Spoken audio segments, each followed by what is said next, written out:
बंद कर दो।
मैत्री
जोड़ रावस्करांग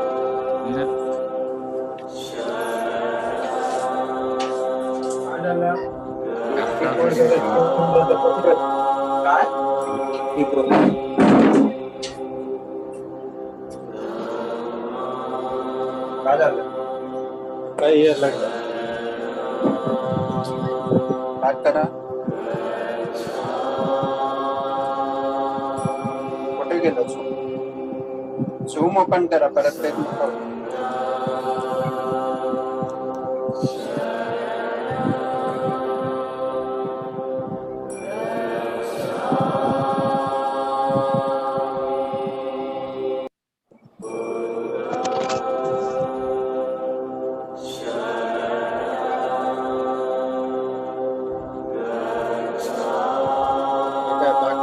ऑरेंज कलर तो बटन है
Good morning, everyone.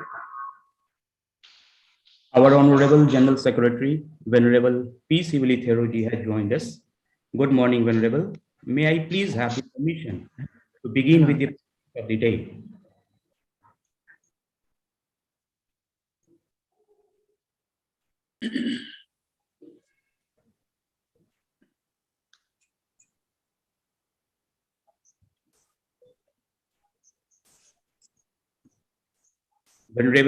Venerable P. Sivili Theroji, Venerable,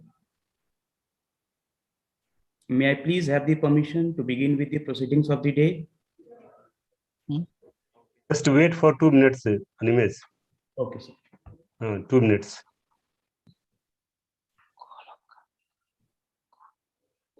Let some more join to our webinar. Just Sir, wait sir. for 2-3 minutes. Sure, sir. Yes.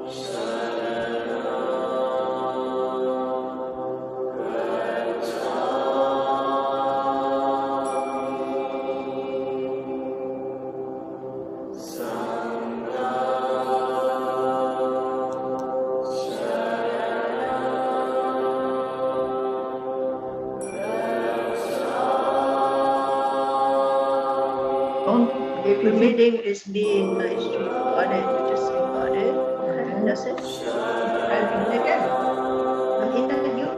Of course, you want to see whoever in you, or you want to change to the setting. They don't see me or what?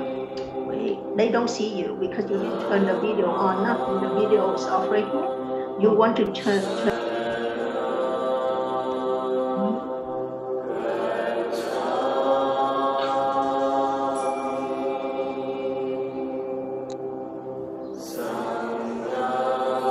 Umesh ji, can I start?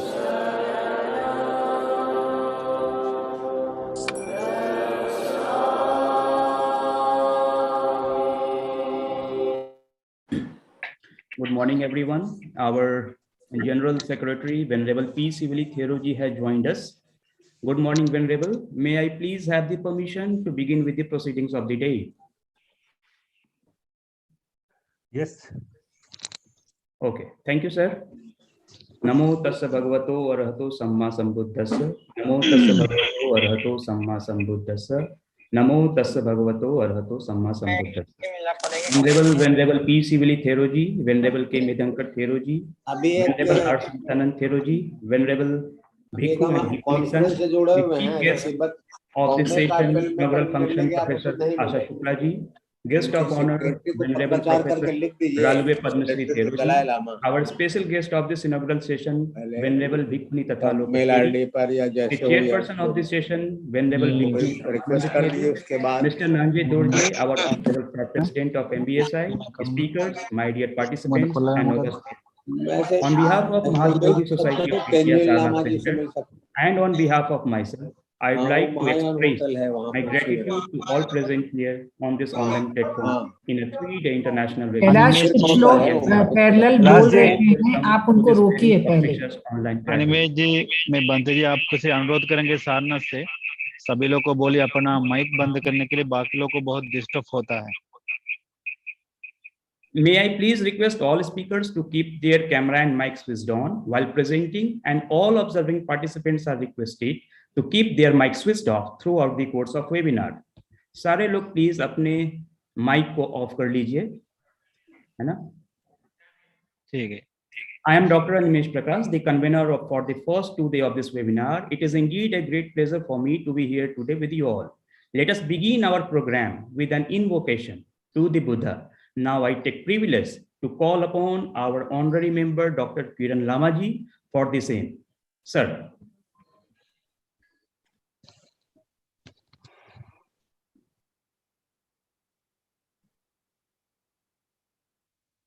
I request Dr. Kiran Lamaji. Susuddho Karuna Mahanavo Jo Chanta Shuddha Vargyana Lojano Loka Sapapu Pakili Shaghat Ko Bandami Buddhang Ahamadarinatam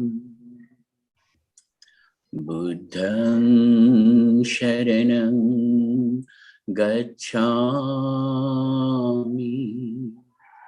Dhammang Sharanang Gacchami Sangham Sharanam Gacchami. Sadhu, sadhu, sadhu. Thank you so much, Honorable Sir. Now I request and invite Venerable Bhikkhuni Tathalok Theri ji, the founder of Dhammadharani Theravada Bhikkhuni Association of North America, for the dedication of this international webinar. Venerable Bhikkhuni Tathalok Theri ji.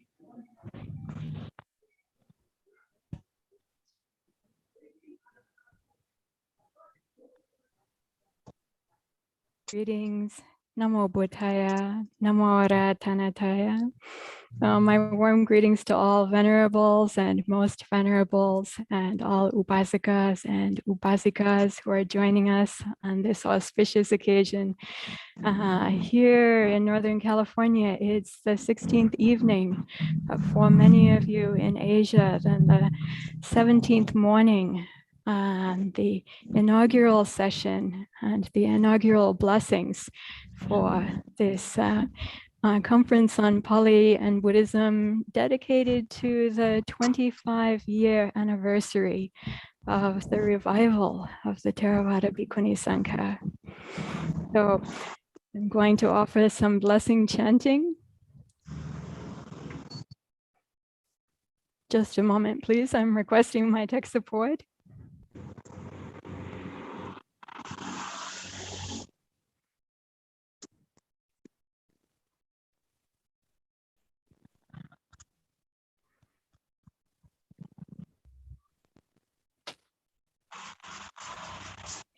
Sukho Buddhanang Upado Sukha Sadhamadesanam Sukho Sanghasa Samahagi Samakhanang Tapo Sukhom.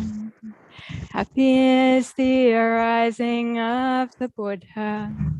Happy is the teaching of the true Dhamma. Happy is the Sangha in harmony. The harmonious one striving is happy. Sat, sat, sat.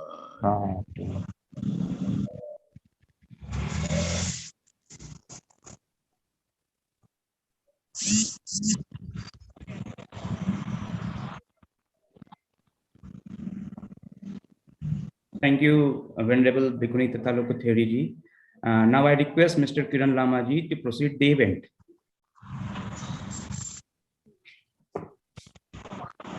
Namo Buddhaya. We are linked in unison here this morning for the inaugural session of the 3 days 8th International Conference on Pali and Buddhism, with special reference to Theravada Bhikkhuni Sangha, past, present, and future, in commemoration of 25 years of revival of Bhikkhuni order in modern era, that is 1996 to 2021. This virtual meet on Zoom has been organized by the Mahabodhi Society of India in collaboration with the Anagarika Dharmapala International Institute of Pali and Buddhist Studies and the United Theravada Bhikkhuni Sangha International. We dedicate this 3-day seminar webinar today, which has been very dedicated to the United Bhikkhuni Sangha. And before we start the proceedings, I would have a special announcement to be made. Our General Secretary, Venerable P. Sivali Thero, is in noble silence. He has lost his beloved mother on the 15th November at the age of 94. She breathed her last while listening to the chantings by the Mahasangha.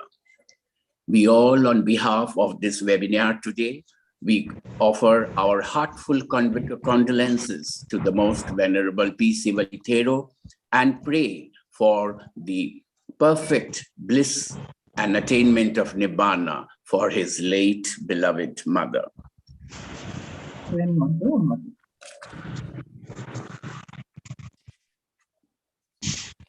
Now, I would like to invite the Venerable Bhikkhunis of the Central Institute of Higher Tibetan Studies, Sarnath, for the selected Therigata recitations.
Sadhu, sadhu, sadhu.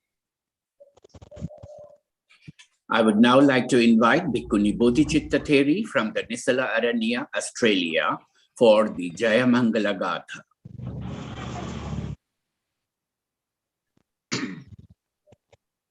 May I seek permission from Sangha for the launching of the Bhikkhuni channel. Namo tassa bhagavato arahato Namo tassa bhagavato arahato samma sambuddhassa. Namo tassa bhagavato arahato samma sambuddhassa.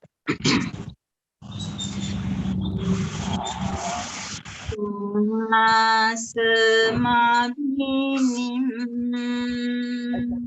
Itu Bhikkhuni itu.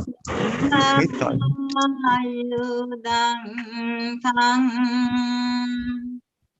gini kelang dikebole sampai malam dana di dhamma vidina Ditawa Olindo nang jasa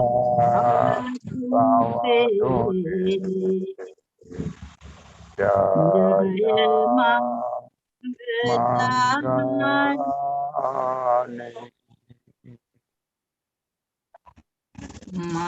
Maratire kemabiyun jika PALI dan bau dewa bau benar kemahkan matan dayak Bhikkhuni Theravada, lain Bhikkhuni Mahayana. Bhikkhuni Mahayana ngengke, ini Bhikkhuni Theravada. Di Munindo Thang Jasa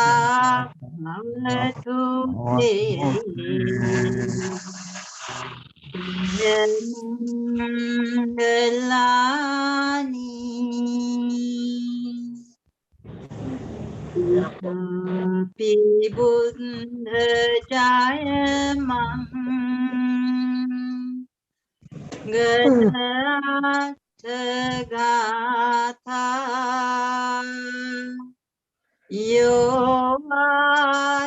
Yowa Tatang Sarate Matandi Ikwananeka Vividani Jumpa Vani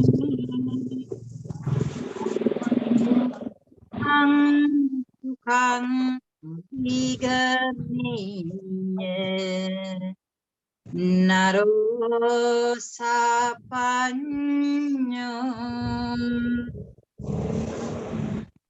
We dedicate this beloved channel and the channel to all the mothers, and especially to the Himavati Kartika, the mother of the great son, the Bantu mother who just passed away. So we dedicate all the merit that we generate from launching this Bhikkhuni channel to her.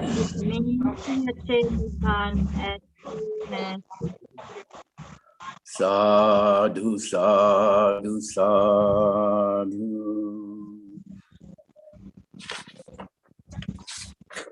A special YouTube channel and a Facebook has been created for the United Theravada Bhikkhuni Sangha International, which was created by Bhikkhuni Liu Pop Vichitadhamma, the founder of the Sunnata Bhikkhuni Arama in Vietnam, and coordinated by its coordinators of the United Theravada Bhikkhuni Sangha. They are Venerable Bhikkhuni Tataloka Theri, founder Dhammadharini Theravada Bhikkhuni Association of North America, Venerable Bhikkhuni Santini Theri, Vihara Kusalayani, Sangha Bhikkhuni Theravada Indonesia, Venerable Bhikkhuni Dhammananda Theri, Songa Dhamma Kalyani Bhikkhuni Arama, Thailand, and Venerable Bhikkhuni Bodhichitta Theri, Nisala Aranya, Australia. So we have now the launching of the YouTube channel and the Facebook for the United Theravada Bhikkhuni Sangha.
Sadhu, sadhu, sadhu.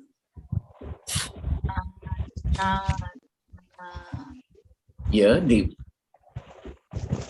YouTube channel and the Facebook has been launched and is on display in your monitors. I would now invite Mr. Nangze Dorje, the President of the Mahabodhi Society of India, to please welcome the August gathering linked online this morning.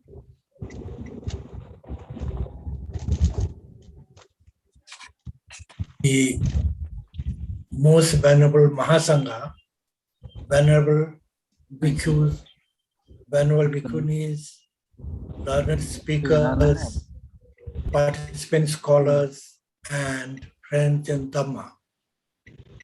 I'm very happy that the Mahabodhi Society of India, in collaboration with the America Dharmapala International Institute of Pali and Buddhist Studies, along with United Theravada Bhikkhuni Sangha International, could organize a 3-day virtual meet of the 8th International Conference on Pali and Buddhism, with a special reference to Theravada Bhikkhuni past, present, and future, which is in commemoration of 25 years of revival of Bhikkhuni order in modern era, 1996 to 2021.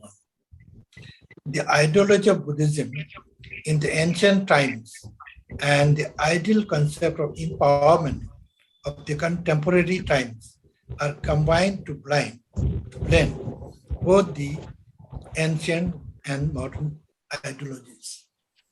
Buddhism was the first ideology to make women empowered throughout the long span of the history of mankind of many millennia.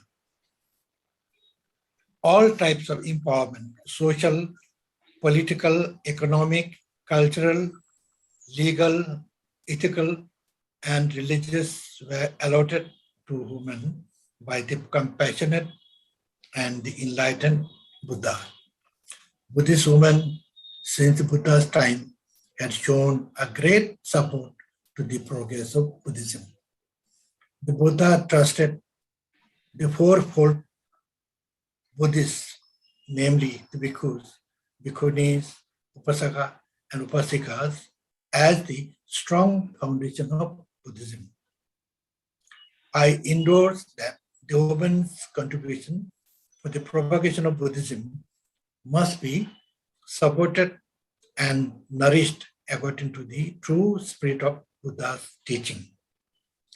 I congratulate the organizers and welcome you one and all for attending this important webinar, and my special thanks to most respected Venerable P. Shivali-Thero, the General Secretary of the Mahabuddhist Society of India, for his great interest and initiatives on this very important issue.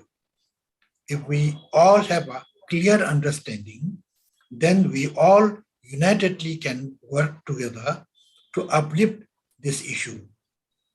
I invoke the blessings of Buddha for all the success of this important webinar. Thank you. Thank you, Mr. Doje. I would now invite the Bhikkhu Mahasangha, led by the Venerable Bhikkhus of the Mahabodhi Society of India, for blessing this special international Bhikkhuni webinar. Bhavatu sabba mangalam rakkantu sabba devata Anubhavena sada sotti bhavantu te Bhavatu sabba mangalam rakkantu sabba devata Sabba dhammanubhavena sada sotti bhavantu te Bhavatu sabba mangalam rakkantu sabba devata Sabba sanghanubhavena sada sotti bhavantu te. Sadhu, sadhu, sadhu. I would now like to invite Dr. Animesh Ji to proceed on with this inaugural session of the 3 days, 8 International Conference on Pali and Buddhism, with special reference to Theravada Bhikkhuni Sangha, past, present, and future. Dr. Animesh Ji. Thank you, sir. Anyway, so it's a disco playing video. I'm adopted by a disco girl. I hope when you haircut, like, completely blows jobs away. Like that it blows his mind so much that it just automatically asks me out. जुतिका जी अपना mute कर लीजिए जुतिका जी. Everything I want out of life. I mean, is it great that like changing your hair changes everything? Please mute yourself. I request everyone to please mute your mic. Especially when things are getting really hairy. Yeah. जुतिका ji. Hey, I just had a wild idea. Lay it on me, Bessie. You know how I'm taking your new haircut out for a nice burger after this? जुतिका ji. Now, it is my honor to invite Professor Bimlendra Kumar, who will let us aware about the conference proceedings. Professor is not just a coordinator of this conference, but it was his idea, objective, and true effort for organizing such a conference every year. And for 8 years, we have been inviting scholars worldwide, discuss the Dhamma, and upgrade our knowledge through these conferences. So I request and invite Professor Vimlendra Kumar for conference proceedings. Sir.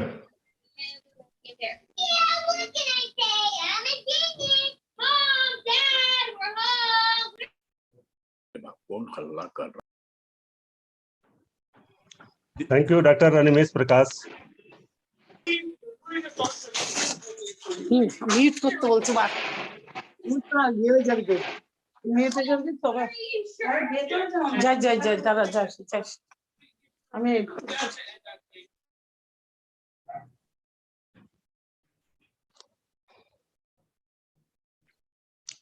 Thank you, Dr. Animesh Prakash. Most venerable Mahabhikkhu Sangha, most venerable Bhikkhuni Mahasangha,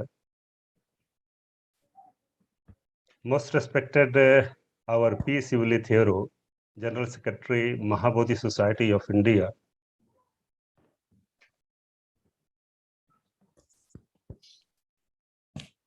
trustee members of all Mahabodhi Society of India, governing body members of Mahabodhi Society of India, especially coordinators of this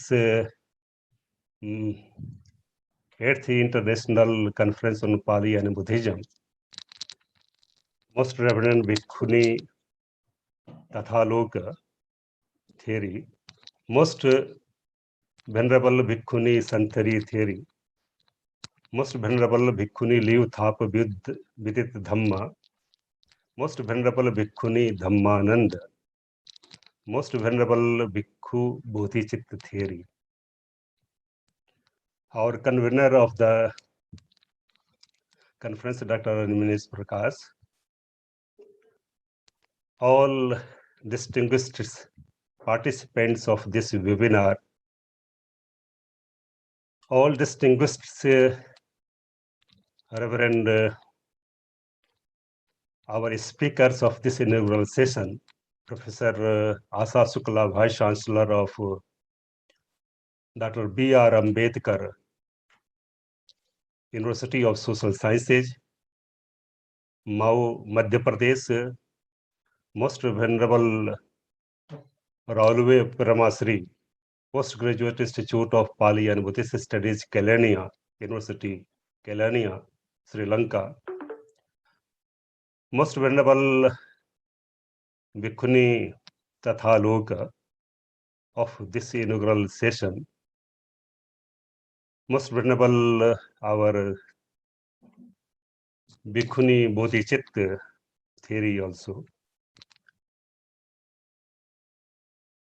It is indeed a great matter of pleasure to welcome you on behalf of our Venerable P. Sivali Thero.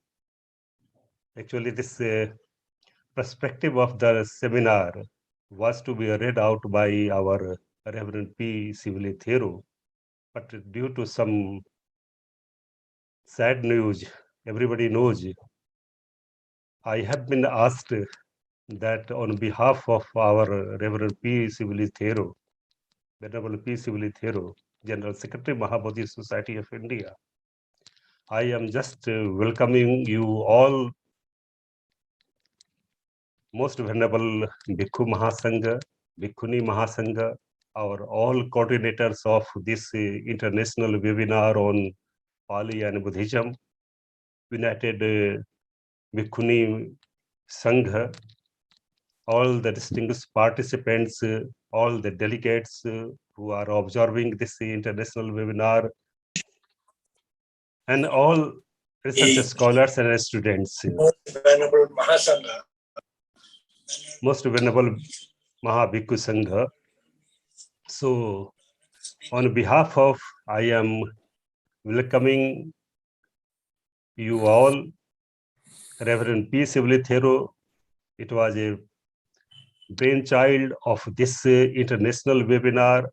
The theme was already conceptualized by our Reverend P. Sivalithero. If you go back, it was 2014 when we were organizing the 150th birth.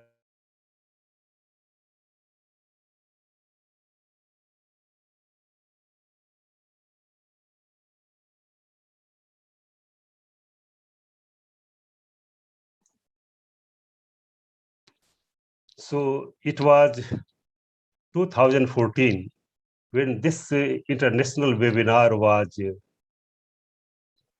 conceptualized.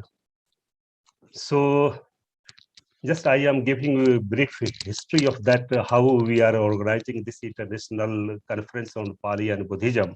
It was in 2014 when we were organizing the Bodhisattva Anagarik Dharmapal's 150th birth anniversary at Mahabodhi Society of India, Sarnath. Then it was decided that let us have international conference on Pali and Buddhism. And from 2014, we are organizing international conference on Pali and Buddhism. The main idea behind organizing this international conference was that how ideals of teachings of the Buddha and the teachings which are available in Pali language literature, how these must come to the people of all over the globe, how the teachings of the Buddha can be applied in day-to-day our life. This was the concept which was conceptualized by our Venerable P. Sivalithero, and this is the succession that we are organizing 8th International Conference on Pali and Buddhism. Due to Corona, COVID-19, we could not held our last 7th International Conference on Pali and Buddhism, and this 8th International Conference on Pali and Buddhism offline, but we are observing this international webinar on Pali and Buddhism on the theme of international on the theme of Bhikkhuni Sangha, past, present, and future. As everybody knows that this international conference is being organized because it was a historic event in 1996 at Mahabodhi Society of India, Sarnath, when a group of 10 ladies came from Sri Lanka, led by Dr. Kusuma Devendra, and it was the historic event in 1996 when at Mahabodhi Society of India, these 11 ladies were given ordination by the Bhikkhu in charge and General Secretary of Mahabodhi Society of India at that time. So we are having that how this is the 25th year we are going to organize. And in the month of September, we had also organized the Bhikkhuni Day, International Bhikkhuni Day. On the last Purnima, we had organized it. And this is the succession of that we are observing 25 years of completion of the Bhikkhuni ordinations, which was held in this month at Mahabodhi Society of Sarnath. So this idea was undertaken by our General Secretary, and then this we are organizing. So on the behalf of our Mahabodhi Society of India, this is a support, moral support, and the full support which was given 25 years before our in 1986, the challenge which was taken by Mahabodhi Society of India.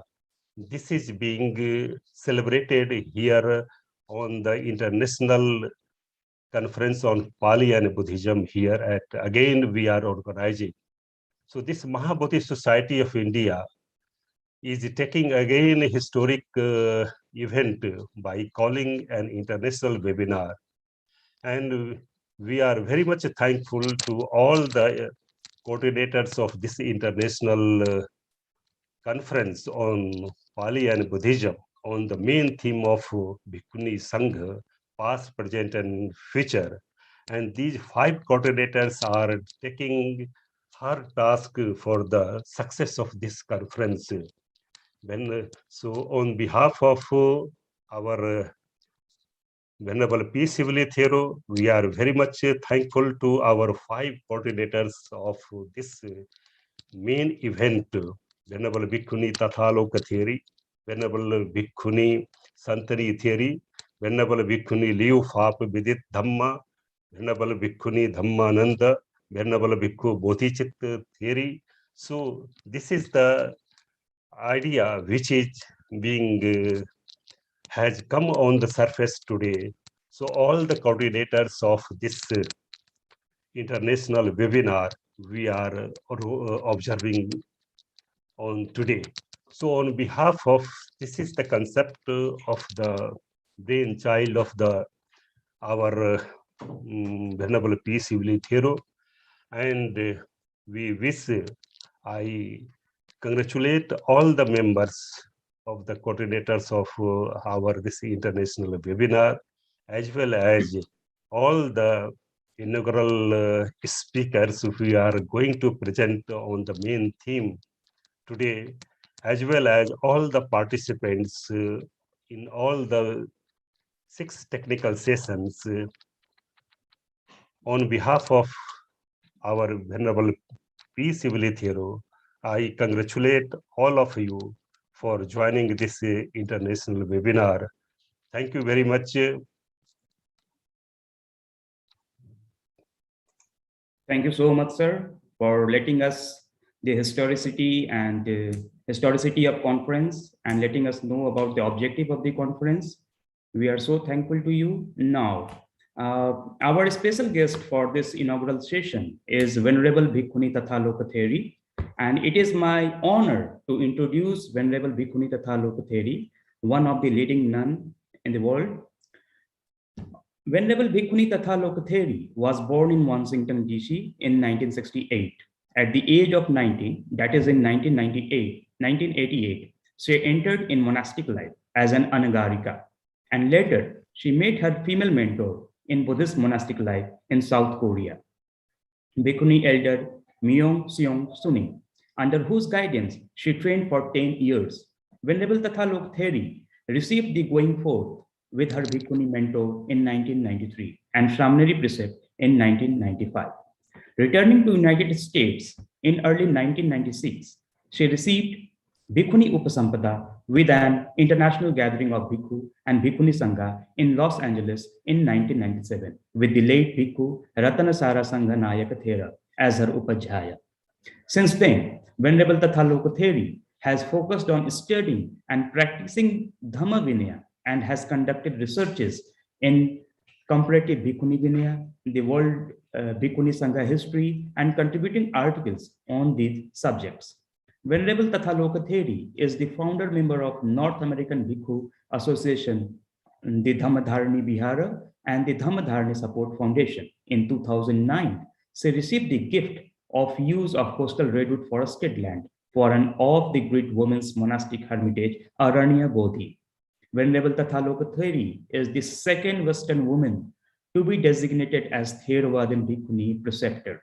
She also serves as a senior monastic advisor to the Dhammadharani Support Foundation, the Alliance of Bhikkhuni and Sakyadhita, USA. With the great sense of gratitude, Bhikkhuni Tathaloka Theri, the true Dharma holder who has taken the great responsibility for the welfare of Bhikkhuni order, I utter the Pali verse for you as it is said by the Buddha, the fragrance of the good ones goes against the wind, a good person pervades all directions. Na puppagandho pativatameti, na chandanang tagar mallika va, satang chagandho pativatameti, sabba disa sappurisa pavati.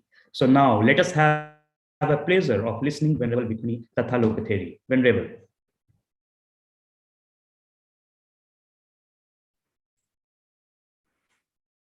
Thank you very much, Dr. Prakash, for that introduction.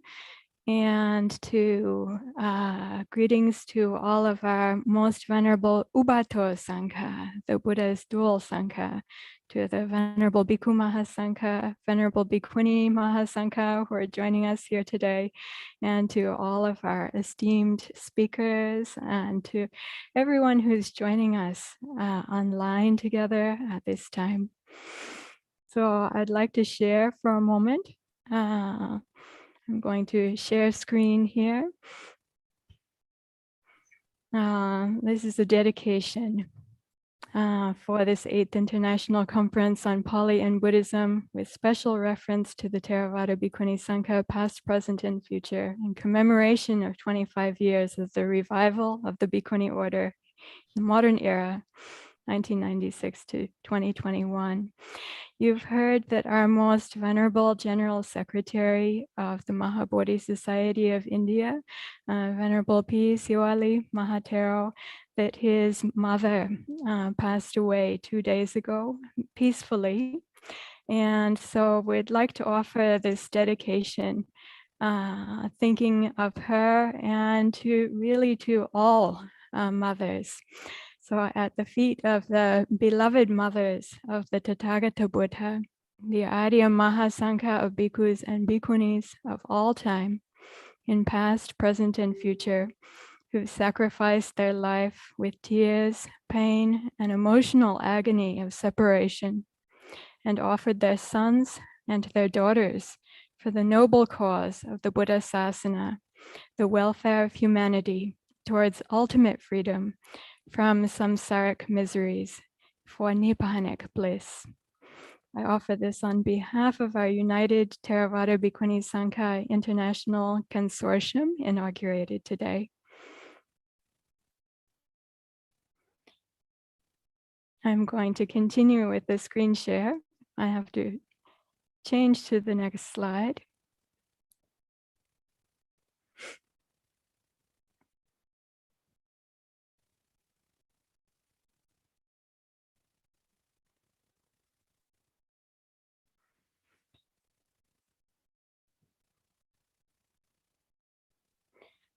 So now, with the permission of the most venerables and their blessings, I'll offer this inaugural session special lecture. In fact, I was invited to speak on the topic of gender inequality in religious orders as being against the fundamental rules of the practices and the teaching of the religion, that is Buddhism, with specific reference to Bhikkhuni Sangha related issues. Just a moment.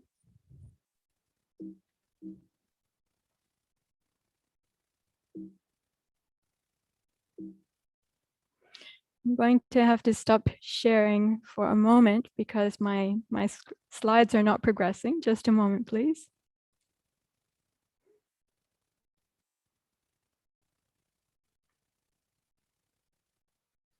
What did you touch? Aha. So in line with the invitation that I received for sharing today, my special lecture will be on gender equality in Pali text Buddhism. In the Soma Therigata, Venerable Soma Theri says, "One who thinks I am a woman, or I am a man, or I am anything at all is fit for Mara to address."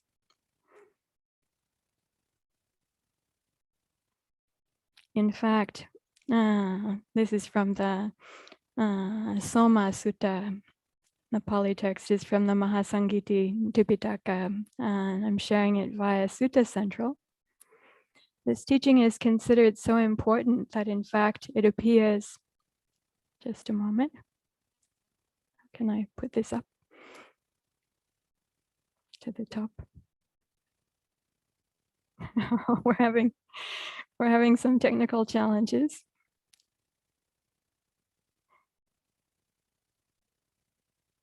Okay, that does it. This teaching is considered so important that in fact it appears in both the Therigata and in the Samyutta Nikaya. In both, Mara, the embodiment of evil and all that leads us to fall away from the path, states, that state so hard to achieve, which is to be attained by the seers, the rishis, can't be attained by a woman with her two-fingered wisdom.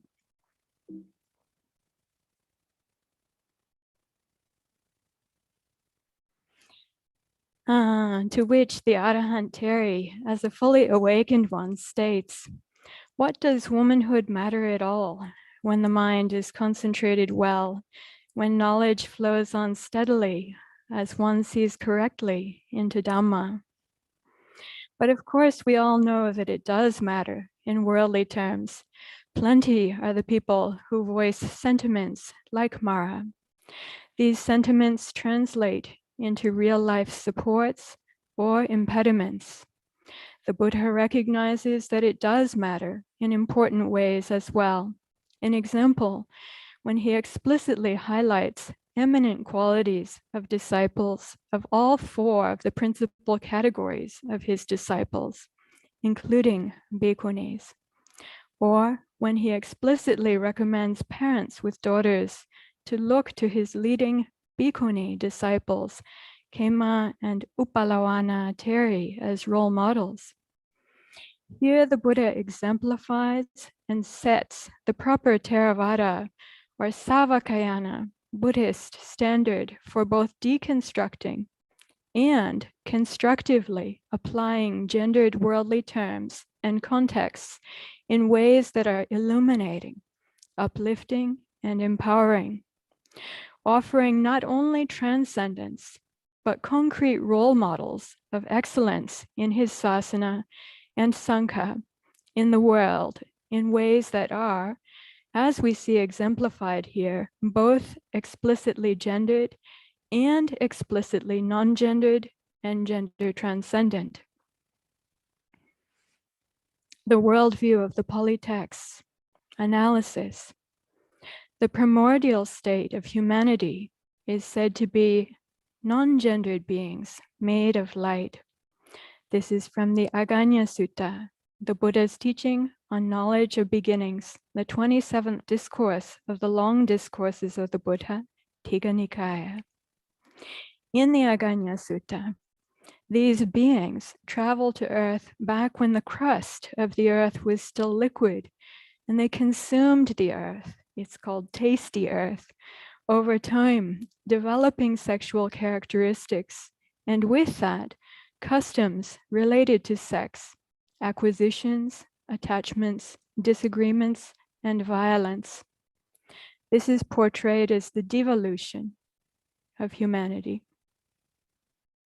Most early Buddhist traditions valorize, exemplify, and advocate for a reversal of this process, up to and including giving up violence, acquisitions, marks of gender, sex, and attachments, both physical and emotional, as the path to full awakening, sambodhi.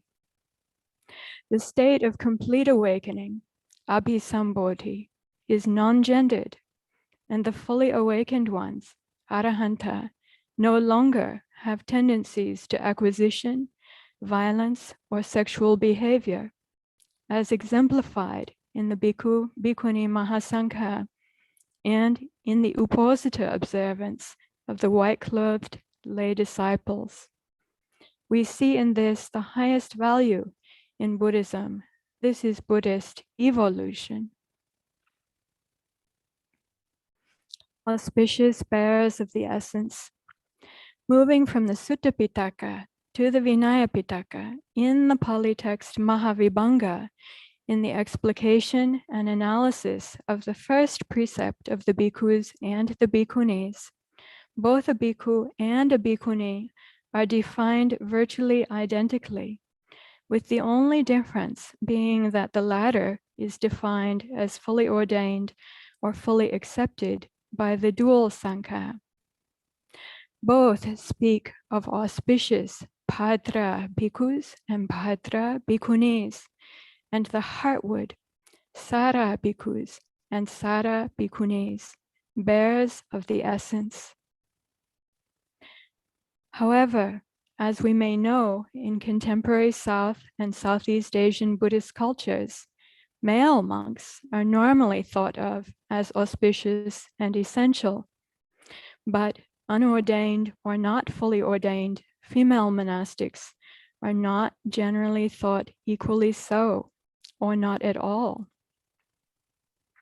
And so, I'm quoting now from the Buddha's Greater Discourse on the Heartwood, Mahasaropama Sutta, from the Middle Length Discourses of the Buddha, Majjhima Nikaya, number 29.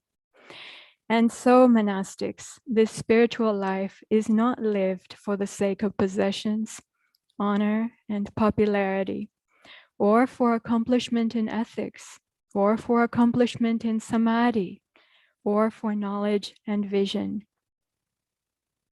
Rather, the goal, heartwood, and final end of the spiritual life is the unshakable freedom of heart. Akuppa ceto vimutti. Etang sarang, etang pariyosananti. This Dhamma teaching indicates that what is the essence or the heartwood is not to be found in material things, including the sex of bodies, or even in materialistic ways of viewing the precepts or vows, or meditative performance, or all one's rote learning, but is rather found only in the unshakable liberation of heart, mind, that is utterly non-gender qualified or dependent. Sara as heartwood, essence, end and goal of the holy life. So we see the essence of the precepts and the essence of the holy life are both fundamentally equally non-gendered and accessible to everyone. Saravanta bhikkhunis, like great trees bearing heartwood. In the Pali text Sutta Pitaka, the leading bhikkhuni theres are regularly compared favorably to then contemporary symbols of royal and natural power and awe. As we have seen, great trees bearing heartwood, she-elephants that have burst their bonds and now roam freely, and lionesses, with the Buddha asking them to roar their lion's roar by demonstrating the abilities and powers accrued in their fulfillment of his teaching and the path of practice. There are fools who doubt that women too can grasp the truth, Gautami. Show your spiritual power, that they might give up their false views. The Buddha's injunction to Mahapajapati Gautami Teri, the Gautami Teri Apadana, verse 178. The Buddha's words to his own nurse mother, foster mother, and first bhikkhuni. Of the essence, replete in spiritual power and potency. The Buddha's injunction to his spiritual daughter and co-leading disciple, Mahasavika Bhikkhuni Arahanti Uppalawana Teri, from the Uppalawana Teri Apadana, verse 388. Demonstrate your spiritual power to those leading in my sasana. Cut off whatever doubts remain in the fourfold community now.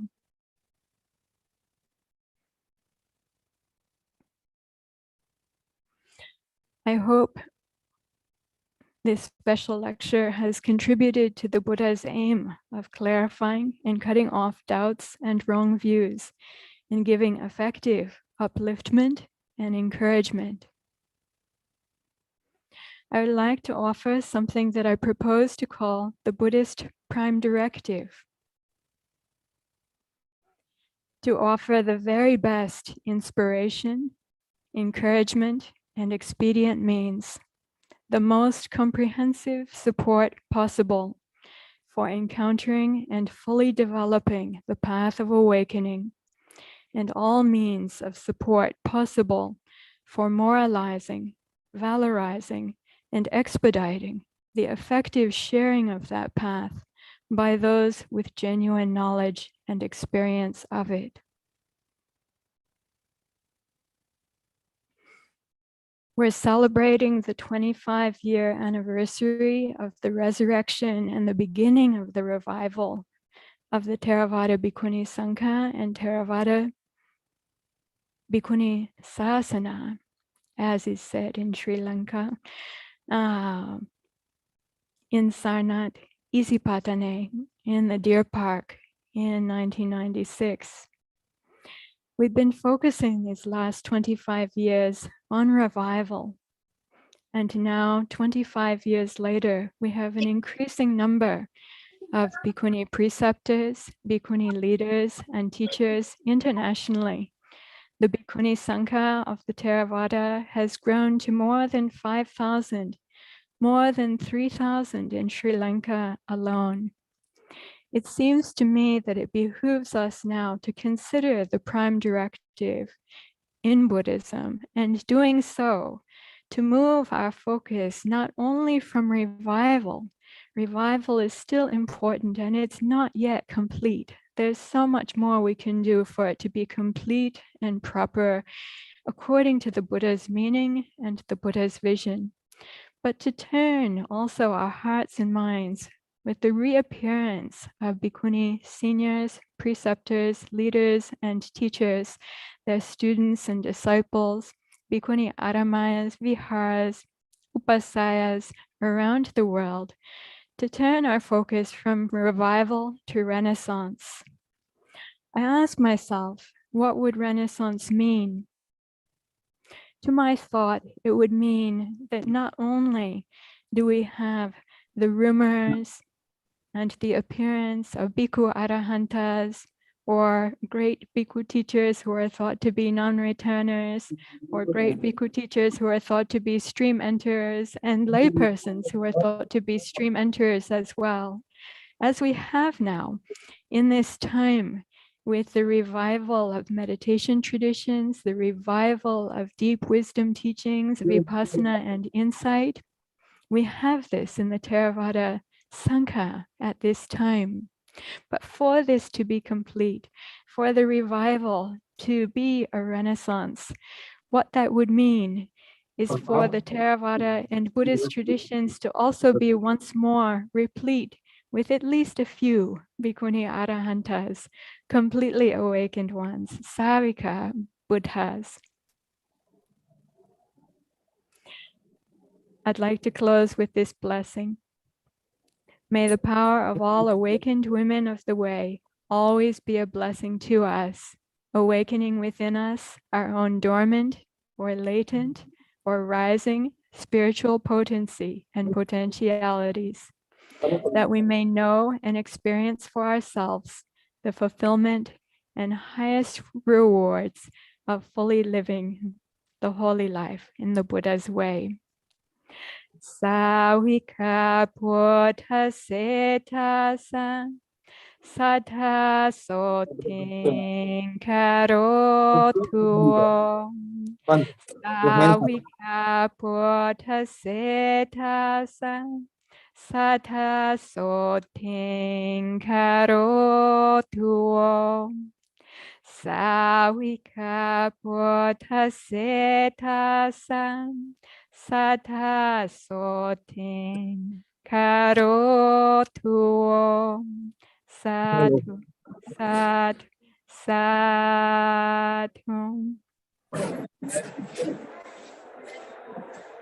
Thank you, Venerable Theri, for your very interesting and thought-provoking lecture on gender equality in Pali text Buddhism. And Venerable, I must say that you have truly justified the lionesses' roar of early Buddhist nuns through several references of Pali canonical text. Thank you so much for your kind words. Now, let us proceed the event. The guest of honor of this session is Venerable Ralue Padmasri Thero. He is a great Pali scholar who contributed extensively in the field of Pali and Buddhist studies. Let me take an opportunity to introduce Professor Padmasri Thero. Presently, he heads at the Department of Buddhist Thought at Postgraduate Institute of Pali and Buddhist Studies, University of Kelaniya in Sri Lanka. He earned his master's degree from Department of Philosophy at National University of Singapore in 2021. He has authored 3 books, edited 15 articles collections, 35 articles have been published, 5 article translation in Sinhalese and English. 6 MPhils and PhDs are awarded under his supervision, and 15 graduates are being supervised at this very moment. He has presented more than 15 academic papers in the national and international conferences in India, Malaysia, Vietnam, South Korea, Singapore, and Spain. His area of expertise includes Buddhist ethics, applied ethics, Buddhist social thought, and Buddhist anthropology. He has been teaching as a visiting professor in more than 6 national universities in Sri Lanka and has contributed to many peer-reviewed journals as the reviewer, in addition being a co-editor for several peer-reviewed journals. He is also a co-secretary of Sri Lanka Association of Buddhist Studies. We are really blessed to have you with us, sir. Venerable, kindly enlighten us with your words.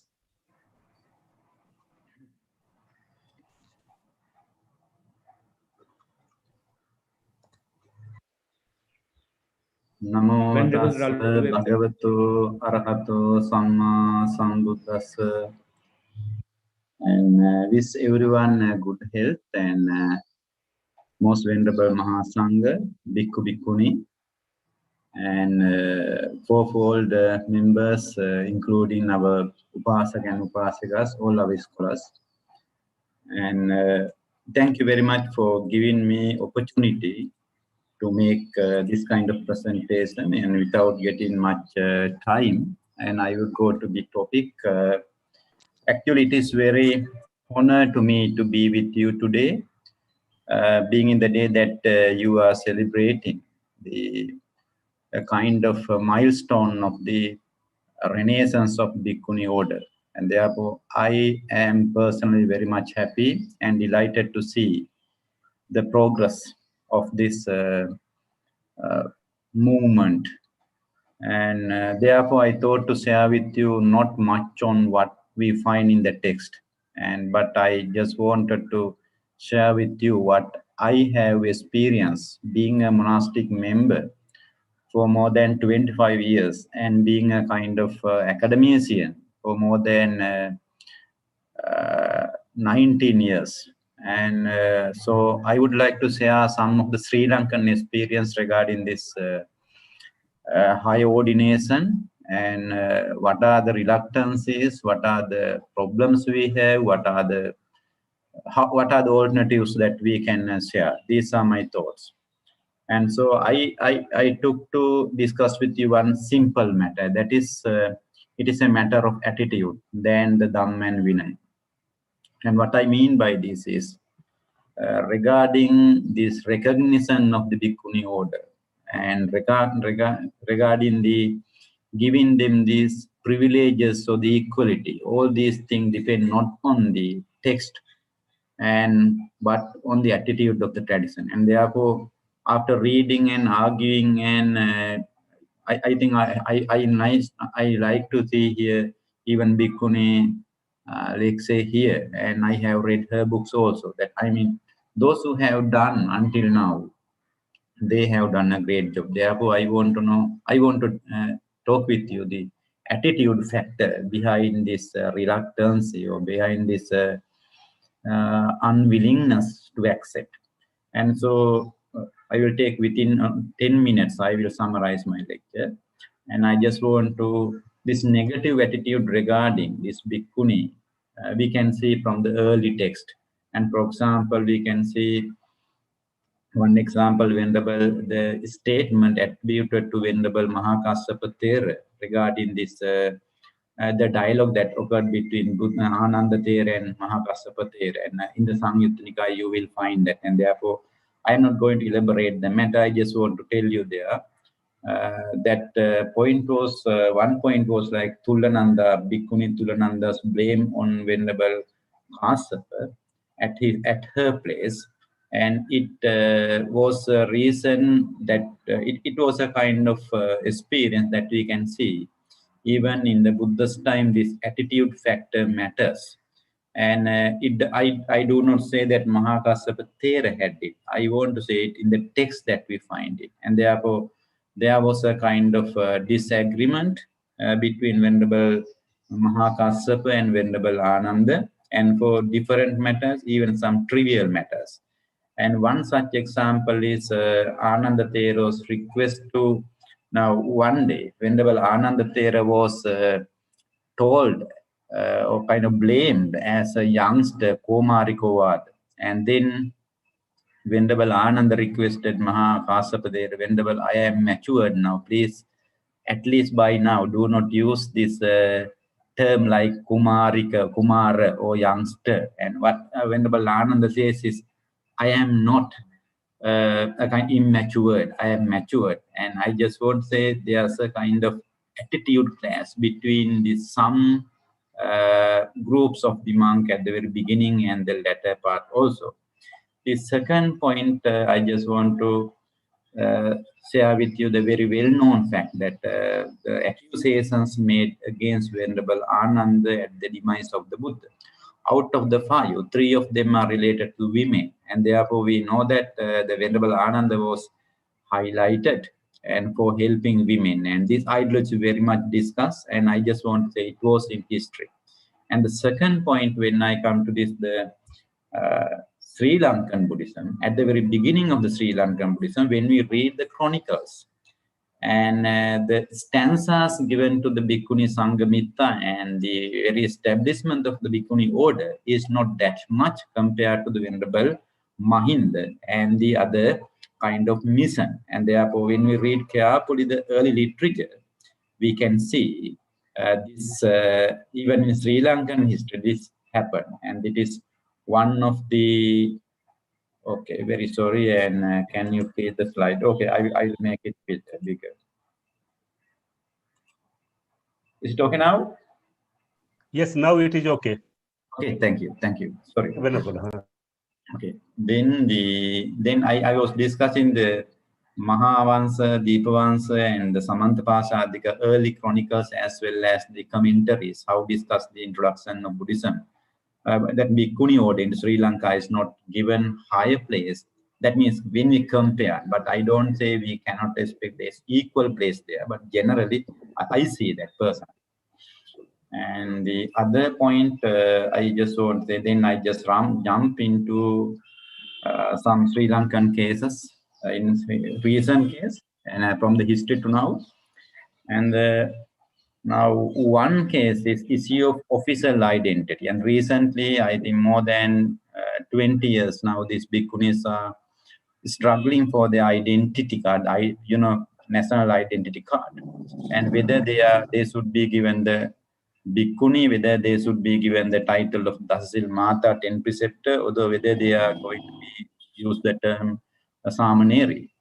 And then recently, 2 Sri Lankan Buddhist practitioners and agreed to allow them to use the Mehena or Meheni, that means referring the kind of the bhikkhuni. And then one of the Sri Lankan Buddhist practitioners did not agree with that. And as a result of that, and their identity card is not given with a specific name, and some some Dasasil Matas use the name Dasasil Mata 10 preceptor, and some are using the name like their lay name, and therefore they are struggling. So I just want to say that traditional attitude that we had regarding this Bhikkhuni order is still survive in Sri Lanka among some authoritative traditions. And number 2, the state patronage to the education. And another example, and when we compare the state patronage for the Bhikkhunis or the Dasasil Matas, so any name we can see, for example, we can say 10 preceptors, for example, and the Bhikkhunis. And when we bring this matter into the discussion with the president of the country 3 years back, and one of the authoritative monks asked, okay, it doesn't matter giving them money for their education, but the important factor is what is the name that we are going to give their school or the university, whether it is the Bhikkhuni Aram or whether it is a 10 preceptors place. And I just want to tell you this attitude factor, even in front of the president, when the matter is raised regarding the education, and many monks are interested in helping them for the education, but some are not still interested, and they want to say, okay, the name of the institutes is more important than the education. This is another experience I have personally. And then next point, and the degree of attitude among the monastic members. This is how we analyze the present degree of attitude among the monastic members of Sri Lanka. And actually, there are innocent believers of the mere text and the traditional attitude. There are some monks, they are very disciplined, very good, and very kind. Still, they believe the text itself. And they are very innocent, and they believe based on that, the Bhikkhuni order cannot be recognized. They are very innocent. They are very good people, I know, and they are very much dedicated. And the second category I find among the Buddhist monks in Sri Lanka is strategic authoritative characters of the three factions. And when I mean the three factions in Sri Lanka, there are three Buddhist monastic organizations, and we call it Nikaya, and Siam Amarapura Ramanya. And in these three traditions, we find strategic authoritative monks, and they have reasons, and they justify their reason in a different way. And therefore, I would like to use the name strategic authoritative characters, and their arguments are not directly from the Vinaya or the Dhamma. It is again also coming from the attitude. And the second attitude I find is silent apathy of the many neutral people. And there are many monks, they are silent. And the reason is they are not that much careful about that. They do not pay much attention to this worry of the bhikkhunis or the upasikas.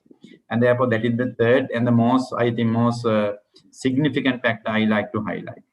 And the fourth factor is attitude driven by ignorance and selfishness. And this is, I find, when we refer to those who do not like to allow them to be members of the Bhikkhuni. And I find some have some hidden thoughts, and that is, some of them are regarding their ignorance, some of them are based on their selfishness. And therefore, I think this matter is important to raise. And then the issue of lay disciple, the previous one was how monastic members, and now we are coming to the lay disciple.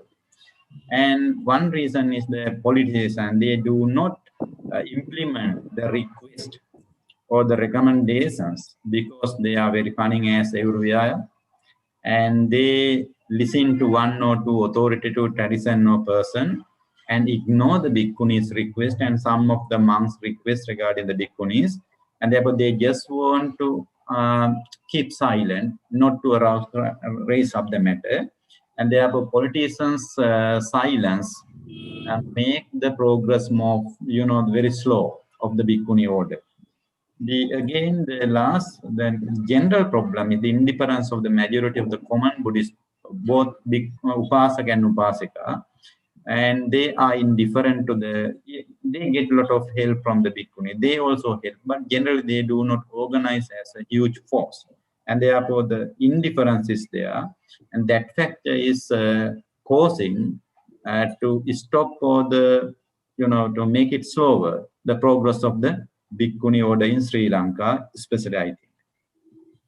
And issues within the bhikkhuni samane. This is another important factor. When I talk, and there are a lot of research done what happened, what is happening in Sri Lankan order of the bhikkhuni or upasikas, and we have both there.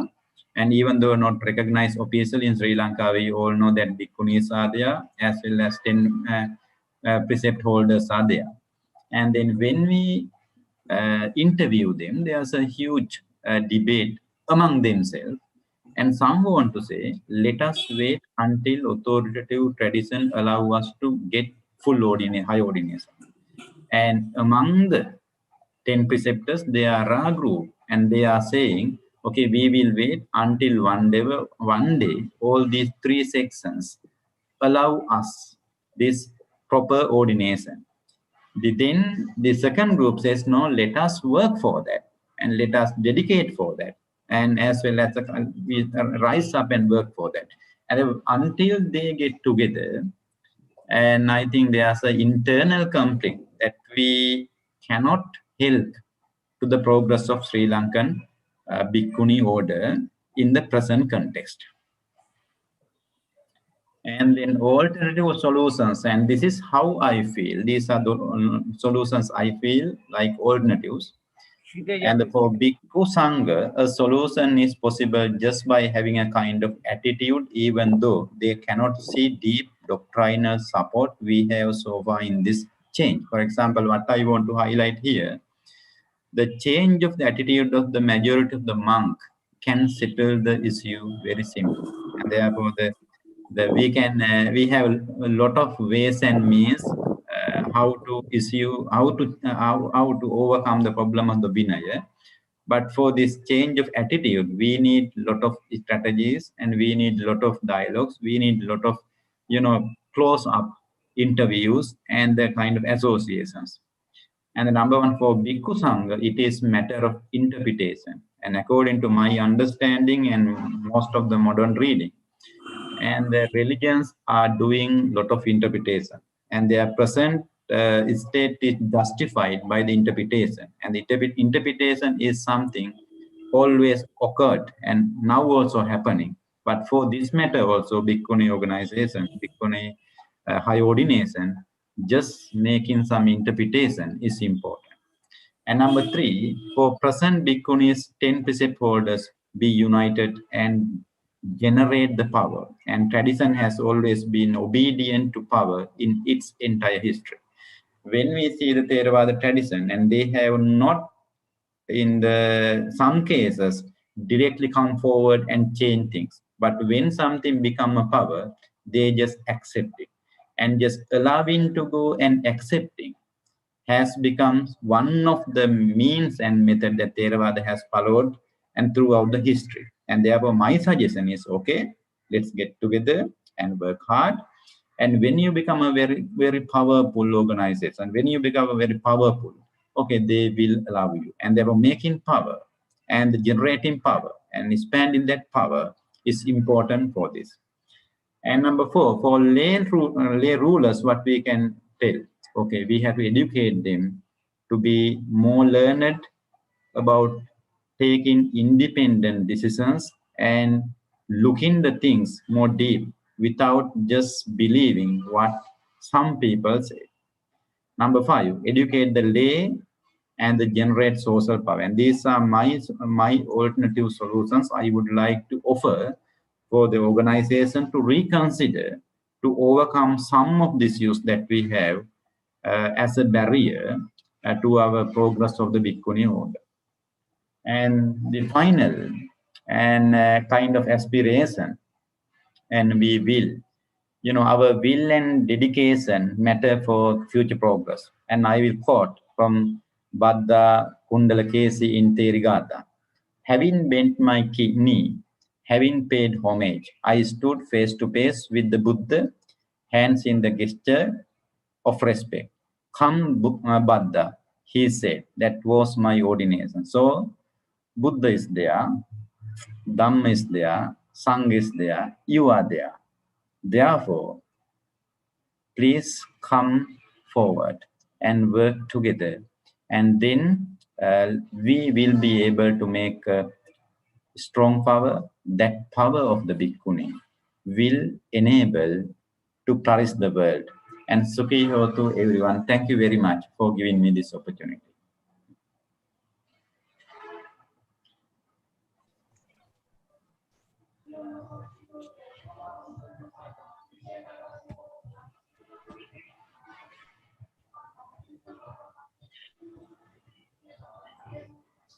Thank you, Venerable. Thank you, Venerable, for sharing the practical monastic experiences and approaches concerning Theravada monastic order and Sri Lankan government and their attitude toward Bhikkhunis Your indication towards the Silmata and others, which are really less studied and known are really appreciable. I'm sure many has noted your points in a true sense. Thank you so much, Venerable. Thank you. Honorable Vice Chancellor of B.R. Ambedkar University of Social Sciences, Mau, Madhya Pradesh, Professor Asha Shukla ji is the chief guest of this inaugural session. She is an accomplished academician with research experience of over 30 years and teaching experience of over 31 years in the area of teacher education, women's studies, and Hindi literature. He was also a former Vice Chancellor, additional charge of Maharshi Panini University, Ujjain. Her area of expertise includes women empowerment, gender sensitization, tribal women, and joint forest management, economic empowerment and livelihood, crime against women, and human trafficking. She has published 25 books and 60 research papers and has a versatile international national academic exposure, including 5 international conferences at USA, Japan, Taiwan, Suriname, and India. She has been a member of UGC, NAC, NCTE, NCERT, ICSSR, Public Service Commission, and various universities, and also a brand ambassador of Swachh Abhiyan Nau Duniya Bhopal. She has also been the recipient of many awards and honors, which includes Naika Award 2010, Gangdev Samman 2007, Nagarik Abhinandan 2001, and National Amazing Godavari Memorial Award 2021, and many more. With this very brief introduction, ma'am, we are really eager to hear you for your profound talk. I request you to please deliver your talk, ma'am. Thank you. Good morning from India to all of you. Most Venerable Bhikkhu Sangha, Bhikkhuni Sangha, Venerable Sivali Thero, General Secretary, Mahabodhi Society of India,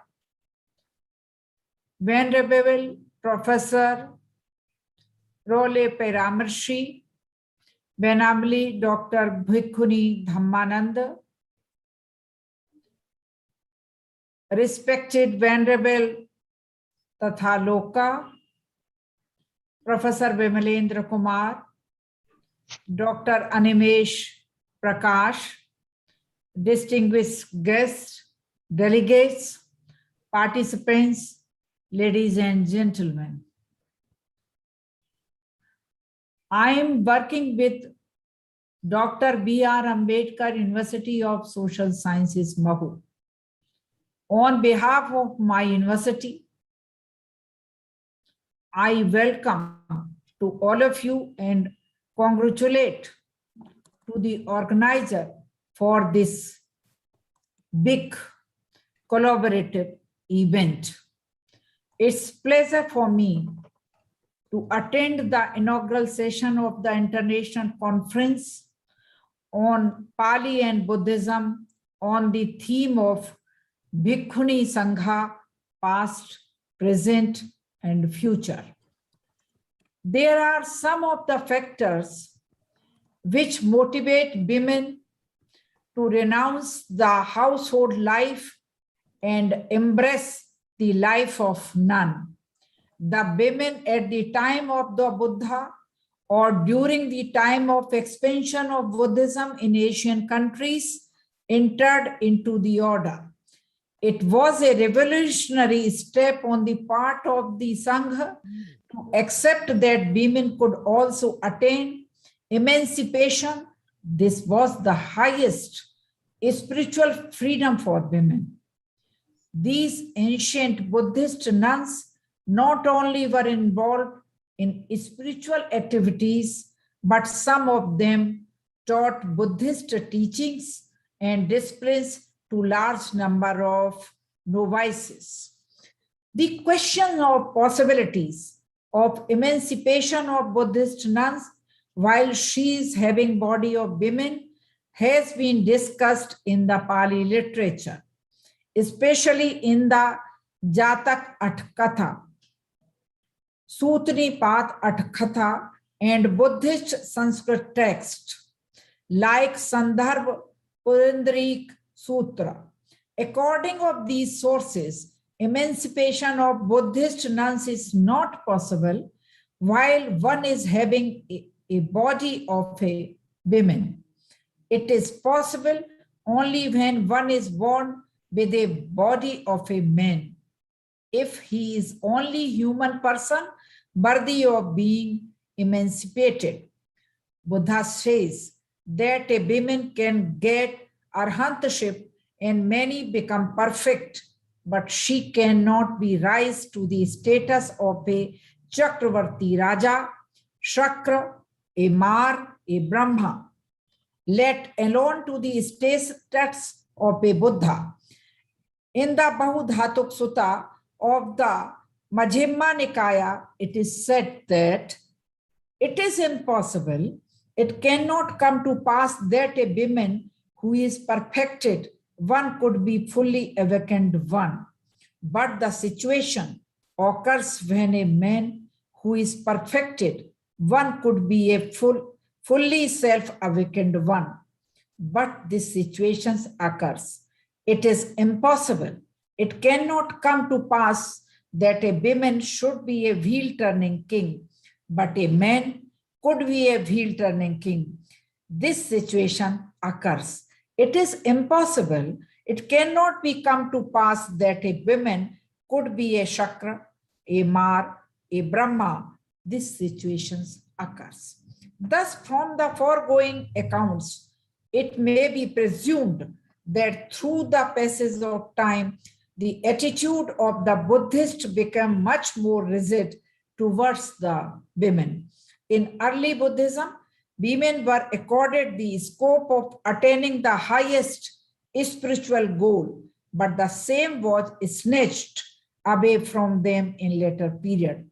It is also said that the Bhikkhuni Sangha is clearly burdened by the so-called At Garu Dhamma, 8 special rules, which ensure the subordinations of nuns to monks. In the first centuries of Buddhism, women and men could strive for the same goal and become arhants. On the other hand, it should also be noted that in many Mahayana texts, the situation of women seriously deteriorated. This seems to be the result of two tendencies, namely the stronger emphasis on asceticism for aspiration for Buddhahood. The aspiration for Buddhahood strongly degraded the status of arhantship. The admission to the Sangha was open to men and women alike, though initially only men were allowed entry. The Buddha felt considerable disquiet to all women to go out from the household life into the homeless state because of his supposition that women members might be a prey to moral lapses more. But at the intervention of Ananda and the insistence of Siddhartha's own foster mother, Mahaprajapati Gautami, as well, the Buddha agreed to admit women into the Sangha, adding that the duration of this good law would be shortened and that the law which would have lasted for Saddhama years would surely last for 500 years only. He was purely guided by the possibility of practical difficulties and administrative problems. In fact, he fully shared the views of Ananda when Ananda and Mahaprajapati Gautami pleaded for women's entry in principle and on humanitarian grounds also. However, he had some misgivings about the ultimate consequences of such a step, and that was why he laid down 8 strict conditions on which a woman could enter the Sangha. Indeed, this was a great step towards in a religious life where the women enjoyed the right of access to the highest position. Thus, a new and respectable career was open for women. This attracted a large number of women who attained positions of eminence in various spheres. The Therigatha gives names of such nuns. It includes the narration of their lives prior to ordination, reason to accept ordination, description of their spiritual journey, and narration of the highest spiritual experiences they had. We find that the gratification and consequences, unhappiness are the very reasons for prolonged sufferings of all women who share their life experience in the Therigatha. These are the main reasons which made them choose renunciation and adopt the life of nun. These two factors arise in women at the individual and the social levels. Most of the social problems arose due to marital status of the women. There are some other natural changes which were common to all women, like childbirth, disease, vyadhi, zara, and marana. These changes, casual mental anguish and disappointment. The death of Ubri's only daughter and Kisa Gautami's only son made them depressed and mentally drained, and finally prompted them to become nuns. The character of Patakshara is the most significant example of extreme unhappiness caused by death. Further, some women were motivated to live a holy life by their inner faith inculcated by the Dhamma. The women at the time of the Buddha or during the time of expansion of Buddhism in Asian countries entered into the order. They rejected the concept of maternity and being a wife. It was a revolutionary step on the part of the Sangha to accept that women could also attain emancipation. This was the highest spiritual freedom for women. These ancient Buddhist nuns not only were involved in spiritual activities, but some of them taught Buddhist teachings and disciplines to large numbers of novices. These nuns were involved in above activities, the main purpose was to know the nature of reality and attain a status of internal bliss, but with a passage of time and a space, this practice. Friends, I want to share in my university, Dr. B.R. Ambedkar University of Social Sciences, Mahu, we have Lord Buddha and Cultural Heritage Chair. And yesterday, we have organized a very impactful program where the Professor Bimlendra Kumar and Dr. Ujjwal Kumar was there. And it was on Theravada Buddhism and Brahmanical vocabulary. So friends, on behalf of my university, I invite to all of you, all institutions, all global organizations related this cause to organize a collaborative activity or international conferences at Mahu, a well-known place of central India due to birthplace of Dr. B.R. Ambedkar. And dear friends, at last, I would like to congratulate Venerable P. Sivali Thero, General Secretary of the Mahabodhi Society of India, for organizing international webinar on the main theme of Bhikkhuni Sangha. Because my subject is gender studies, so I am much more interested to hear all these things, and we are learning and we are understanding the problem of women. This international webinar definitely will be fruitful for all the person interested in the problems of Buddhist women. Thank you so much. Thank you very much, ma'am, for your enlightening lecture on the status of women in society and monastic order. We are really blessed to have your profound lecture. And also, I am thankful for your invitation to all the Buddhist scholars to your university. So it is really a great motivation towards something we can do. Thank you so much for your presence, ma'am. Now, Venerable Bhikkhuni Kamalesha Somo is with us. We will be blessed, Venerable, if you speak a few kind words on this auspicious event. I cordially invite you, Venerable Bhikkhuni Kamalesha Somo, for the same.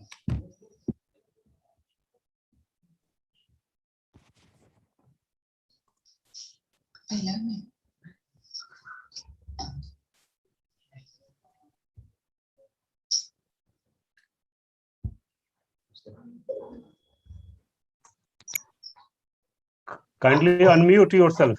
Unmute.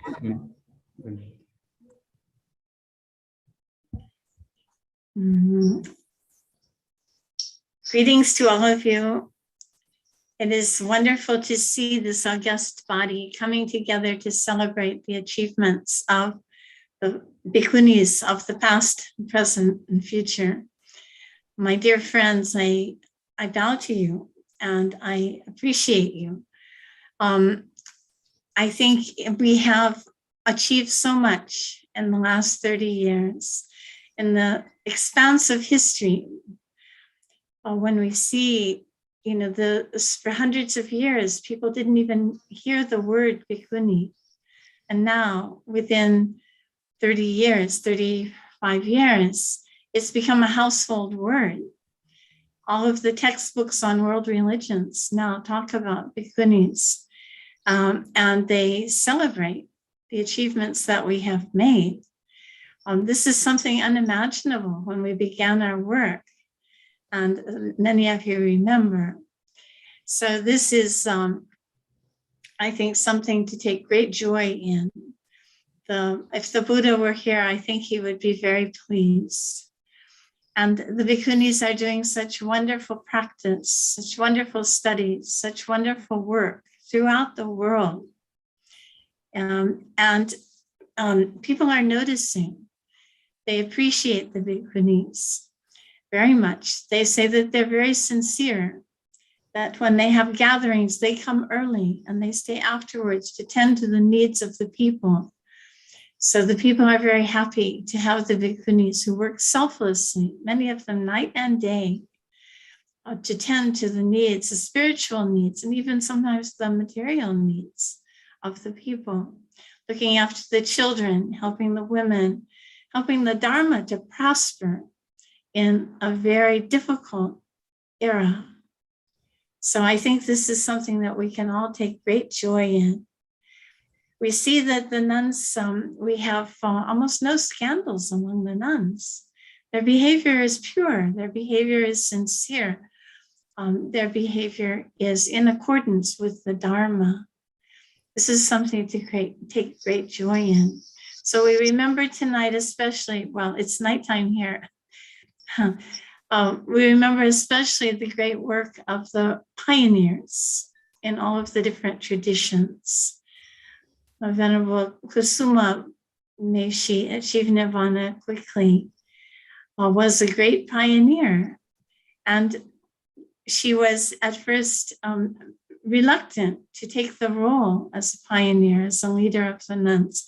It's hard to imagine now, because of the success of the Bhikkhuni Sangha throughout the world, what attitudes were like. Our venerable brother was just talking about change of attitudes. Well, some of us remember the attitudes at the beginning. They were not welcoming. They were not encouraging. In fact, they were very critical of us. And our aim was simply to follow the teachings of the Buddha as he taught us, to live the renunciant life, those who wish, and to practice the Dharma purely. So we were simply doing what we thought was right and in accordance with the Dharma, in accordance with the Buddhist teachings. But we got a lot of criticism in the beginning. And I appreciate, I admire Venerable Dhammananda and so many of my dear sisters here. Venerable Tatalaka, I think you're so young, maybe you didn't get as much opposition as we did in the beginning. But I admire that you all have persevered through the obstacles and have made the Bhikkhuni Sangha really admired and respected throughout the world. And I wish you all good health to continue your good work for the benefit of the many. Thank you so much.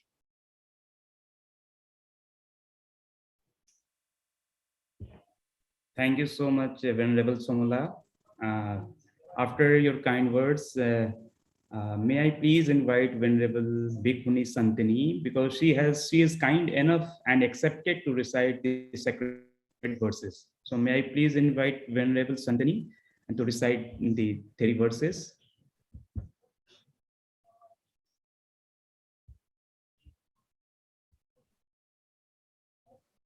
Venerable Santini.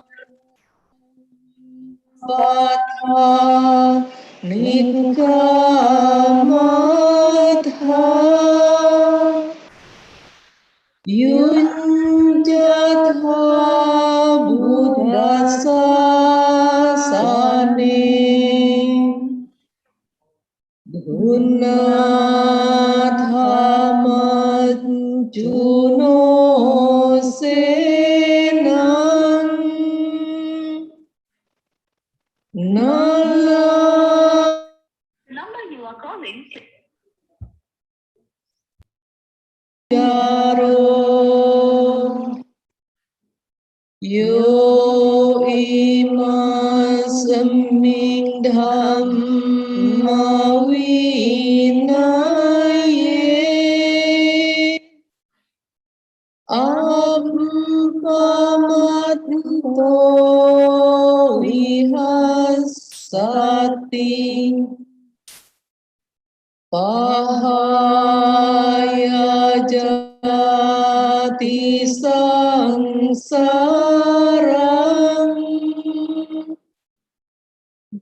dukkha santang karisatiti.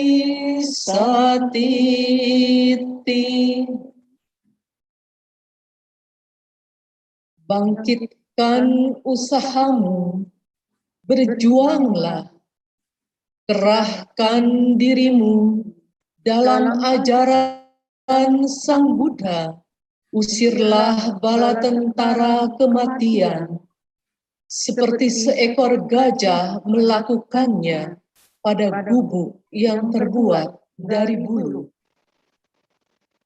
Seseorang yang berdiam dengan tekun dalam dhamma dan disiplin ini, setelah meninggalkan pengembaraan dalam kelahiran, akan mengakhiri penderitaan. Rouse yourselves, try harder, devote yourselves to the teachings of the Buddha, crush the army of death as an elephant of a heart of reeds. Whoever will live diligently in this teaching and training, giving up transmigration through rebirth, will make an end of suffering. Sadhu, sadhu, sadhu.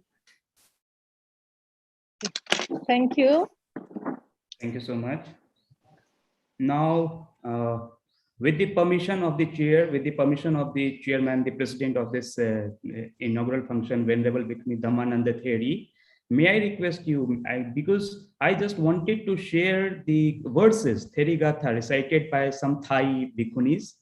So with your permission, I just wanted to share that verses. Yes, please do. Thank you. Thank you, Venerable. So this is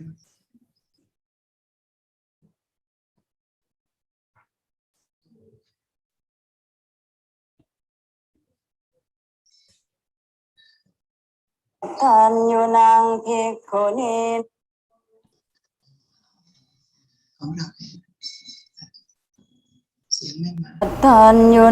Bhikkhuni nang Khotami Chinamato cha Pita Akhathanam hi Satha Soting Karoto no Mahapanya Namakhatha Khema There Te Pakata Savika Puttha Sethasa Satha Soting Karoto no Tere Upalavanna Cha Ittimanti Namuttama Savika Puttha Sethasa Satha Soting Karoto no Vinayattharinang Akkhapatacarati Vitsutta Thapita Akhathanam hi Satha Soting Karoto no Dhamma Kathika Pavara Dhamma Thinna Tinamika Thapita Akhathanam hi Satha Soting Karoto no Chayika nang Bhikkhuni nang Nantha There Tina Mesa Akhathane Thita Ahu Satha Soting Karoto no Aratta Viriyanang Akkhasona There Tinamika Thapita Tattathanam hi Satha Soting Karoto no Tippa Cakkukanang Akha Sakula Iti Vitsutta Visuddhanayana Sapi Satha Soting Karoto no Kunthalakesi Bhikkhuni Khippa Phinyana Muttama Thapita Yevathanam hi Satha Soting Karoto no Tere Patthaka Pilani Puppachati Manussari Tasang Yeva Bhikkhuni nang Akha Soting Karoto no Tere tu Patthakacana Mahaphinyana Muttama Nasukha Tukkhaṃ sa Satha Soting Karoto no Lukha Jevaratharinang Akha Kisapi Khotami Thapita Akhathanam hi Satha Soting Karoto no Singhala Mata Bhikkhuni Sattha Thimuttana Muttama Karoto no Mahasanteng Arokhayan Ca Sukhaṃ Satha Anya Bhikkhuni yo Sapphanana Kunathara Pahu Palento no Sappapaya Sokaro Khati Samphawa Sota Panna Thayo Sekha Sattha Panya Silathika Phakha Sokale Sathana Satha Soting Karoto no. Thank you so much all the Bhikkhunis for reciting all the 13 Arhata theories verses. Thank you so much. And now with the salutation to all 13 theories, early theories, and after all the wonderful talk, I request the chairman of the session, who is a great scholar and a devoted monastic in Theravada tradition, Venerable Bhikkhuni and Dhammananda Theri from Thailand, to preside the session. And before that, I must say that she, in fact, needs no introduction, how energetic, how active, and how pure Dhamma holder she is. But For the formal introduction, I would like to say a very few words about a 77-year young and energetic Thai bhikkhuni. Venerable Bhikkhuni Dhammananda Theri was born in 1944 and received the Bodhisattva's precept from the Fo Guangshan order in Taiwan in 2000. In 2001, she took her Shramneri ordination in Sri Lanka from R. Saddhasuman Bhikkhuni and T. Dhammaloka Bhikkhu. In 2003, she was ordained as a full Bhikkhuni in Sri Lanka, the first Thai woman to be ordained as a Theravada monastic lineage as Dhammananda. Presently, she is abbess of Song Dhamma Kalyani Bhikkhuni Arama, meaning temple where women uphold the Dhamma. Unusual for Thai women, Dhammananda received a higher education. After high school, she received her BA in philosophy from Vishwabharati Shantiniketan, India, her MA in religion from McMaster University in Canada, and her PhD in Buddhism from Magad University in India. She taught for 27 years at Thammasat University in Bangkok, Thailand, in the Department of Philosophy and Religion. She is a well-known author of many books on contemporary issues in Asian Buddhism. Many were published before her ordination and are under the birth name Dr. Chat Sumaran Kabila Singh. Since her ordination, Dhammananda has written more than 100 books designed to educate the public about various issues related to Thai Buddhism, including the place of women. She has such a vast experience in the scholastic and monastic field, which is impossible to let you know in just one session. I just quote her saying for your kind consideration. She used to say, "I do not choose to be ordained because I want people to recognize me. I did it because I want to carry on the heritage of Lord Buddha. I am trying to revive the 4 pillars of Buddhism, bhikkhus, bhikkhunis, laymen, and laywomen that will sustain the religion into future. I don't mind if some people reserve different opinions about bhikkhunis. The public will be the one who judges the work. I know there is some resistance out there. It is not my intention to speak out and provoke anybody.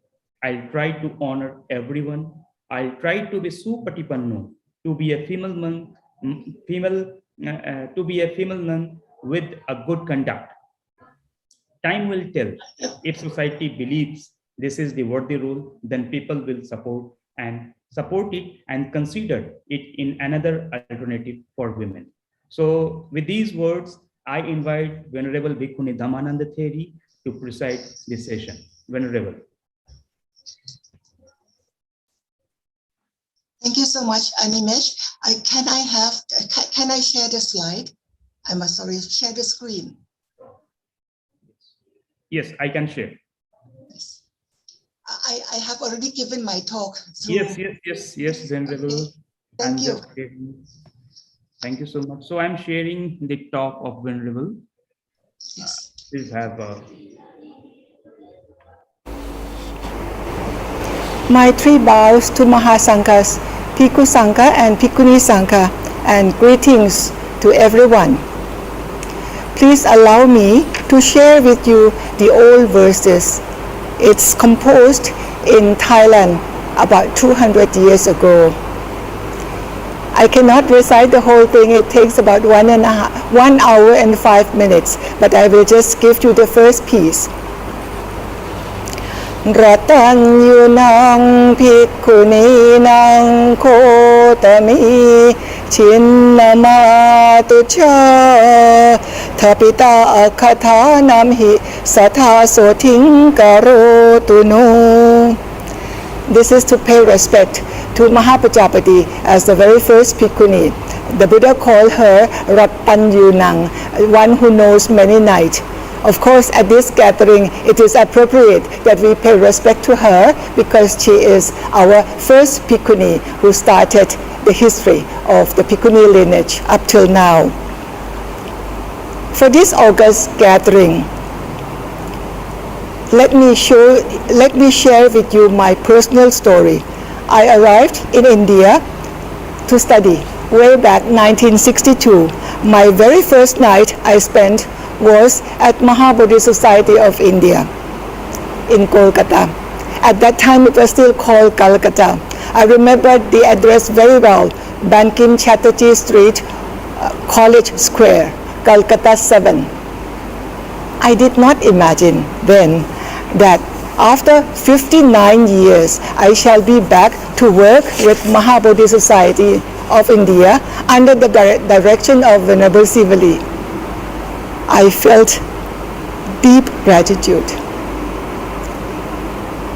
In 1968, I went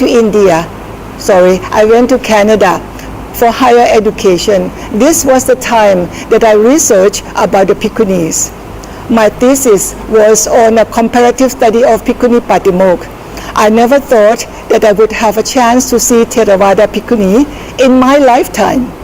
It was something far into the future. With my exposure in Canada, I met my teacher who gave me another piece of information that Bhikkhuni ordination was possible. My own mother, Venerable Waramaika Bilsing, spent her monastic life, waited for 15 years before she actually could receive full ordination in Taiwan in 1971. Ordination for Theravada Bhikkhuni was still out of sight. Imagine a person like me who had waited for so long, almost without hope, and finally ordination for Theravada Bhikkhunis in 1998 was a reality for other women to follow. That also was beyond my imagination. Another story to share with you, a senior monk, a senior Thai Bhikkhu who came to participate at the historical 1998 Bhikkhuni ordination in Bodh Gaya, told me an interesting dream he had. In the dream, he saw a big, huge tree being cut off and lying dead in the forest. What was striking was this tree was so ancient, it must have been 1,000 years old. Again, very interestingly, the following night, he had a dream, and now this time there was a woman pointing to that tree, that dead tree. And then he went and had a closer look and realized that there were new branches starting to come out. He thought, what was this dream about, as he was wondering. Very soon after that, the Thai Bhikkhunis approached him and asked to give them Ovada. You know, before the Bhikkhuni recite their own Patimokkha, they have to receive Ovada from senior Bhikkhu. This is in the Vinaya instruction. Then he realized that the ancient tree he saw in his dream, in fact, represented the Bhikkhuni Sangha, which was supposed to die out. That dream was a signal that it was his duty to revive the Bhikkhunis. And since then, he had taken the responsibility to give Vinaya teaching to the Bhikkhuni regularly. So as you know that we recite Patimokkha on the full moon and on the dark moon, so twice a month the venerable teacher would come and guide us, teach us with his Ovada, with his instruction. I relate this story to the reality of this conference. Now, our Bhikkhus brothers realize their responsibility and start to come out to support, to teach, and to guide the Bhikkhuni sisters. We are here together to commemorate 25 years of the revival of the Theravada Bhikkhuni lineage in this present time. Our central point that allows us to be together is Mahabodhi Society of India, which was founded by Dhammapala, the great bodhisattva of our time. I come from India, I am now in Thailand, and we are proud as a nation of more than 700 years old. Majority of the 70 million population are Buddhist. Yet, we cannot claim to be Majjhima Desha, that is a central land, as we did not have the fourfold Buddhist communities. The Bhikkhuni Sangha was missing. There were previous cases of how women wanted to be ordained as early as 1928, but failed to do so. Only with the emergence of the Bhikkhuni Sangha in this modern era that we have more women becoming bhikkhunis in our country. In Thailand, we now have not less than 285 bhikkhunis. With my own ordination in 2001, I confirmed that academic foundation is very important for this movement. I would like to bring attention to Buddhist scholars to study the text well and to provide for the larger community how we can help establish the missing piece of important picture for Buddhism, that is the Bhikkhuni Sangha. We need to understand that it was the Buddha's vision to have the fourfold Buddhist communities, the bhikkhus, bhikkhunis, laymen, and laywomen. This vision was clearly expressed when the Buddha met the Mara after he was enlightened. He refused to pass away as the Mara suggested. He postponed his passing away until he had established the fourfold Buddhist communities. That was the Buddha's vision. He spent 45 years to put his vision into mission, and it was mission possible. His mission was completed, as confirmed by the Mara himself when he came to see the Buddha second time. I have reference. Please read Mahaparinirvana Sutra, Dika Nikaya. Now, to have the Bhikkhuni Sangha was the Buddha's mission. It was his mission and completed in his 45 years as his mission. With all respect to the Buddha, all of us have to do our best to keep his mission alive and active. We cannot let go of any of the fourfold Buddhist communities. Should any one of them is missing, it is our duty and our responsibility to bring it back in order for Buddhism to survive and flourish into the future. Academic studies and researches can help both the bhikkhus and bhikkhunis to perform their duty properly. The present obstacle against bhikkhuni ordination is the misunderstanding of the bhikkhuni ordination itself. Many bhikkhus are of the belief that in order to ordain bhikkhunis, there must be Bhikkhuni Sangha. Not so in the text. The Buddha allowed the bhikkhus to give ordination to bhikkhunis.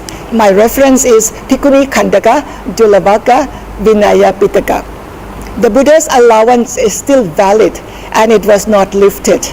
And this was the reason used by the Theras who established the revival of the Theravada Bhikkhuni Sangha in the present day. We should not limit our interest on the bhikkhuni issue only for bhikkhunis, but we must have a bird's-eye view to see how we can benefit larger communities. Let us look at women's rights. We discussed much about women's rights. Indian women already enjoy their right to be ordained as early as in the Buddha's time. Can you imagine? 2,600 years ago, women were ordained happily under the Buddha's guidance. Women are mothers. As mothers, we never have to claim the right to be mothers. So why do we have to demand women's right? Feminine nature confirms the quality of sharing, nurturing, healing, etc. All these are much needed in the world at this moment. These media often want to ask about equality. Why so? We do not seek equality. Being a woman, one has already possessed the quality broader than men. This is supported by a research, they had 24 professions and they discovered that women can do more professions than the men. If they can be mothers, they can take any responsibility. It is nature itself, nature with a big N, capitalized N. Nature itself trusted women to be mothers. That is the highest honor. Why so? We do not seek equality. Being a woman, one has already possessed the quality broader than men. This is from a research. They have studied about 24 professions and they have discovered that actually women can do many more professions than the men. if they can be mothers, they can take on any responsibility. It is nature, capital N. It is nature itself that trusted women to be mothers. That is the highest honor given to women as human species. Only allow them to shine forth their inner beauty. If they can give you your life, they can give much more to the world. Your own existence confirms the ability. Only allow their potentiality to blossom. Offer them the same opportunity. The world is waiting to see real change, a real improvement to family, to society, to nation, and eventually to the world. Only allow the women their potentiality to be expressed. When we look at education, Gandhiji said that if you give education to the man, that is for himself. But if you give education to a woman, then you educate the whole village. This is much forgotten now, but I would like to repeat again. Gandhiji was so beautiful in supporting women. Support and provide education for the Bhikkhunis. I am sure they can do wonder in our society. They are not mothers who normally limit their responsibilities to their own children and their own family. They are spiritual mothers and thus accessible to the world. Now look at the Bhikkhunis in India. Buddhism emerged from Indian soil, and the revival of the Bhikkhunis in India is very important. It is a must. I met Indian Bhikkhunis in 2012 in Vaisali when I came to attend, when I was there to attend the Sakayatida Buddhist Women's Conference together. They also appeared. It was very cold. I remember it was, the temperature was 0. They approached us, they invited us, the senior Bhikkhunis. There was Venerable Dr. Liu Fab was there. I myself, they asked us to help them, to train them in Nagpur. So we became aware of Indian Bhikkhunis in Nagpur and in other places at that time. For Indian Bhikkhunis, they were sponsored to fly to Thailand and also receive monastic training at our temple. We went out for alms, we went out for Pintabat together, and I took them to places to see the Buddhist culture in Buddhist land. They still lack the language, so the teaching depended much on a translator. Yes, we need to support them for education, monastic training, etc., so that they can benefit others. They need to be nurtured. They need education and training for them to be able to give. They themselves must be first nurtured. Bhikkhunis in our temple in Thailand reach out to offer help to provide Buddhist training, Buddhist education for female inmates in the provincial prison. After 7 years, now the prison authority recognized us and requested our training to be the major training for female inmates in the prison. In this provincial prison, there are 3,500 inmates, and 700 of them are females. The Bhikkhunis work with the female inmates, and now the provincial chief, they also requested the training for the male inmates. This is very good example of how we could involve our Bhikkhu brothers to take care of this part. It is very good example that we as Bhikkhus and Bhikkhunis can support each other, can help each other, work the responsibilities out there in society. Some are better done by the Bhikkhus and some are better done by the Bhikkhunis. If we understand this, then the Bhikkhunis would come in as a, supporter, and the Bhikkhus, the brothers, the big brothers, can always get the support from the sisters. We from outside India always look up to India for role model. India has been the mother of our civilization. Indian government is so far advanced in the implementation of technology. India as a country is so far advanced in their spirituality. From the Buddha's time even up till now. I trust Indian government will again have the farsightedness to see how they can best utilize the female quality to bring about the balance of social responsibility. When a mother is well fed, well educated, well taken care of, what else can we expect but a very happy family? The heartbeat of the family begins with the mother. The Bhikkhunis are the spiritual mothers who can bring about the health of happy body and mind. India brought out the best human quality, that is enlightenment, which has shone through thousands of years in the past and yet thousands of years to come. The mission the Buddha set for us is alive and active with the revival of the Bhikkhuni Sangha, the missing piece which has now brought us to the completion of the picture. I am most grateful for Mahabodhi Society of India under the guidance of Venerable Sivali, who walks in the footsteps of the great Dhammapala, the Bodhisattvas who founded Mahabodhi Society itself.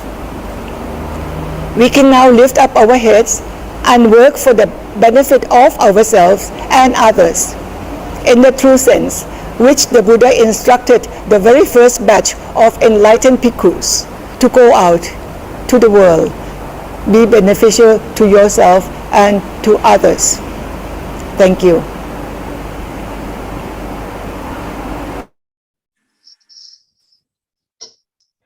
Thank you so much, Venerable, for your Yes, I can add 2 minutes. lecture or your kind words.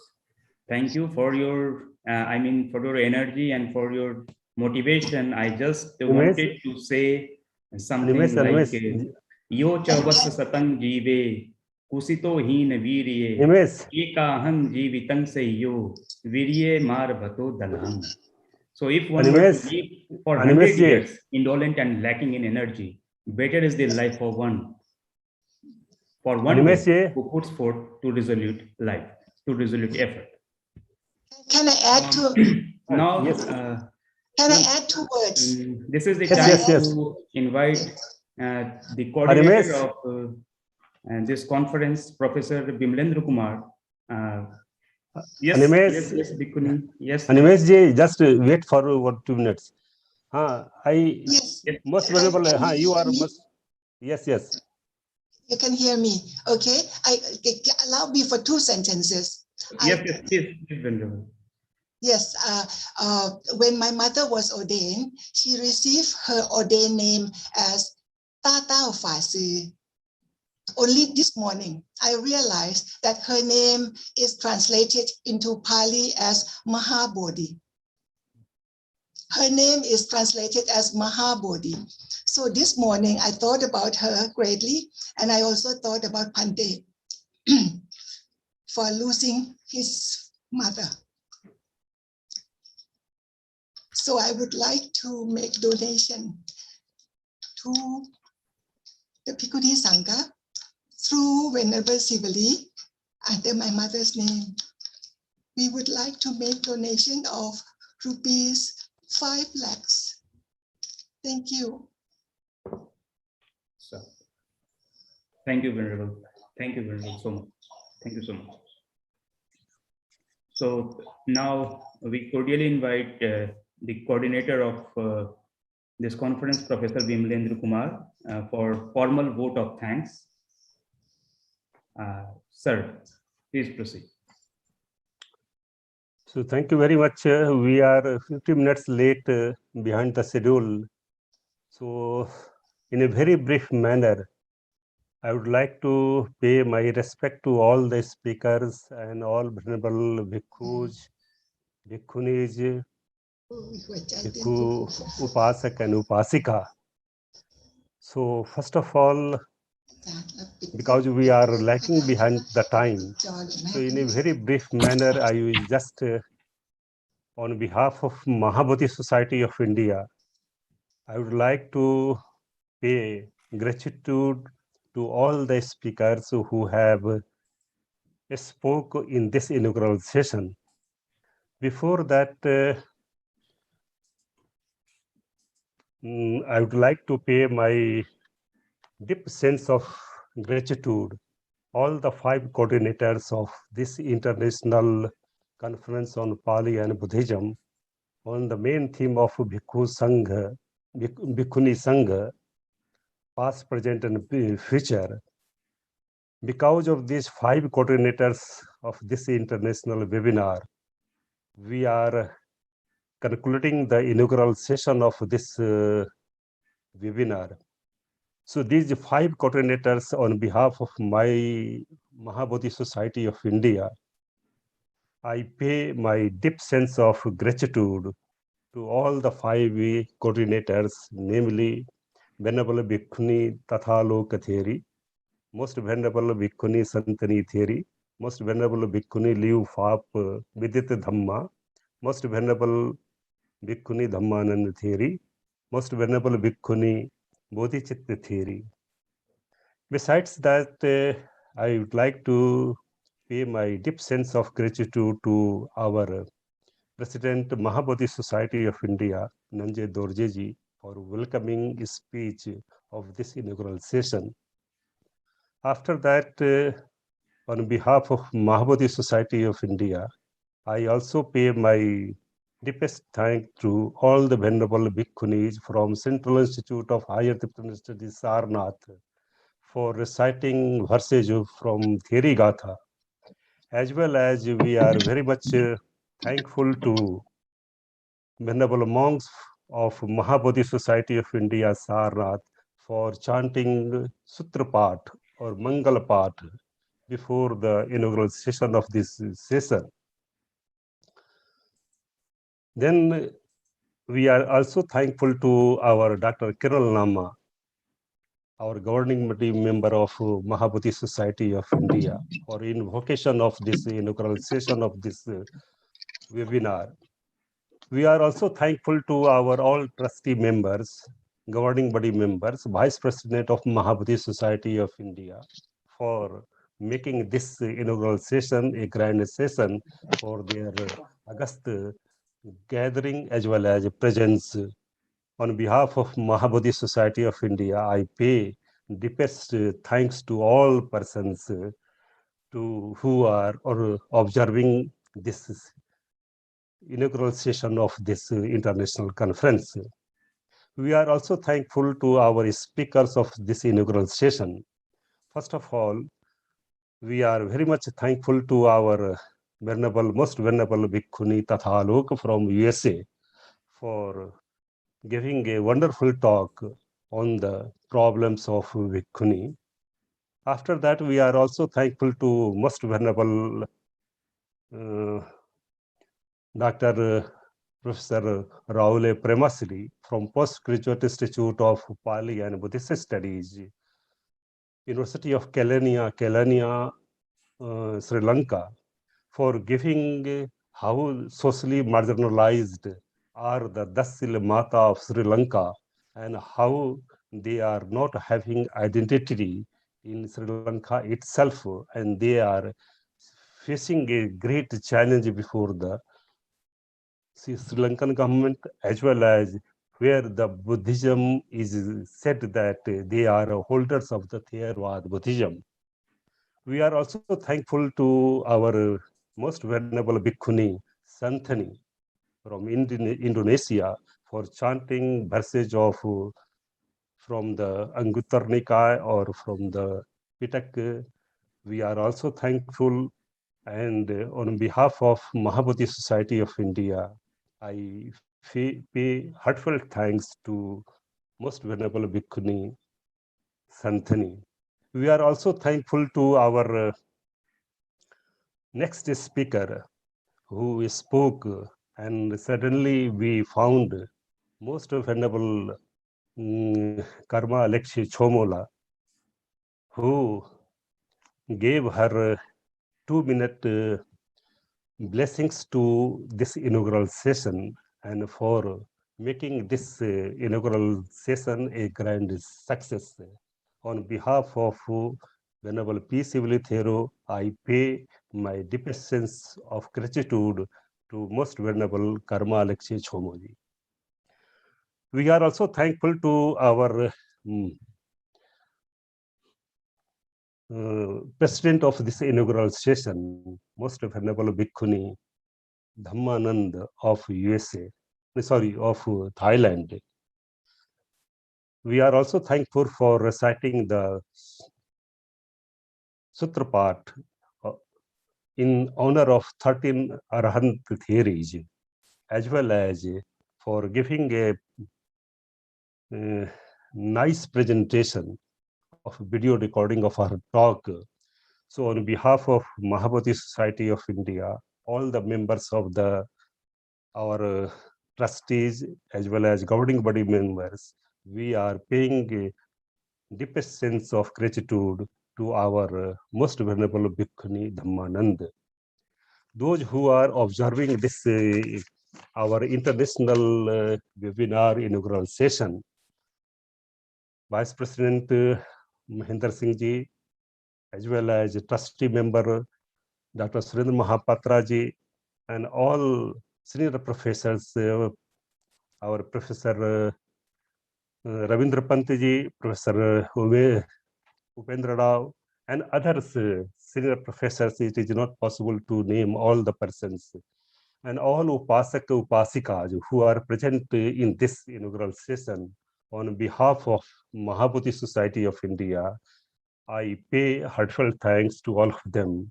Even the media persons who are recording this webinar, I pay my heartfelt thanks to all of them. Even administrative officer of Mahabodhi Society of India, Sri Randhir Chaudhary, Sarabjit Raha, and others, and the most venerable bhikkhus of our Mahabodhi Society of India, Saranath, Venerable Sumitnath Thero, Venerable K. Medhankar Thero of Joint Secretary, Mahabodhi Society of India, Kolkata Center, Venerable Rahul ji from Mahabodhi Society of India, Sarnath, Bhikkhu in charge of Mahabodhi Society of India, Delhi Center, Lumini Center, Bhubaneswar Center, and all the most venerable bhikkhus who are observing this international inaugural function of this webinar. I pay heartfelt thanks to all of them. Last but not least, those who have been left, and even the media persons and those who are observing on behalf of Mahabodhi Society of India, and those who are left, I pay my deepest sense of gratitude to all of them. Thank you very much. It is a very short time. Speakers are waiting for their turn in the next academic session. I ask Animesh ji to proceed for the next session. Thank you very much. Thank you so much, sir. So this is the end of the inaugural session. So now we'll proceed for the next session. So can we have just 5-minute break? It is sharp 1. So we'll meet at 1:05 and we'll start our next session. With the permission of the coordinator, sir.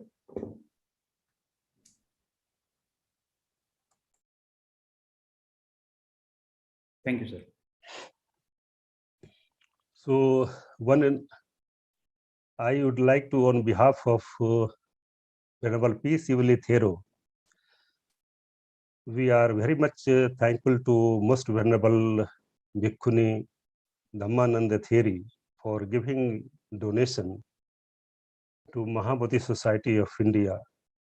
So we are very much thankful for her generous donation to Mahabodhi Society of India, and in support of Bhikkhuni Sangha, what she has donated. So on behalf of our Venerable P. Sivali Thero, I pay deepest sense of gratitude to Most Venerable Bhikkhuni Dhammanand Theri. Thank you very much. So, and she has given generous donation in honor of mother of our Venerable P. Sivali Thero also. So on behalf of P. Sivali Thero ji, Venerable, I pay deepest sense of gratitude and heartfelt thanks on behalf of Venerable P. Sivali Thero to our most Venerable Bhikkhuni Dhammananda Theri. Thank you very much. Thank you, sir. Thank you so much. So this is the So end we of. can start. You can just ask our Professor Ravindra Pantji to start the next session, because speakers are waiting for the next session. We are 1 hour late. Sure, we sure. can start our session. Okay, sir. So now we are moving towards this and going to start the first technical session of this conference. The chairperson of this conference is Professor Ravindra Pant from New Delhi, and there are 6 speakers in this session. The first speaker is Dr. Mahendra Singh, MBSI, Professor Wangchuk Dorje Negeji from Central Institute of Higher Tibetan Studies, Venerable Dr. Panyalok Vadinagla from Postgraduate Institute of PALI and Buddhist Studies, Sri Lanka, Professor C. Upendra Rao from Jawahar Nehru University, Venerable Brenda Huang Shuangle from Nalanda, and Dr. Nikki Chaturvedi from Jaipur. Let me take an opportunity by the same time to introduce the very honorable, very senior and Professor Ravindra Pant. So Ravindra Pant, the name is very well-known name in the field of Pali and Buddhist studies. He is expert in ancient Pali language and original teachings of the Buddha. He remained the director or the vice chancellor of now Nalanda Bihar, Nalanda deemed university under Ministry of Culture, Government of India. He served from 2000 to 2016 here. He also has the honor of serving the director at Vipassana Research Institute, Igatpuri, Maharashtra, where he has contributed a lot in preparing the Chatta Sangayana Pali Tipitaka. For 14 years, he was there and guided many in the field of Pali and Buddhist studies. And he is also visiting professor with the Indira Gandhi National Center for Arts, IGNCA in New Delhi. He has a deep understanding of teaching of the Buddha and their application in-depth knowledge on the Buddhist heritage of India and its importance. A widely traveled scholar, he has more than 100 research papers to his credit, presented and published in various national and international conferences, seminars, and workshops. He has delivered more than 100 special lectures in India and abroad, and has edited and published more than 20 books. He also started the monumental project of compilation, edition, and publication of multi-voluminous Pali Hindi dictionary for the first time in India. He has been conferred a number of titles, honors, and awards due to his achievements in the field of Buddhist studies. Ministry of Religious Affairs, Government of the Union of Myanmar conferred the prestigious title of Mahasadhamma Jyotika Dhaj. Mahasadhamma Jyotika Dhaj in recognition of his contribution to the purification, perpetuation, and propagation of Buddha's teaching in 2008. He has also received the Lifetime Achievement Award at the International Festival of Buddhist Heritage of Ladakh in 2014 for his unique contribution in promotion and preservation of Ladakh's rich cultural heritage. In recognition for his outstanding leadership and contribution for the development of Buddhist studies, he was awarded Buddhism Today Award for Leadership Excellence in Ho Chi Minh City, Vietnam on November 2014. The 5th Modernities Conclave and Excellence Award 2015 Sterling Achievement and Bringing Glory in the Field of Education by the Modern School Old Student Association, New Delhi. At present, he is working on a project, the revival of ancient Buddhist pilgrimage and its impact on the society. I personally feel that it is very hard, it is very difficult to say something about Professor Pant in just one session. And so actually he needs no introduction to say. So I just cordially invite Professor Pant to please chair this session and please proceed, sir. Welcome, sir. Namo tassa bhagavato arahato samma sambuddhassa. Most Venerable Mahasangha, panelists, erudite scholars, learned participants, Dhamma friends, ladies and gentlemen.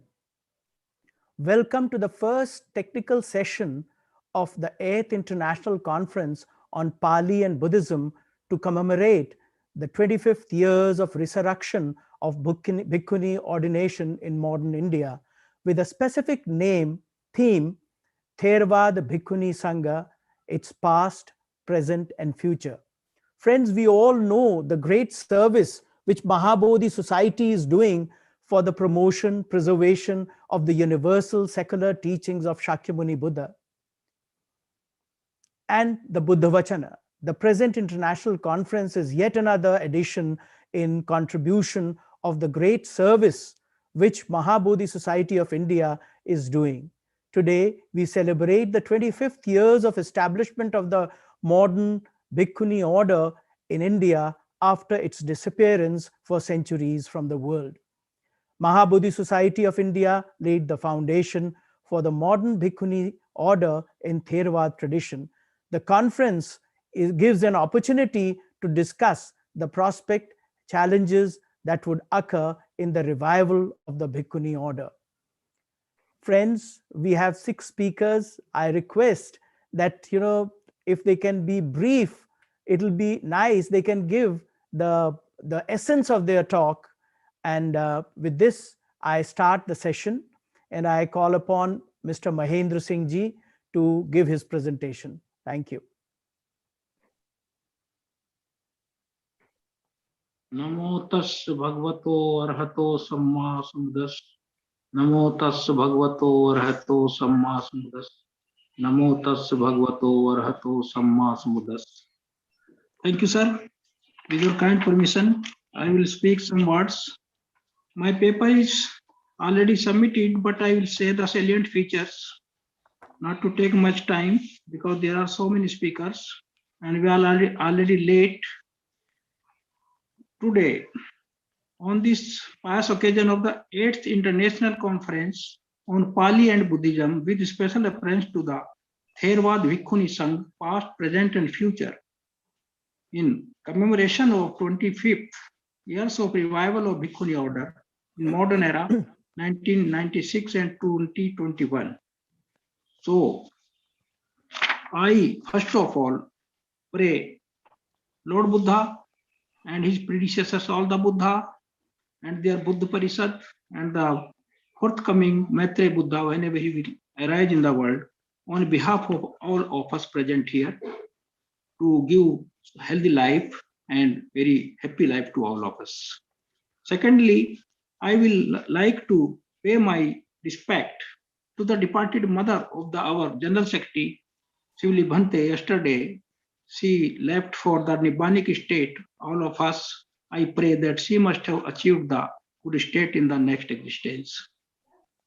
Thirdly, I have no words to express my gratitude and happiness for Sivli Bhante, the General Secretary of Mahabodhi Society of India, who spearheaded this cause to revive the Buddhism in the Mahabodhi Society, which was lacking for the last 50 years. There was such period that Mahabodhi's name was not there.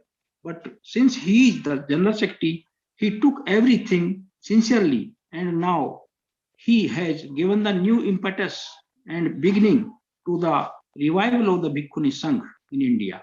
And by these efforts, this event is being organized, which we are enjoying, and we have got some opportunity to put our views in this conference.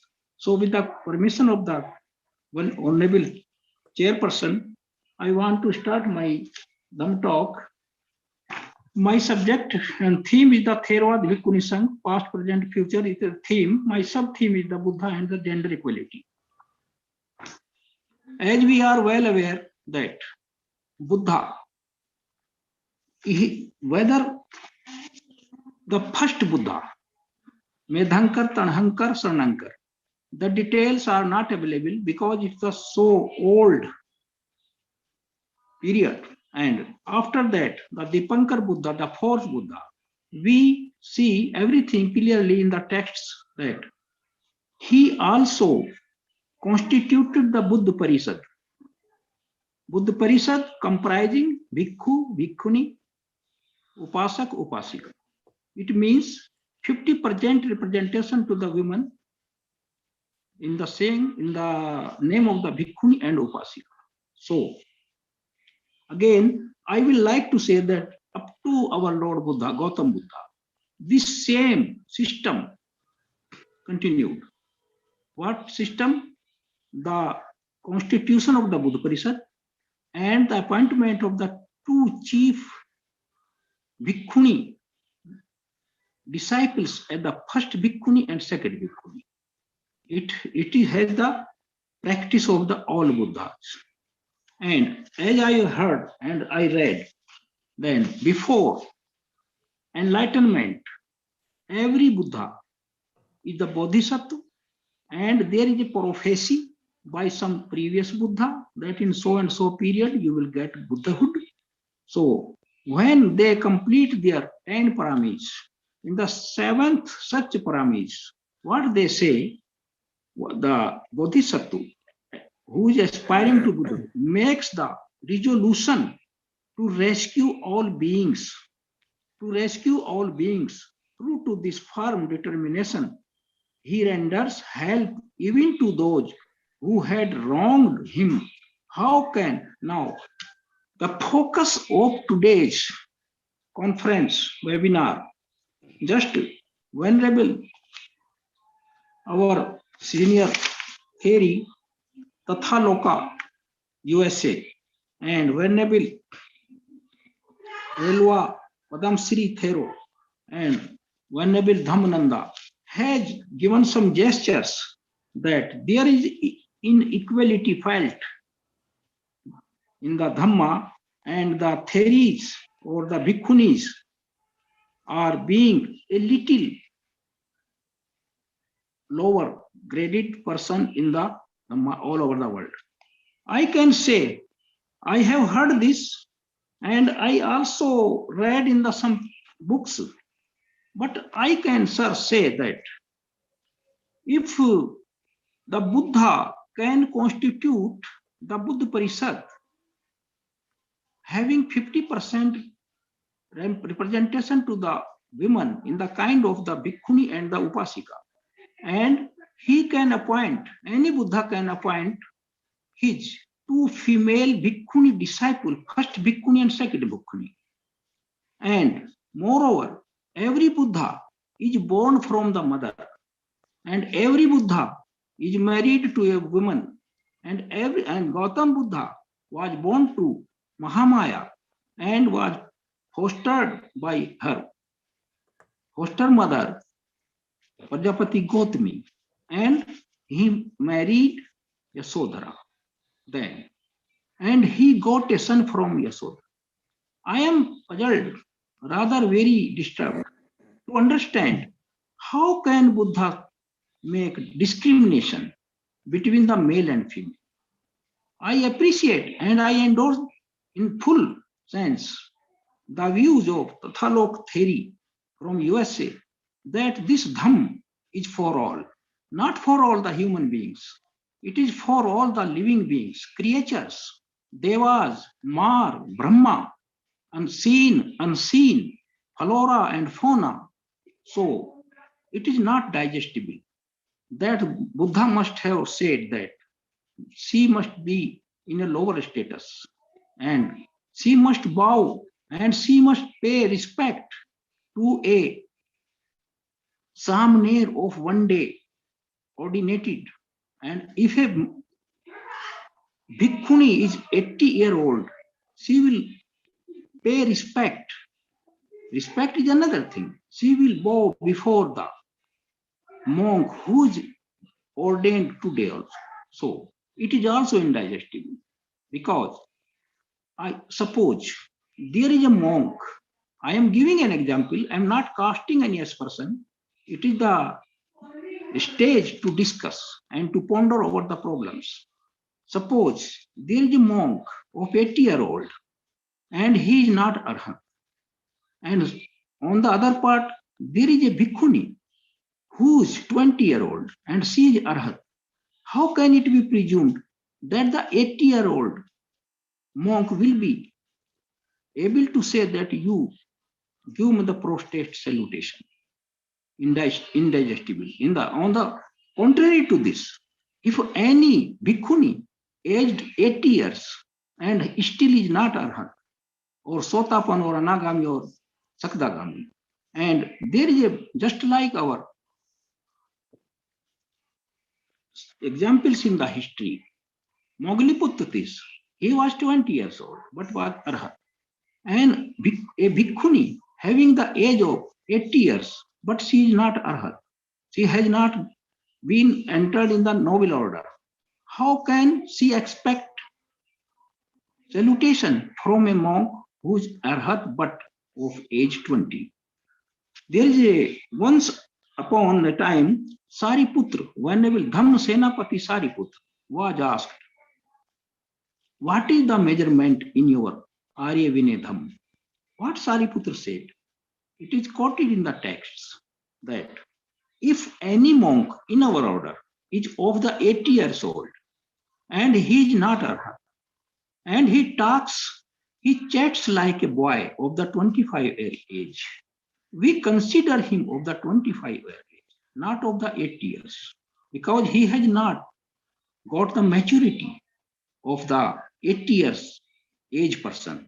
So far I can think that these reservations and these disturbing news and these Vedana feelings which are being expressed by our venerable bhikkhunis these days all over the world, that how this discrimination can be made by the Buddha. I vouchsafe with confidence that these are not the arrangements made by the Buddha. These are the later additions. I can't say who made this, and later additions and the interpolations and the manipulations rather fostered there such ideas, so that it may be said Buddha also treated the women as a stepmotherly being. So, in my opinion, and my personal view, how can it be said? I can say, had there not been Buddha in the Loka, who must have emancipated the Ambapali, who must have emancipated the Kisa Gautami, who must have emancipated the Patachara, who must have emancipated the Angulimal, the serial killer. So I agree with the views expressed by Venerable theory, Kathalok theory, that it must be treated non-genderly. The gender, if I think I am a male, I have great power, I am more prestigious than the women folk, then how can I say, how can I lead a household life, successful household life? And I am attachment to the gender world, then in no way I can attain Nibbanic state, because I have a feeling, great feeling, rather an intoxication, attachment towards the gender, sex, ling, bhed. So, in my opinion, it's a great opportunity and the great forum to settle down some misgiving with cordial and with harmonious agreement that such practice is in the vogue and being applied ignorantly or knowingly by any monk or by any person towards the female disciple of the Buddha, it must be given a goodbye forever, forever, forever. And we should talk congenially, friendly, under your, sir, I am saying under your chairmanship that how can we say that our Buddha was free for all? We request Mahendraji to just cut down, and because time is less, please give opportunity to others also. Thank you for your... Yeah, I know this, sir. I know, sir. I am going to conclude. I know, sir. Then how can it be said? Then the Buddha, who is the savior and the liberator, not by any magic, but by through his teachings.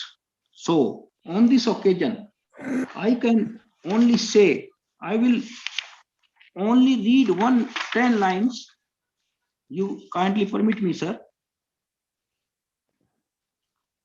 Discriminatory assertion towards women folk in Buddhist Pali canon were seen to be interpolated, rather foisted upon when the teachings of Dhamma were manuscripted or codified literally with the ill intention to malign, to allege, to defame the Buddha, to have undermined and degraded the status of women folk in his dispensation, whereas contrary to it, Buddha was the first great compassionate one, Mahakarunik, or firm supporter, firm crusader to bring equality and egalitarianism in this society by comprising in his order each man and woman sans the least trace of partiality, let alone gender equality, that is discrimination between male and female.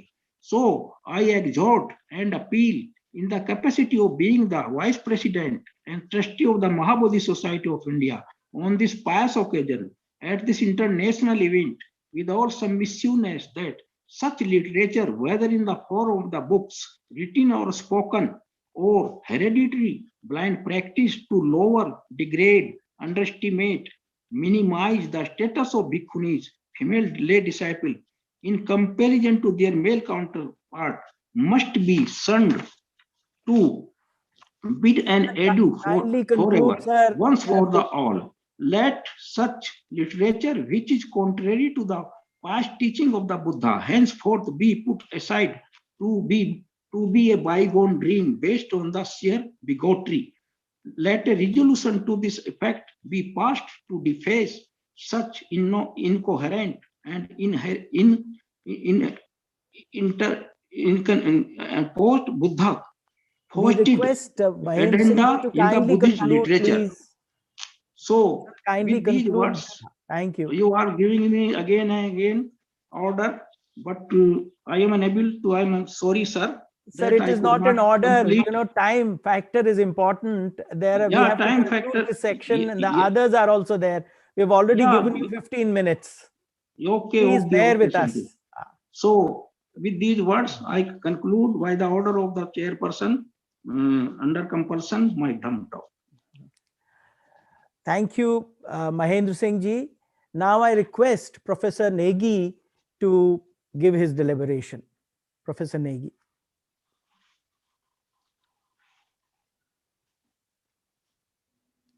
Vimlen ji, if you can introduce Negi ji.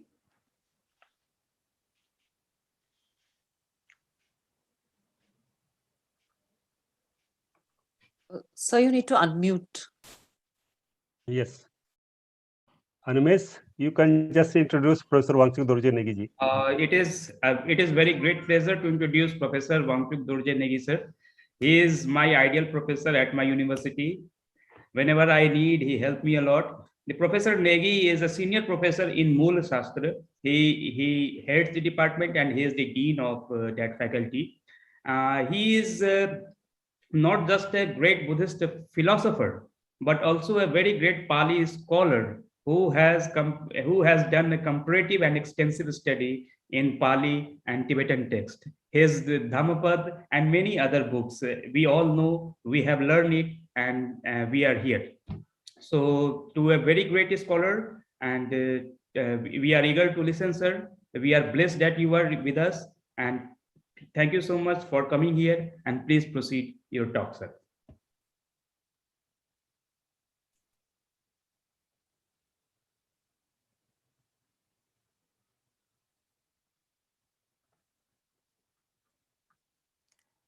Animesh ji, if we are not connected with Professor Negi, then maybe we can go to the next speaker because time is so less. Sir is here. Sir is here. Sir is here. Okay. Sir is here. So we invite Professor Negi. Please give his deliberation. Kindly unmute to Negi Saab. Sir, your voice is not audible. Unmute. Yeah.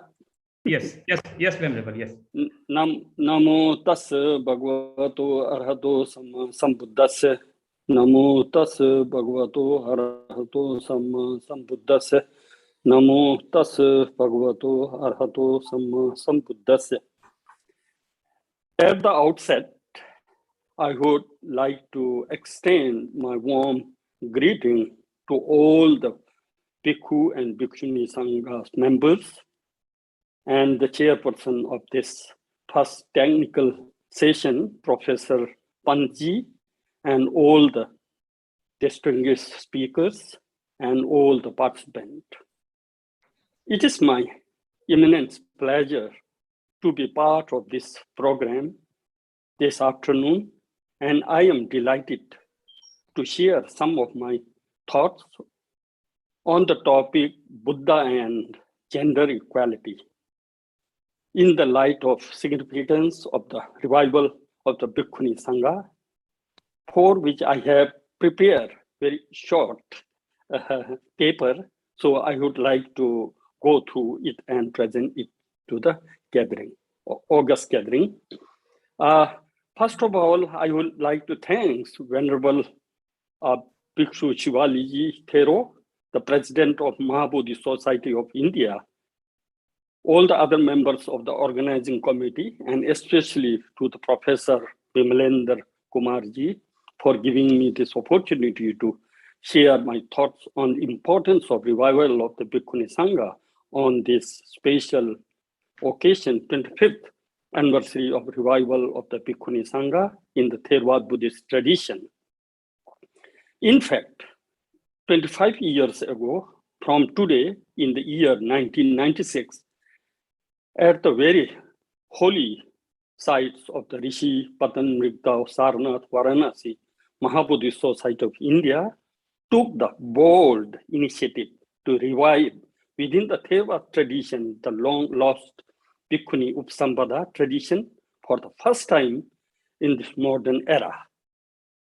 Bhikkhuni from the Mahabodhi Society of India, with the assistance of other bhikshus and Bhikkhuni from Sri Lanka, Korea, etc., made a history when the first group of women from Sri Lanka, led by the late Venerable Dr. Kusuma Theri, received the full ordination of the Bhikkhu Upasambhada within the Theravada tradition from the Royal Sangha for the first time in the land of its origin, after the centuries of its disappearance from India first and later from the Sri Lanka and other countries. Sarnath, as the place of the revival of the Bhikkhuni Upasambhada tradition, has its own profound significance because it is here, Sarnath, where Tathagata Buddha turned the first wheel of Dharma. The turning the wheel of Dharma, the enlightened all kinds of discrimination of the caste, gender, and race. The wheel of Dharma that was turned not only the human, but the goddesses, as well as the sentient beings. The wheel of Dharma that was turned, indeed, for the very purpose of establishing the path of benefit sentient beings. Tathagata Buddha's turning this wheel of the Dharma at Sarnath actually brought forth an unprecedented revolution in the land of India, Aryadesh, and consequently spiritual experience belonging to all classes of the society, caste, race, men and women attain the state of deathless nectar in the form of nirvana, are continuously doing so. Thus, Sarnath is certainly the place from where a revolution like the establishment of equality of all classes, castes, races, and gender in the terms of spiritual practice and attainment took off through the Tathagata's Buddha's turning of the wheel of Dharma for the first time. And this is message of Dharma and equality gradually spread across the, not only throughout the entire country, but across the border, throughout Asia, the separate that rightly become known the Buddha as the light of Asia, in the words of Sir Edwin Enrolled. Similar to the revolution brought forth by the Tathagata Buddha during the time of the Buddha, in our times, 25 years ago, today, Mahabodhi Society of India, Sarnath, took this great initiative to restoring the Bhikkhuni Sangha tradition within the Theravada tradition. In fact, the lineage of Bhikkhuni Sangha had been lost for a long time, not only in the Theravada tradition, but also in almost all the other 18 traditions, Nikayas. These 18 Nikayas were the early Buddhist schools which started developing gradually around the time of Second Buddhist Council and by time of King Ashoka. It is believed that all the 18 Nikaya schools were actively alive.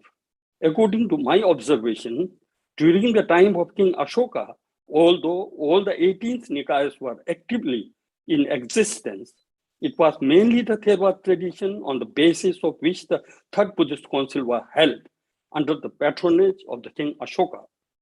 Thereafter, during the Buddhist Council held in Kundalwan, Kashmir, under the patronage of the King Kanishka, all the 18 Nikayas were recognized as the Buddha's teaching.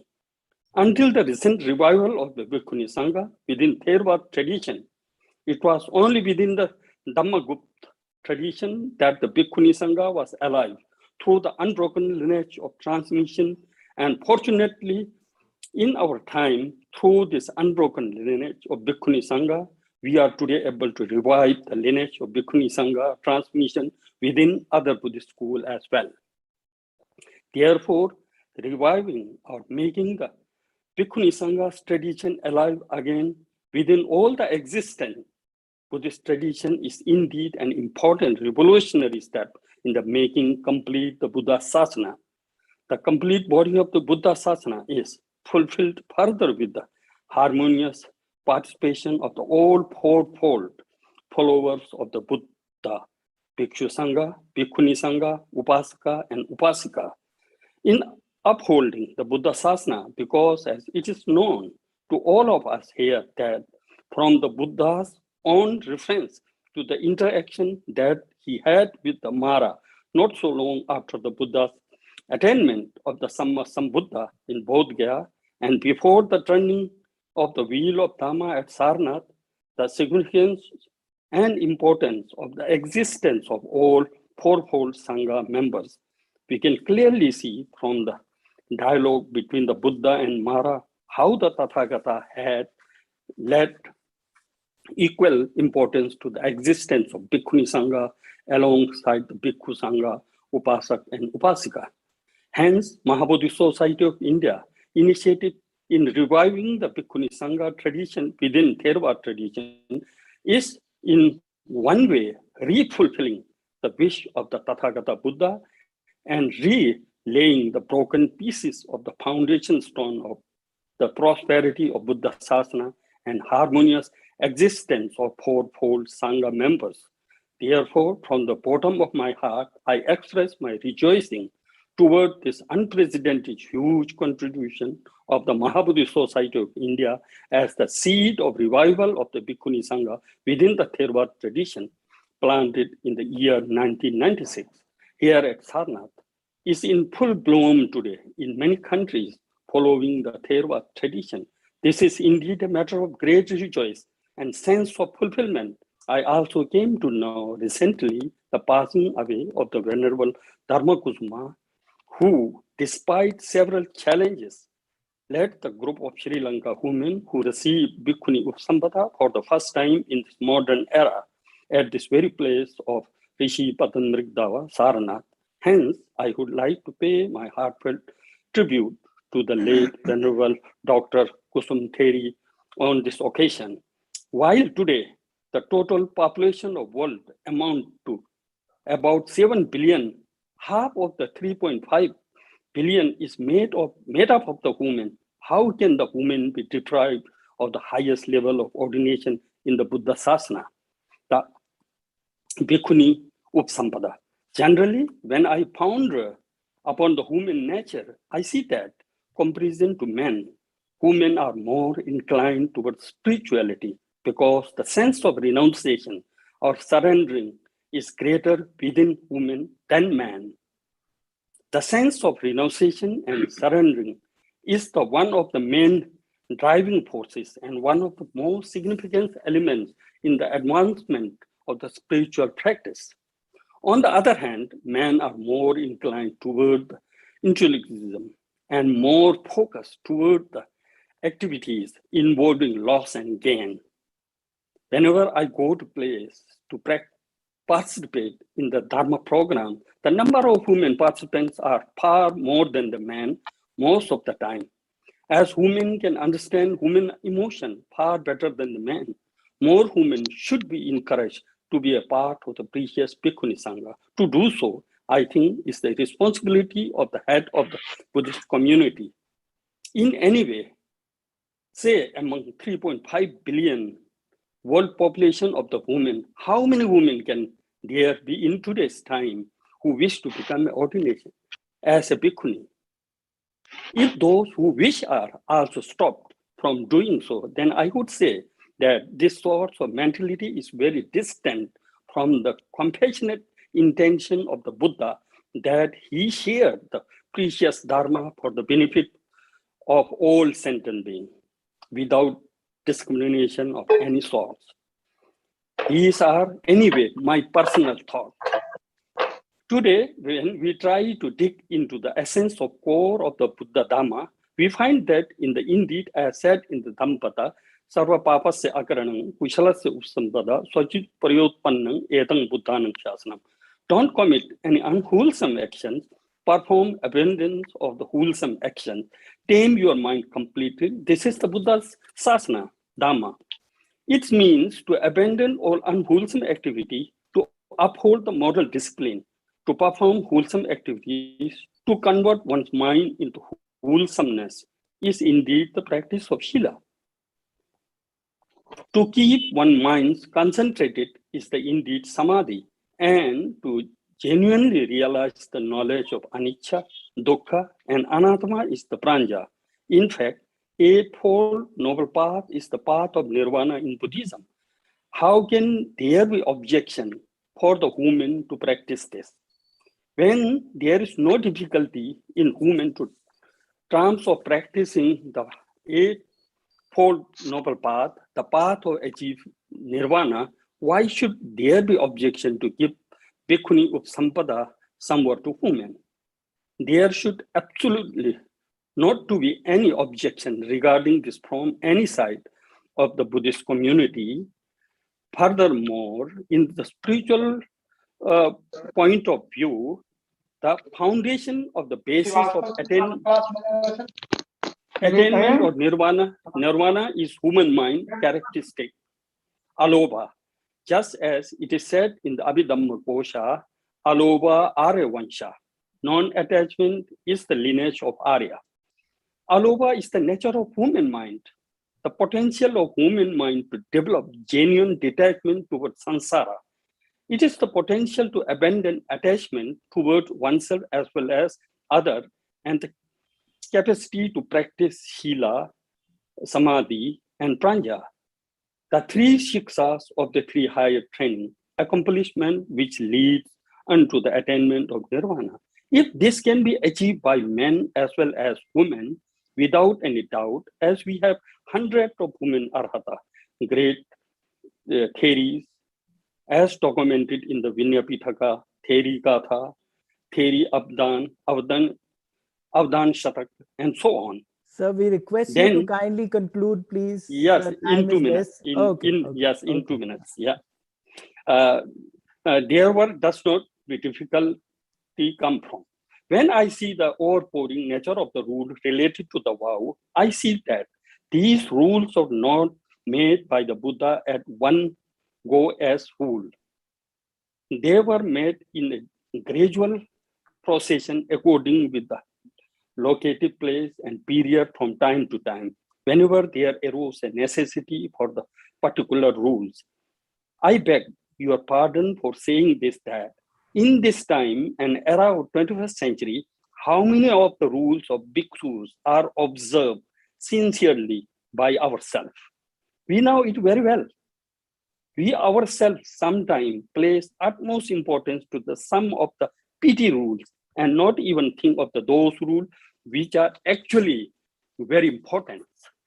Pardon me to say this, as I am sure many will not like to hear this, But I am confident that the teacher of Tathagata will not mind hearing this. Therefore, I am talking courage to say this.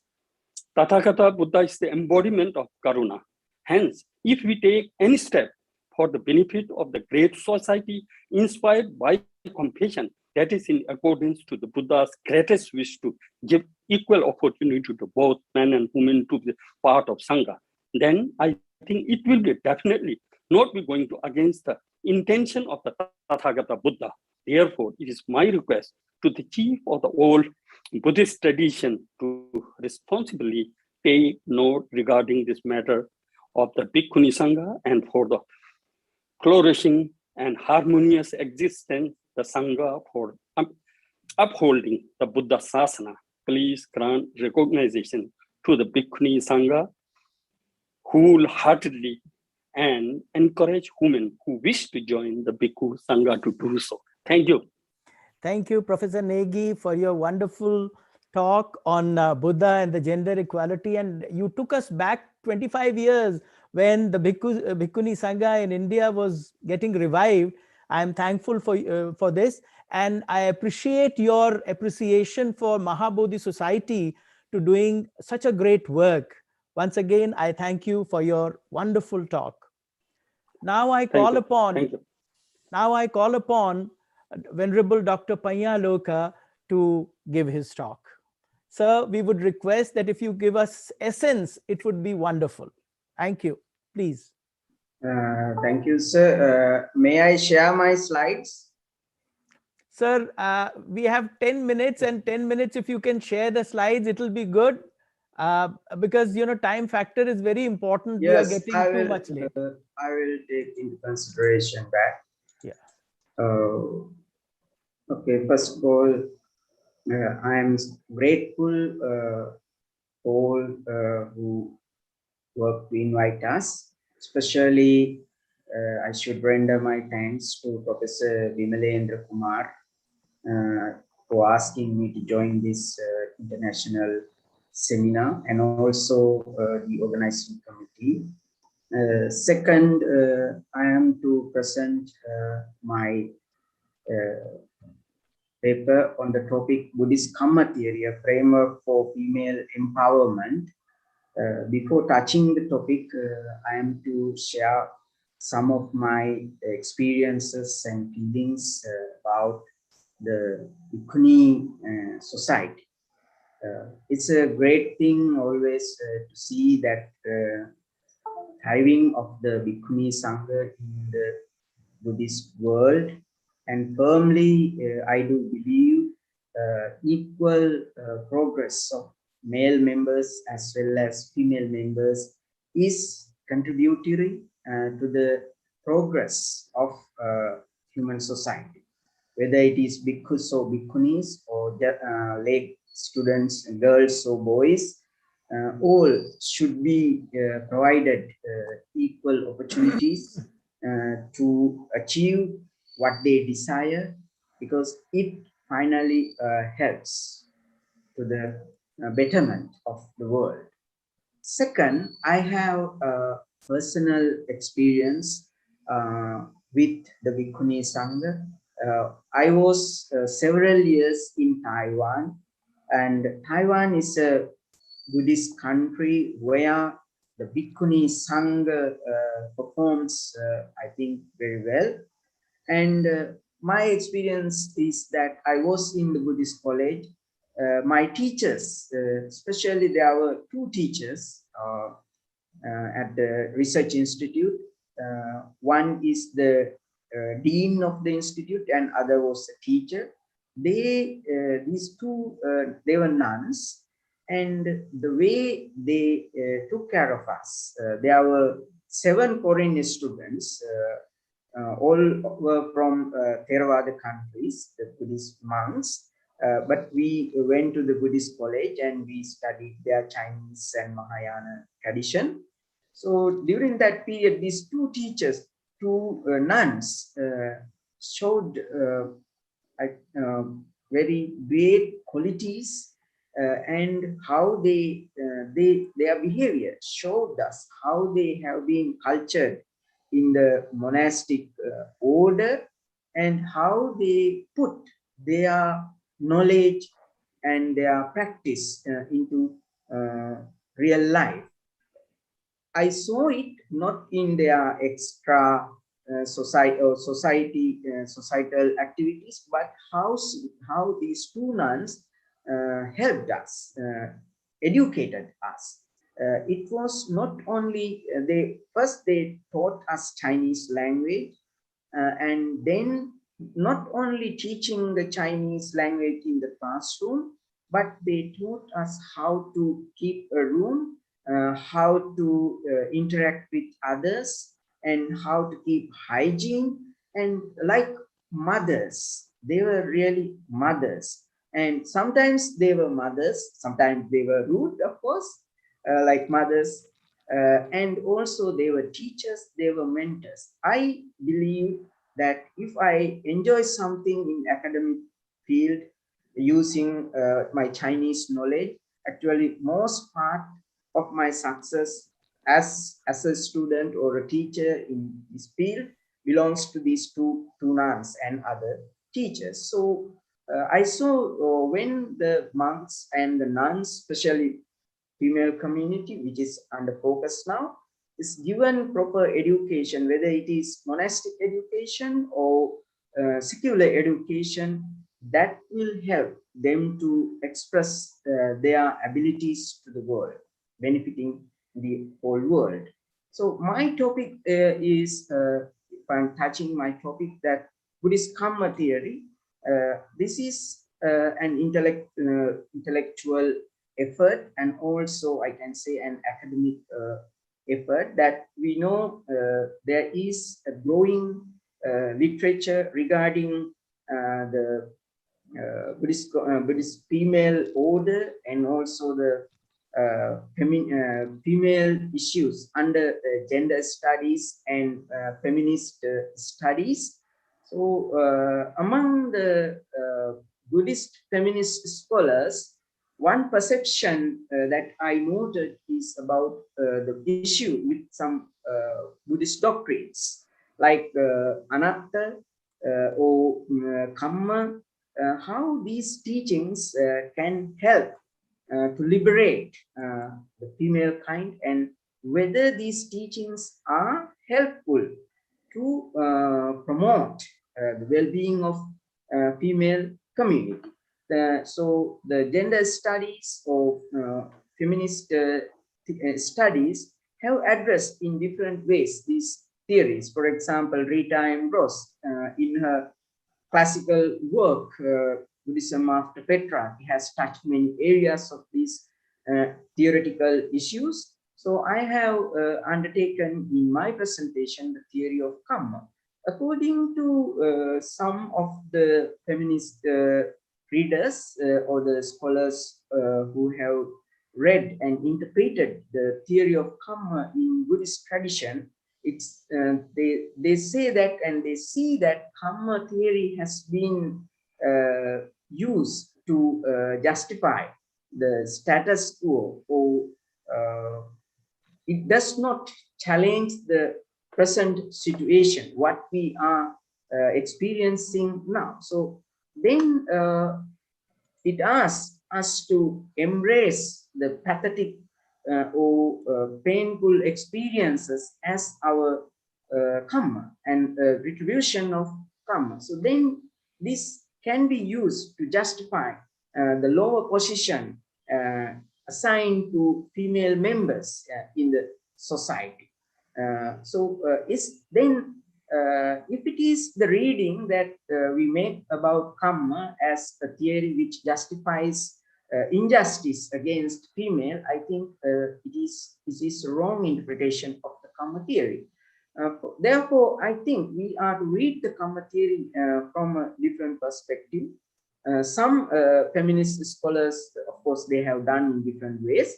My effort is that karma theory has to be looked from the historical perspective, in which we can see the Buddha's direction and how Buddha used the theory of karma to make his contemporary society a better place.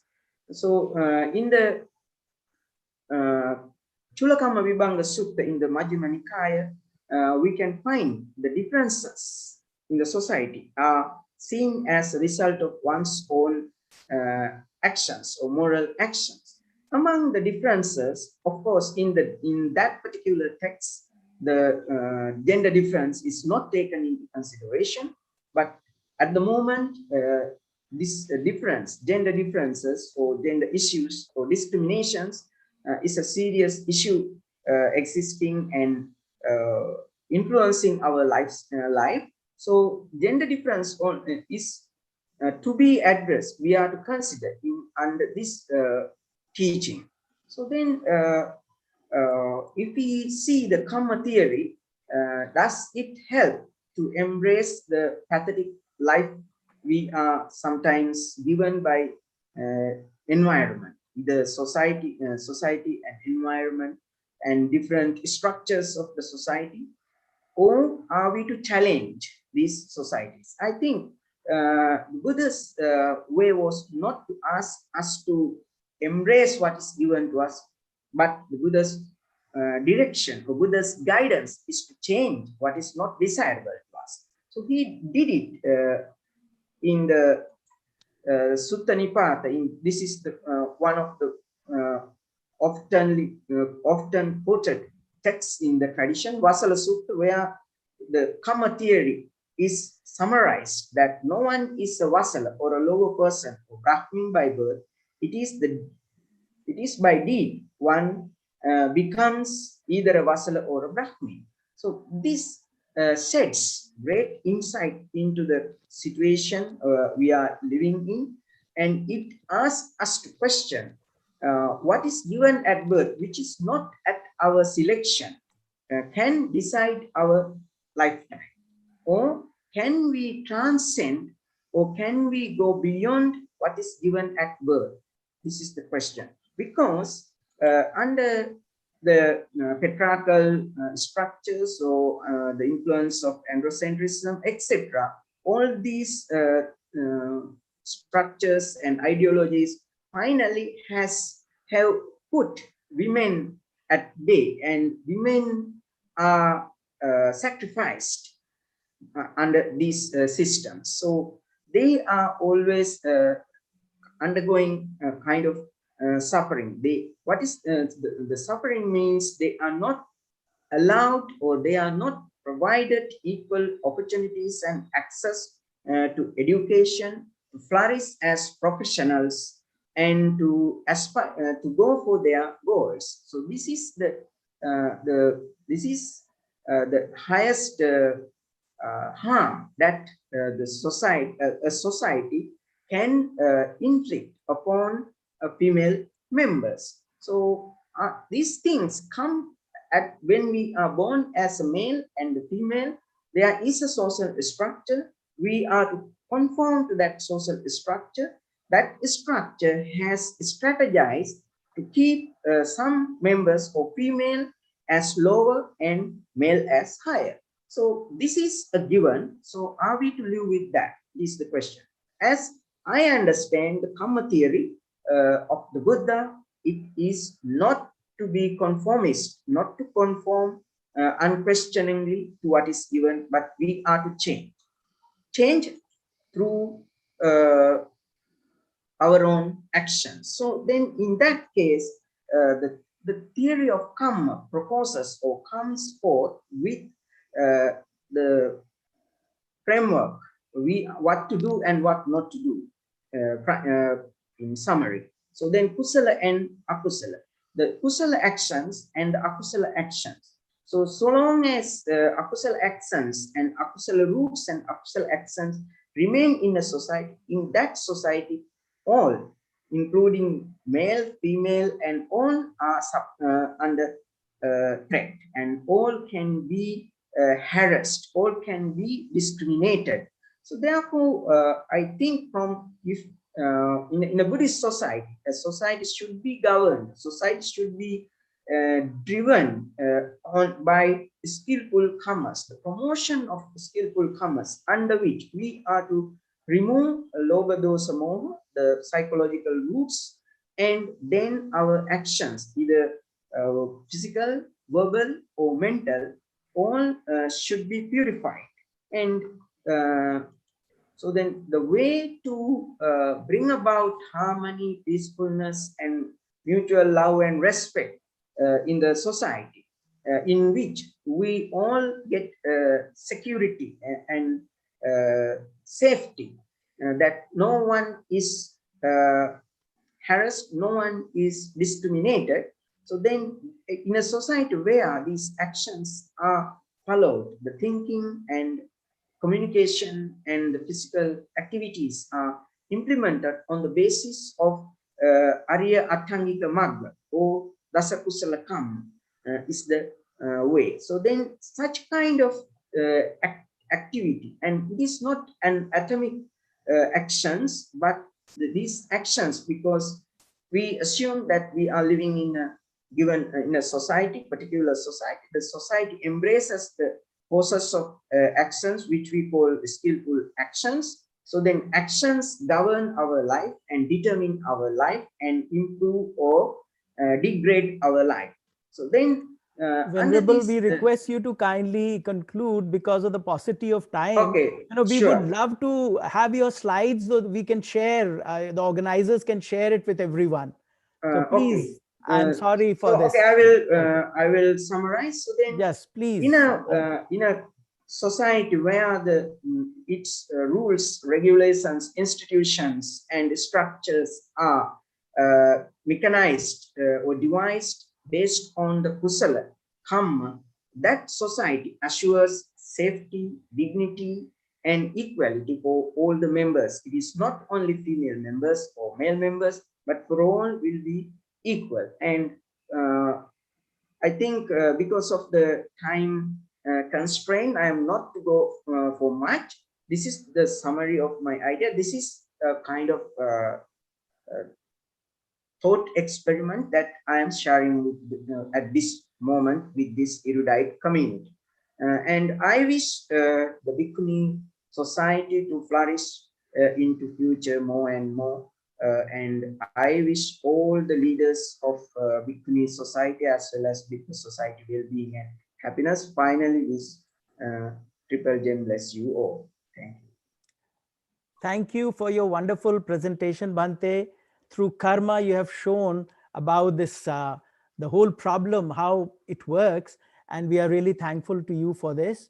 Now, because time is really passing away, it doesn't stop for anyone, I request next speaker, Professor Rao, to please take the opportunity and give his presentation.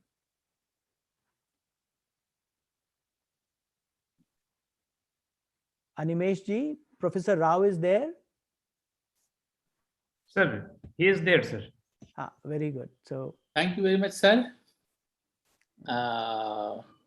Thank you very much, Professor Pantiji. And I'm very happy that 8th International Conference on Pali Buddhism with special reference to Theravada Bhikkhuni Sangha, past, present, and future is very, very good topic. I'm happy to present my views in this conference.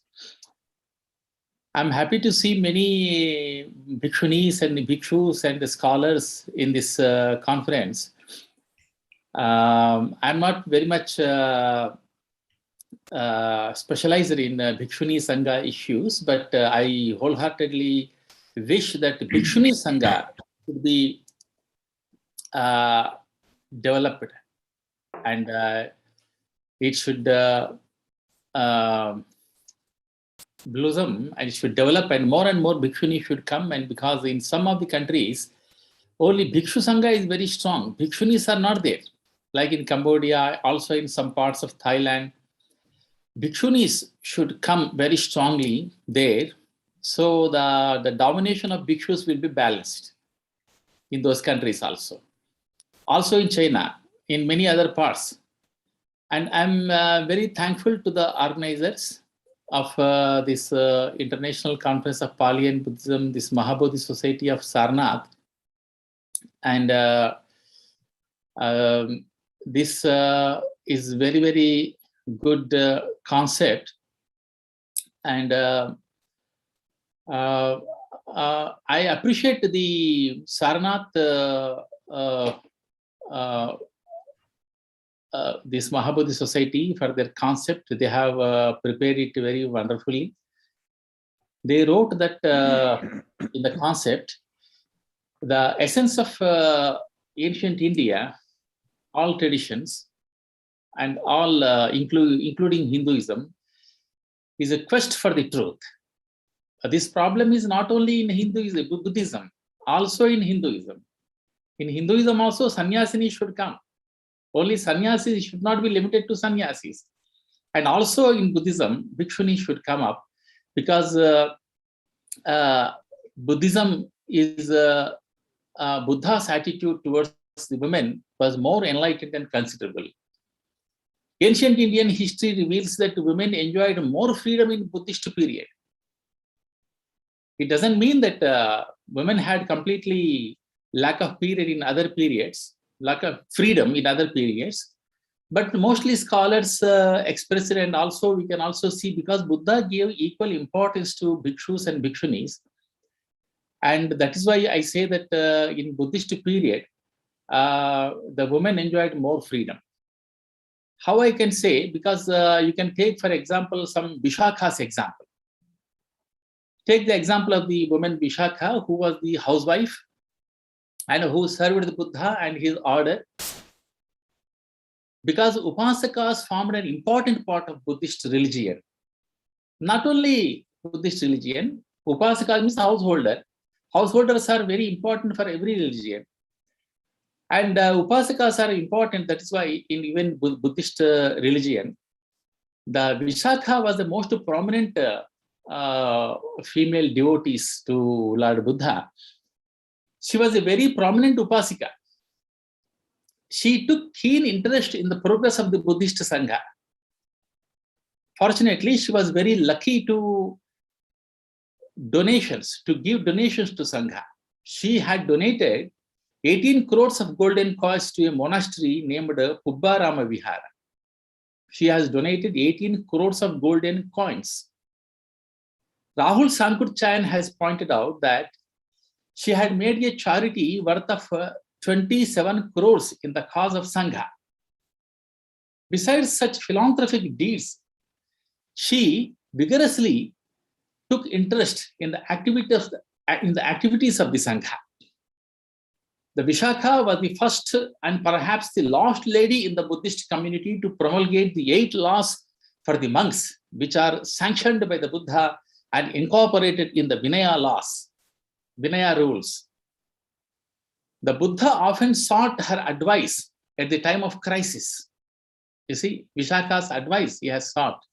Once a certain lady, once a very tricky situation has come in Buddha Sangha in ancient India. Once a certain lady, not knowing that she was pregnant, joined the Sangha.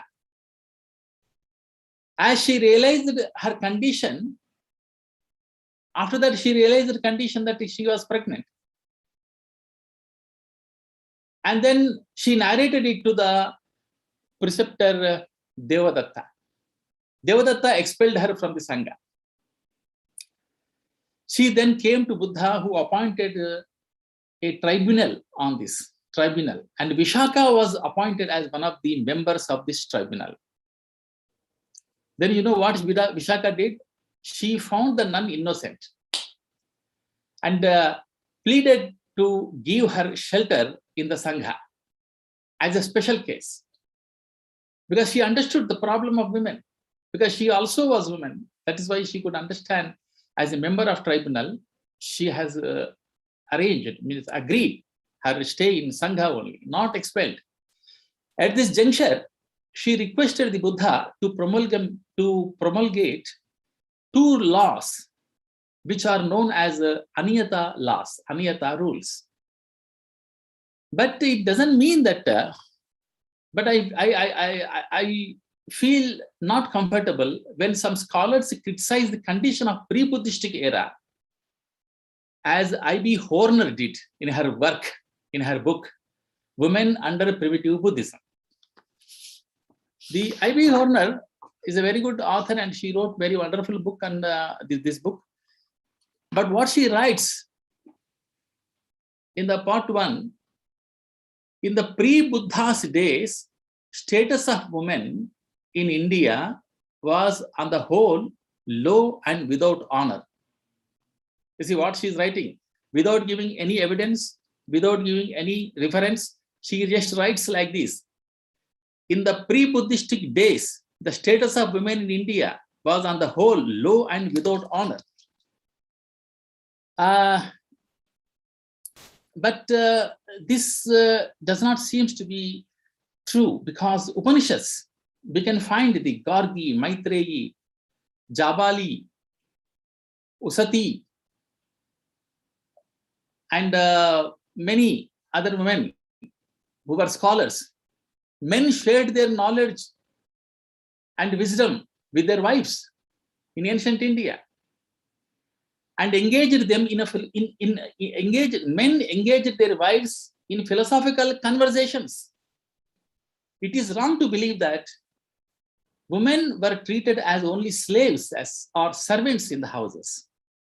Men like Yajnavalkya engaged their wives in philosophical debates. We get the reference in Upanishads. He engaged his wife in philosophical debates and discussion. According to their interest, he did not force her. According to her interest only, he engaged her. There was no force for doing this. Yajnavalkya had 2 wives. Only one of them was Maitreyi, was interested in deeper knowledge of self, deeper knowledge of the self. She was not other wife. Only Maitreyi was interested. That is why he engaged her in philosophical debates. Yajnavalkya spoke to her only about it. Only to her he spoke about the philosophy. From the conversation, we learn that Yajnavalkya saw in his wife not a wife or a woman, but the immortal self, and loved her for that. So in this way, women often interfered in the duties of the husbands and gave them counsels also. There is a poem in Mahabharata which exemplifies the status of women in ancient India. It says that a wife is half of the man, his truest friend. It is said in Mahabharata. A wife is a half of the man and truest friend to man. And also you can see in Yaksha Prashnas, Yaksha asks Yudhishthira, who is the real friend to the householder? Then immediately Yudhishthira replies to Yaksha that Bharya Mitram Gruhe Satah. Wife is the friend to the householder, real friend to householder. So we can find such references. And not all women were bound to their husbands or household duties by marriage. If women decided to live freely, they had the option in ancient India. For example, Satyakama Jabali's mother. She was free-spirited woman. In her younger days, she worked as a maid and had a relationship with many masters. Later, the birth of Satyakama, she seemed to have settled. After the birth of Satyakama, she settled and lived a free life as a single woman without a husband or a traditional family. This is the story of Satyakama Jabali. Thus, cases of unmarried mothers and a single parenting were not unknown in ancient India. Although society by the large did not favor those practices. Indian society never practices. Hello, I'm sorry to interrupt, sir, but you are misleading about the. You said that before Buddha's.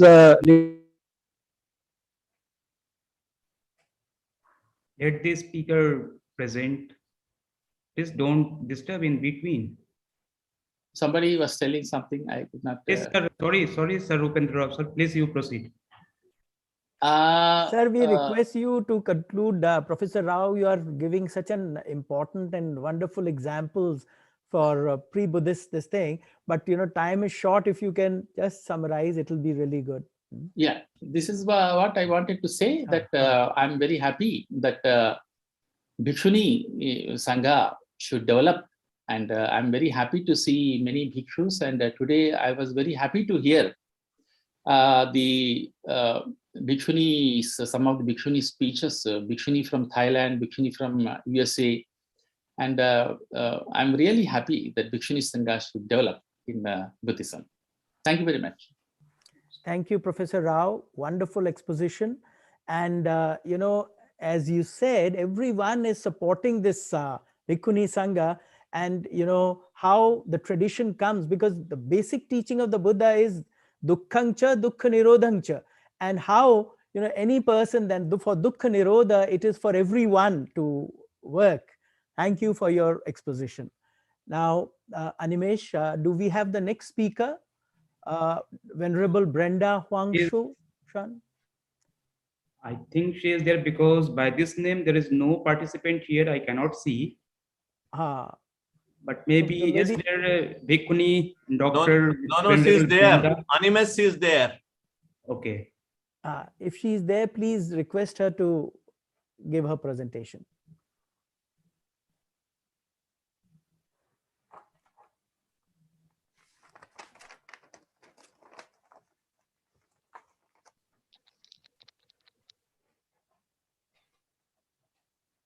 Venerable, please unmute. Please unmute.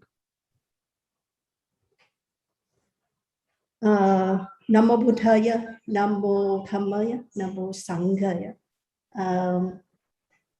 Dear Most Venerable Bhikkhu Sangha, dear Most Venerable Bhikkhuni Sangha, please, I seek your permission to give my speech right now. To all the professor, doctors, upasaka, upasika, ladies and gentlemen. Today I'm going to present a topic regarding the challenges of the Vietnamese bhikkhu in the contemporary society in Canada. I just like to give you a little bit background of myself. I follow the Mahayana Buddhism, especially in the Vietnamese tradition. And I have been living in Canada for 38 years. Basically, I raised up there. And over the period of the 38 years, I have been observed the Sangha in Canada and also in USA, because my master is in USA. But because I don't have a data, the statistics data, so that's why I cannot present the topic regarding the Bhikkhuni Sangha in USA. But I can share with you my observation. So what are the challenges in Bhikkhuni Sangha, especially when I say about Bhikkhuni Sangha in Vietnamese, that is in Mahayana Buddhism, not Theravada Buddhism or Theravada Vietnamese Bhikkhuni Sangha. So there are two major problems or challenges that the Bhikkhuni Sangha are facing right now.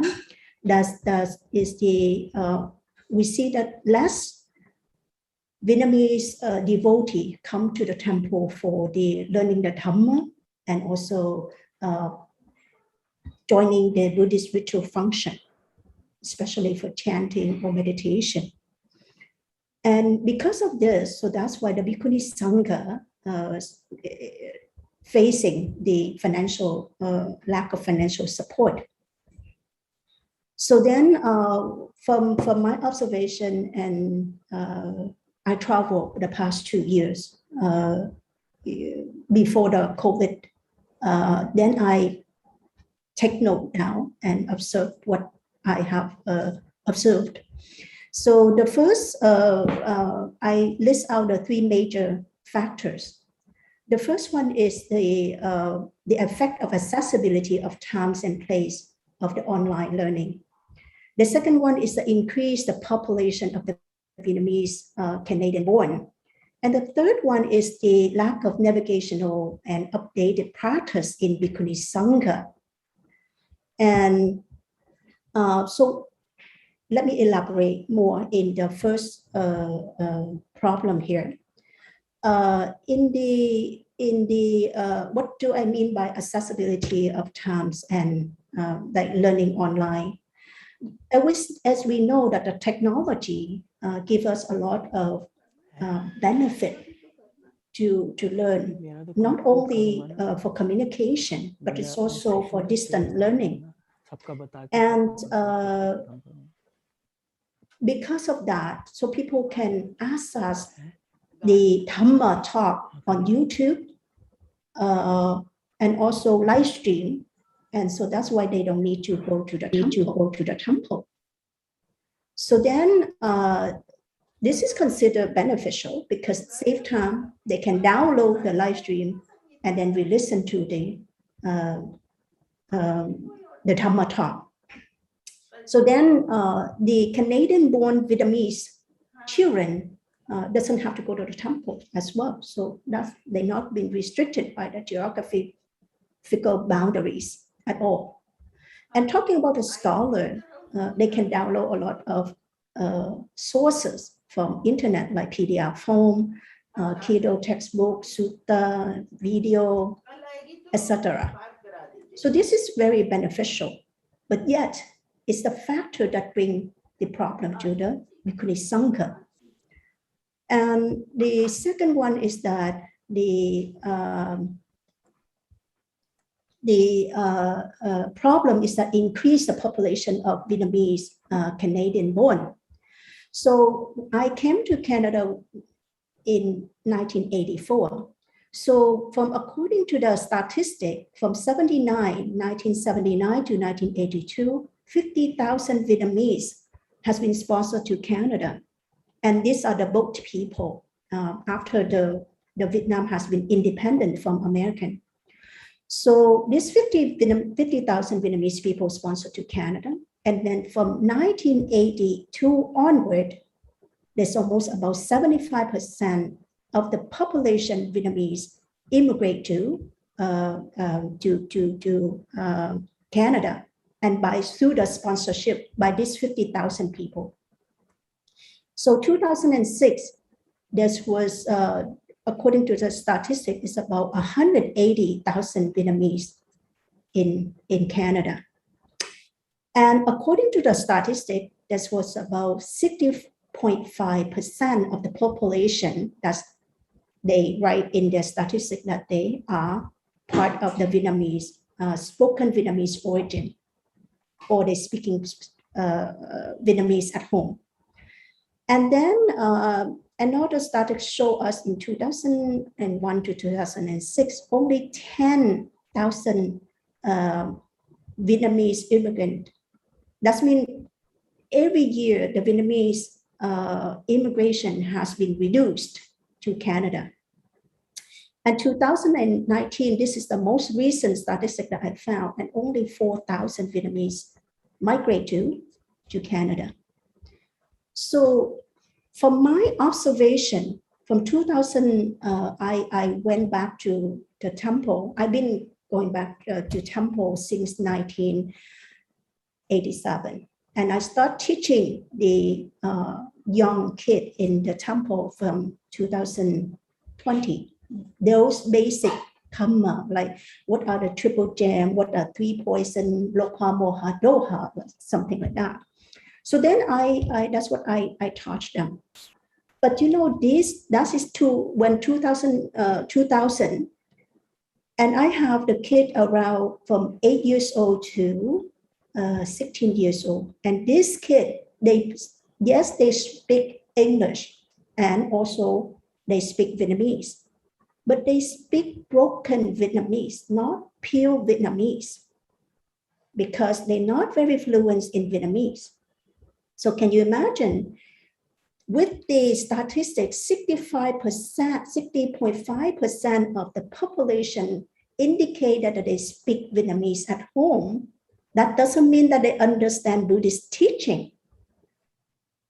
So when the monk and the nun teach them the Buddhism, they have to teach them in English. And back then I have to teach them in English. Very simple concept in Buddhist teaching. Okay, so then the third problem is this: the lack of navigational and updating practice in the Bhikkhuni Sangha. Lately in North America has been promoting the concept about health and wealth. And so that's why they're talking about health. They gear toward the vegetarian food.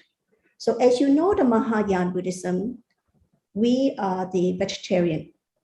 So then it's attract more Bhikshuni, Mahayana Vietnamese Bhikshuni to go into the kitchen and making vegetarian food as to generate the income for the monastery. And this has become the trend. And once the trend has been increased, then the practice and the teaching also decrease because it's not balanced, because so many people go into the kitchen and less people in the Buddha hall for meditation and for teaching and for chanting. The chanting is still carry on, but the chanting now become a service for the funeral only. Okay, and so that's why is funeral is because in Vietnamese tradition, when you come for chanting the funeral, you will get a huge donation. So then it's become accidentally, it's become a service, not the bhikkhuni wanted, but then because of the demand of this kind of service. So then it's become stereotype. So then now the people come in this contemporary society, the young people, the Vietnamese Canadian born come to the temple for only two things. One, for vegetarian food. Second, for the funeral service. And they don't get like I said, bhikkhuni is so busy in the kitchen. And so that's why they're not busy with the performing or conducting a meditation session for the devotee.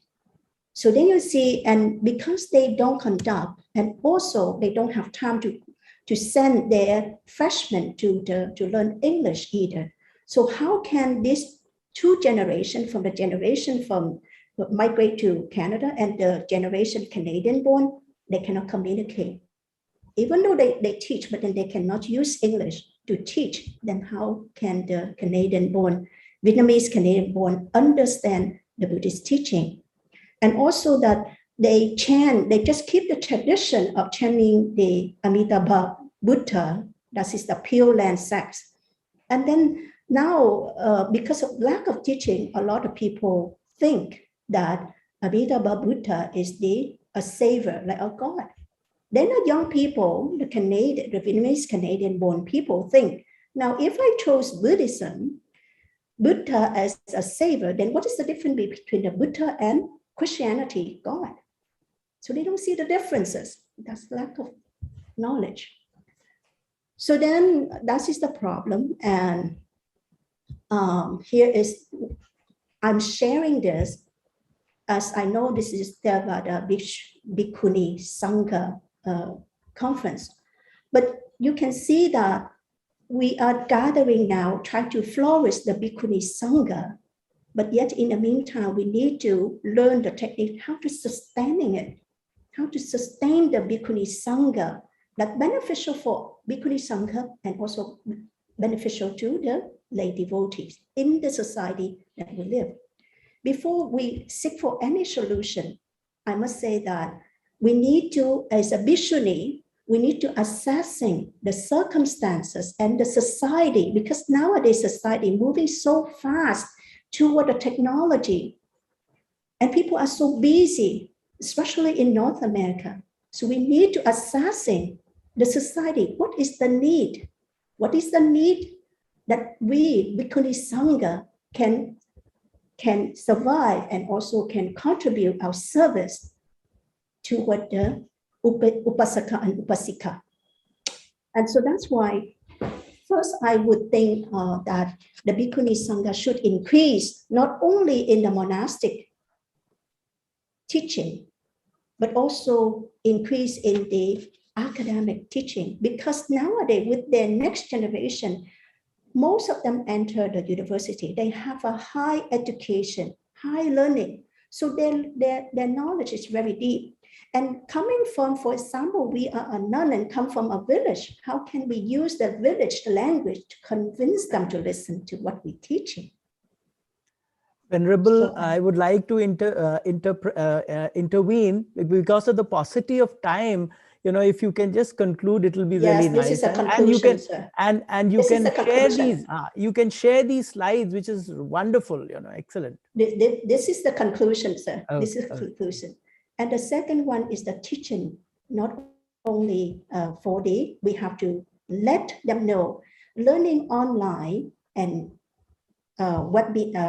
online and also YouTube, all those applications is allow us to develop the Sutamaya Panya and Chintamaya Panya.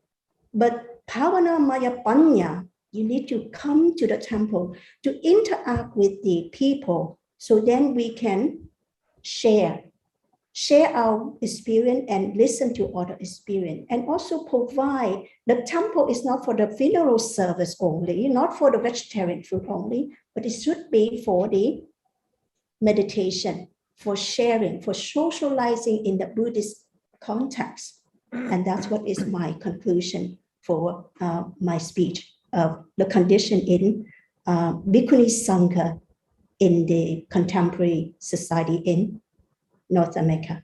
Thank you. Thank you, Venerable, for your wonderful exposition. And as you rightly said, the challenges are there. You know, the life is full of challenges, but our master, great master Shakyamuni has given the way to come out of this suffering also. And I appreciate what you said at the end, that bhavana maya paya, you know, unless and until we experience it, you know, we cannot come out of the suffering. So we are thankful to you for your wonderful presentation, and we would request you to share your slides so that we can circulate it to others. Thank you. Friends, now I call upon Dr. Nikki Chaturvedi from Rajasthan, Jaipur, to present her paper.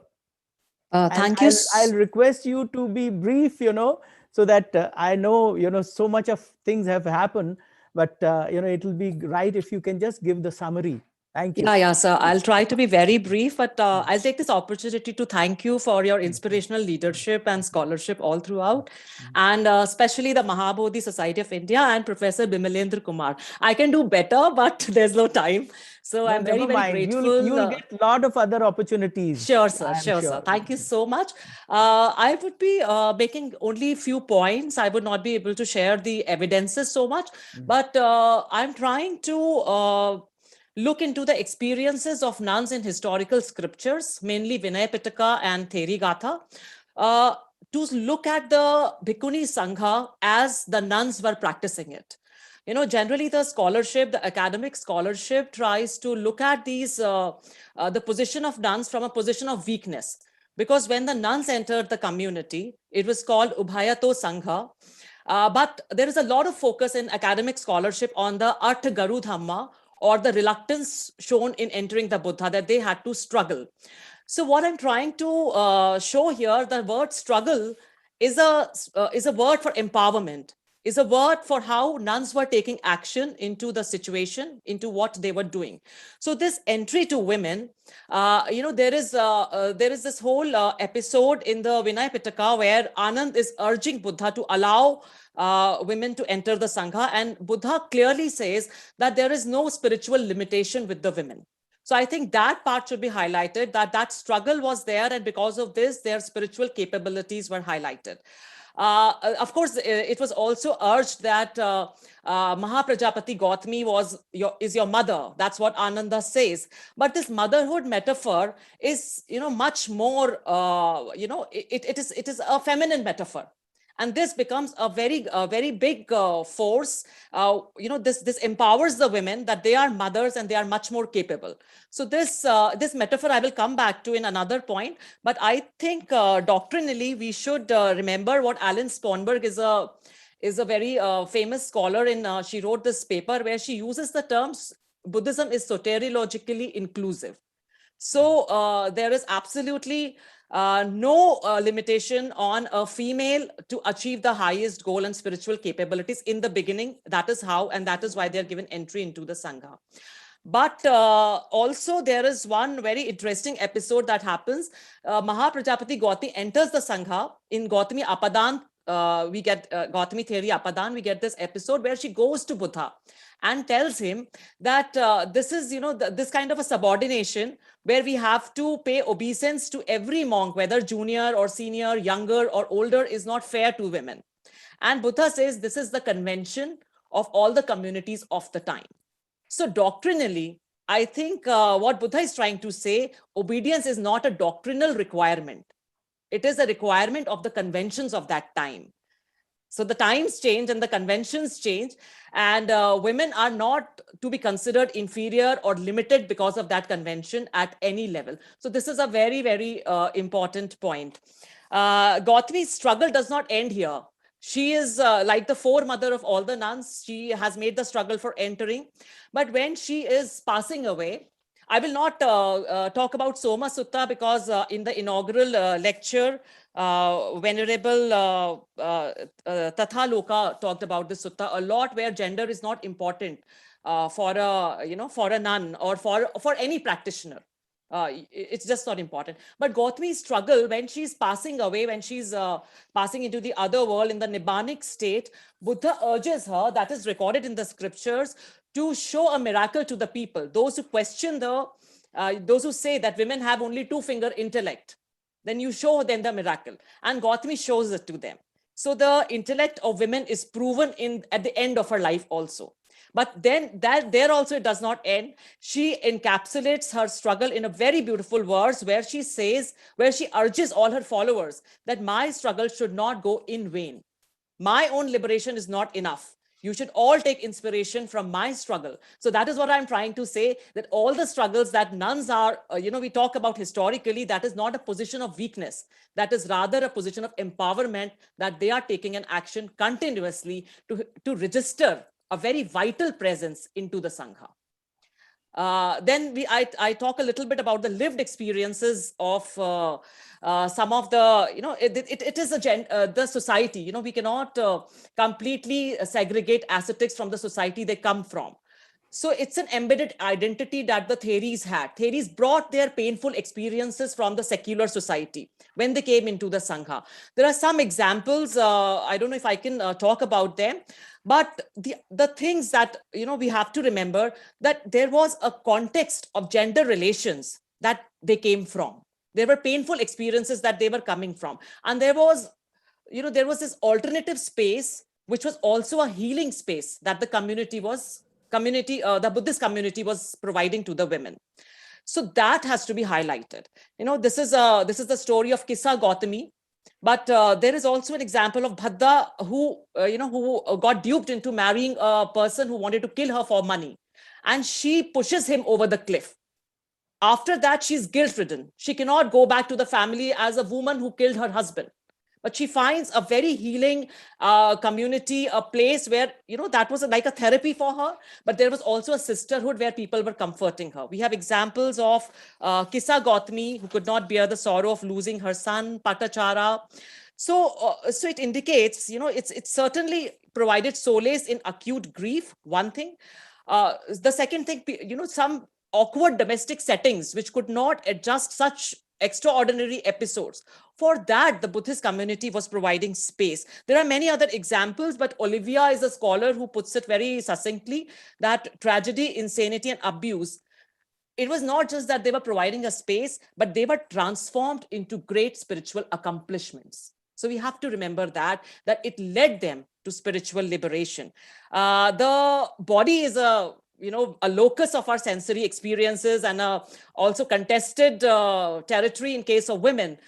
We talk a lot about female vulnerability, but the women, there was a lot of emphasis on being beautiful for women, and we have many examples of that. Even in Rig Veda, we have example of Rishika. I mean, because Professor Upendra Rao was talking about that, where she, there's one Rishika who is, there is a whole mantra where she wants to become beautiful. She doesn't want to become beautiful for her own personal interest, but she wants to become beautiful to make her husband interested in her.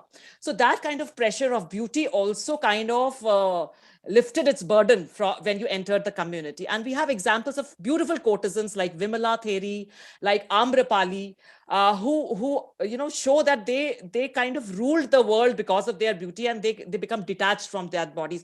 They also show that religio-philosophical context of body is missed in a lot of scholarship, where body is shown to be decaying, and therefore there has to be a detachment to the body. The body is a vehicle for for a spiritual journey. So women are kind of creating a niche, a unique kind of a community for themselves. And we have the example of Subha Theri, who really explains when a suitor or when somebody who and a paramour wants to praise her beautiful eyes, she explains the eyes in perfect anatomical, biological terms, that they are gorgeous of balls in a hollow and nothing else. And then she gouges out those eyes and gives it to him. And she says the eyes are meant only to see Buddha. There's no other purpose of these eyes. So this kind of a biological struggle is also seen. This is the ivory where Amrapali is shown.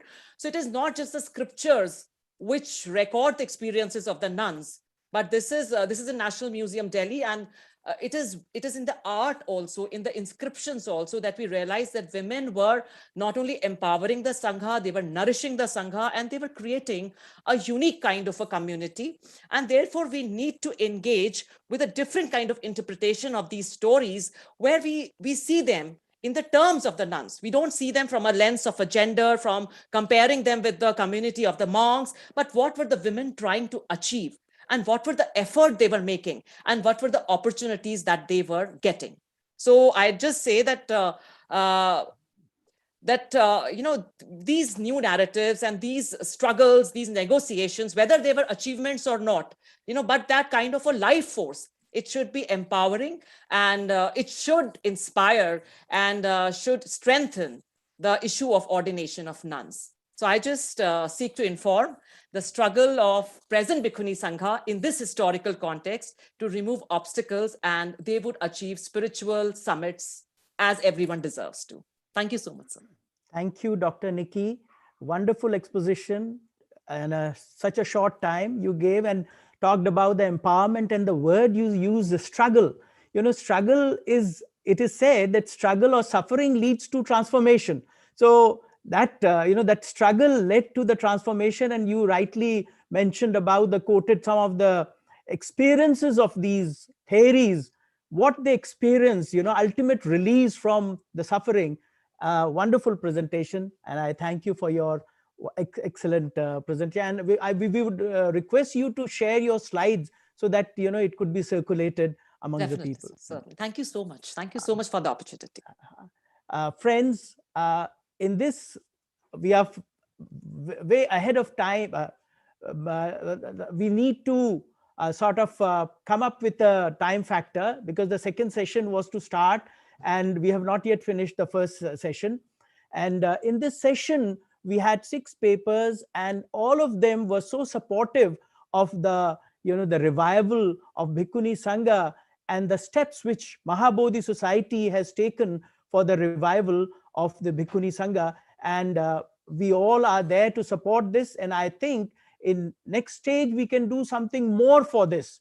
And there had been a lot of suggestions which came, how we need to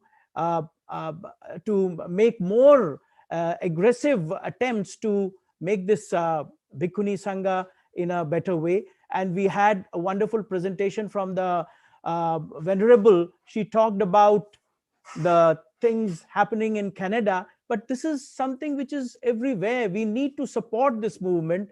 And if we see, in the time of Buddha, the role of women in the early Buddhism has been a fascinating subject for study. So we need to work more on this.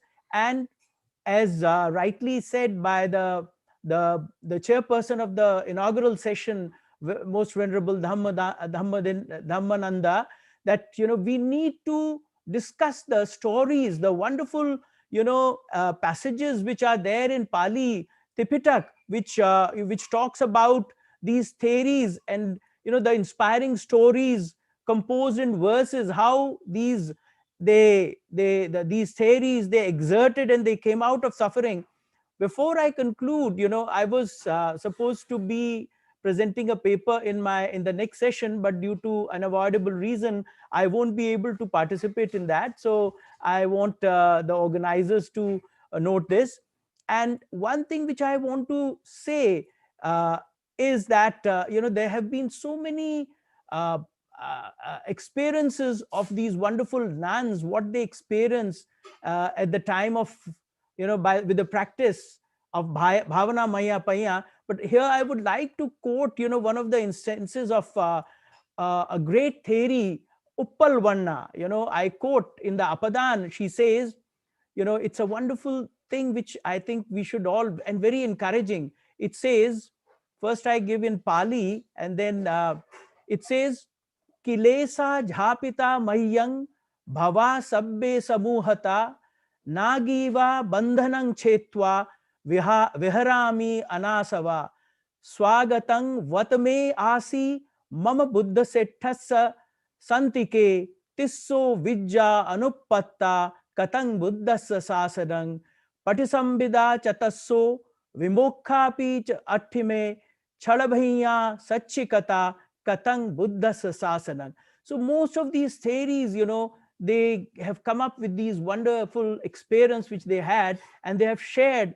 And if I give a translation of this, it says, I have put down the heavy burden. Everything that leads to renewed existence has been rooted out. And she further says, the aim for which one goes forth from the home to homeless state, that aim has been attained by me. All bonds are destroyed. My defilements are burnt out. All future births are completely destroyed. Having severed the bond like a she-elephant, I live without taints. Welcome indeed was the presence of the awakened one to me. I have attained the three knowledges. I have done the Buddha's teaching. What a great message and encouragement and inspiration. And at the end, we should remember that the Dhamma is to root out the suffering. And for that, I think we are so grateful and indebted to the Bhikkhuni Sangha, who as a tradition has come up and, till the time of the Buddha, till now, things are being coming up, and this knowledge is being shared. So let us all pay for our reverence to and gratitude to the noble Bhikkhuni Sangha for their great contribution in promotion and preservation of Dhamma since the past, and carry forward for their spiritual legacy for a happy, prosperous, and harmonious society. Friends, I thank to the organizers for giving me this opportunity to chair this session, and we really enjoyed, and it was a very successful. Although time factor was there, time doesn't stop for people. We need to come up with that. Thank you. Wonderful, excellent. May all beings be happy. Thank you so much, sir, for your control chairmanship, for your nice comments, and for your support in managing the time. Thank you so much, sir, for you be here. Thank you so much. So we are moving forward towards our second technical session. And the chairman of this technical session is Professor C. Upendra Rao. And there are 5 speakers in the session: Venerable N. Anand Mahathero from Mumbai, Professor Ravindra Pansar from New Delhi, although he has said that he will just, please pardon me. Yes, he's supporting in a way that he is supporting us in managing the time. And the third speaker is Professor Andrea Losris from Nalanda, Professor Anand Singh from Nalanda, and again Professor Rana Purushottam Singh ji from Nalanda. So I'm happy. Let me just introduce the chairman of this session, a well-known scholar, Professor Dr. Chaudhary Upendra Rao ji. He had specialized in Pali and Sanskrit, and his research interest includes early Buddhist literature, philosophy, and Pali linguistics.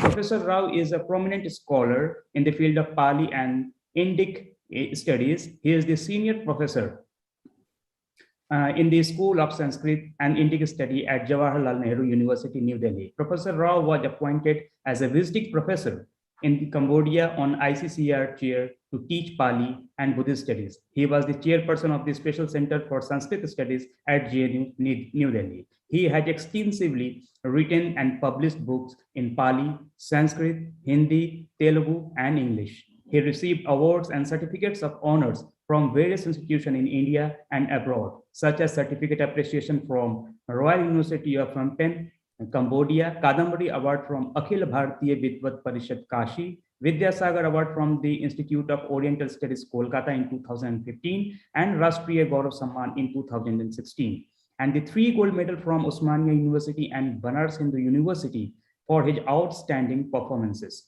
He published almost 22 books and several articles and research papers. He was a visiting professor in Latvia University, Riga, Latvia, Europe, National University of Kyiv Mohyla Academy, Kyiv, Ukraine, Ellen Gumilov Eurasian National University, Astana, Kazakhstan, and Pre Sinok Raja Buddhist University, Phnom Penh, Cambodia, Department of History, Belarus State University, Minsk, Belarus, Huy Quang Buddhist Monastery, Vietnam, Southeast Asia, and he was the member of the translation group under Khyentse Foundation Buddhist Literary Heritage Project, USA, and translated the Buddhist Mahayana Sutras from Sanskrit into English. Professor C. Upendra Rao executed the UGC major research project entitled Pali Shabd Kalpataru. So this is just a brief introduction of Professor Rao. So we cordially invite Professor Rao to preside the session as a chairman to the second technical session of this 8th International Conference on Pali and Buddhism. Sir. Thank you, Dr. Animesh, for giving a not brief, detailed introduction. Especially when we don't have sufficient time for the speakers, even then you have given me such a vast introduction. Thank you very much. And I'm very happy to participate in this conference now to chair this session. I really agree with the organizers, Mahabodhi Society, when they write that spirituality is deeply rooted in ancient Indian philosophical and religious traditions. India has a rich tradition of intellectual inquiry and a huge corpus of classical texts that goes back to several hundreds and thousands of years. The wonderful idea we get from all Vedic, Shramanic, and folk traditions of India is common, you see, is a quest for the truth only. So with this background, Mahabodhi Society is organizing such a wonderful program because often scholars are habituated, some of the scholars are habituated in India to distinguish Buddhist thought from Indian thought. That cannot be agreed by the large academicians, because we wish that Buddhist thought should grow day by day and it should enter into every field of India, every educational institution. So therefore, we should understand, first for that you should understand, you should respect the ancient Indian ethos, ancient Indian culture. And then Buddhism is a continuity of knowledge systems of ancient India. With this background, I request all speakers here, Venerable N. Ananda Mahathero, he's from Mumbai, and also Professor Ravindra Pandit, Delhi, but he expressed his inability to present a separate paper, but he has already presented his views. And then Professor Andrea Lozaris from International Nalanda University from Nalanda, Professor Anand Singh ji also from same place, and also Professor Rana Purushottam Singh from Navalanda Mahavihara. These are the eminent speakers in this session. And now First, let me invite Professor N. Ananda Mahathero from Mumbai. I request Ananda Mahathero, if he is present, to start your presentation, and also I think be limited for, because you can see the time, only 10 minutes will be granted to each speaker. And it is also good to be very brief, because it is not easy to sit in front of computers for a long time for everybody also. So better to be brief, and I request Ananda Mahathero.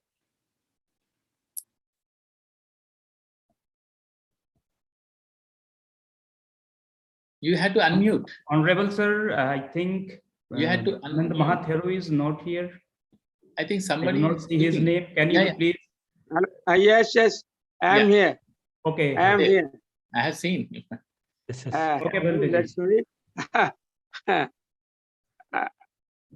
Karuna Sitara Hadayang Panya Pajota Vihata Mohatamang Sanara Maraloka Garung Bande Sugatang Gati Vimutang Karuna Sitala Herde. That means with a fully all lovely kinded heart having Lord Buddha. I salute myself to Buddha first. And also, now I must get grateful to our Venerable Parvati Shivali Naik Mahathera, the General Secretary of Mahabodhi Society, that he's given this opportunity to connect with this very great association of the world. Actually, just today I came to know you are celebrating this the 25th anniversary of this great association. That means Bhikkhuni Sasana in the world, in future and present and past. You have celebrated this great occasion since the last 25 years, I think so. But today, after 25 years, I got this chance to associate with you, because I'm a Sri Lankan who is working in this India since last 54 years. I came to India in 1967 first, when I was 19 years old. Now I am 74 years old. I have given my life to this India for the propagation of Dhamma since last 54 years. That means I know the past of the situation of the Dhamma in India last 54 years, which I wanted to get my knowledge and my all the what you have to call an ability of this my activities to promote the Bhikkhu Sasana. But I was not thinking about the think of the Bhikkhuni Sasana. But it should be promoted. So that's why when I heard in India, it has been started, Bhikkhuni Sasana, presently. But at the same time, some of our people in Sri Lanka, they were still not agreed to this, accept this association. I told them this should be there, that Bhikkhuni Sasana must be reestablished in the world. That is done in India again. Now, I think that was started in Benares before, I think, 25 years back. I fully supported this association, that means the Bhikkhuni Sasan. The Bhikkhuni Sasan, the Bhikkhuni, how can be Bhikkhuni? Just we must know about how Lord Buddha has given this opportunity, Prajapati Gautami. Our Lord Buddha, he was not ready to give the ordination for women, but after the request of many times by the Ananda, then he asked Ananda that Prajapati Gautami, I know that she is was related with me in my life, but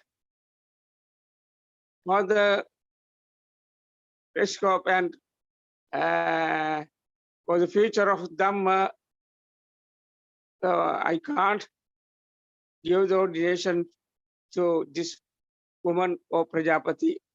But if she ready to respect and control and look over some rules so that maybe can, then she asked, what are the rules? Then, you know, I'm not going to disclose those all things.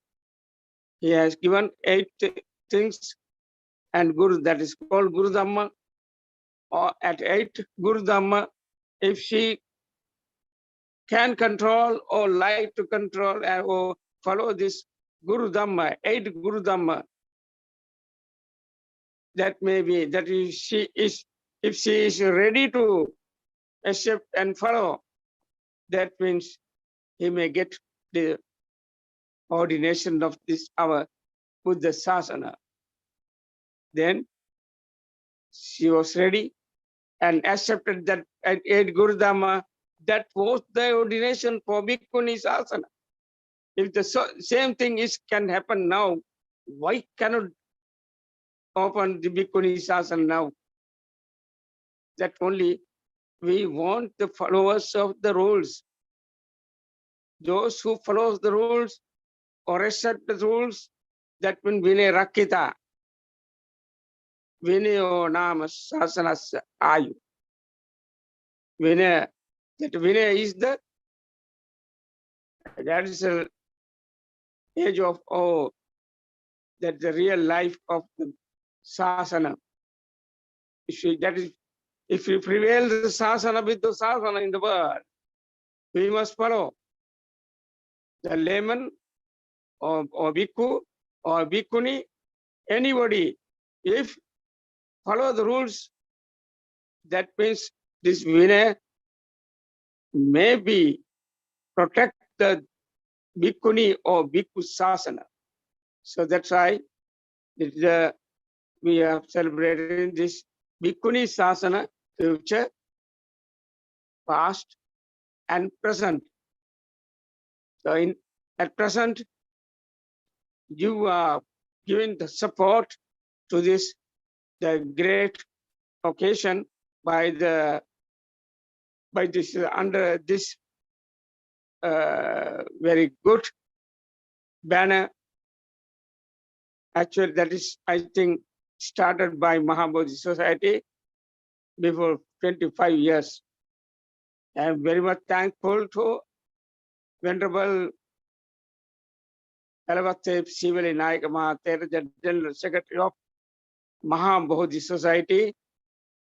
He remembered me and connect me with this great association, and fully hearted. I will bless you, this society, that's the organization, the Bhikkhuni Sasana in India, because actually when I was 15 years old in 1963, I got this robe. That means ordained under Venerable BUDDHISM Mahatera, Deputy President of Sri Lanka, Mahanikaya in Sri Lanka. He was telling that you people must do something for India because we got this Dhamma from India, from Mahinda. But in those days, there were no bhikkhus to some much supported bhikkhus to propagate the Dhamma.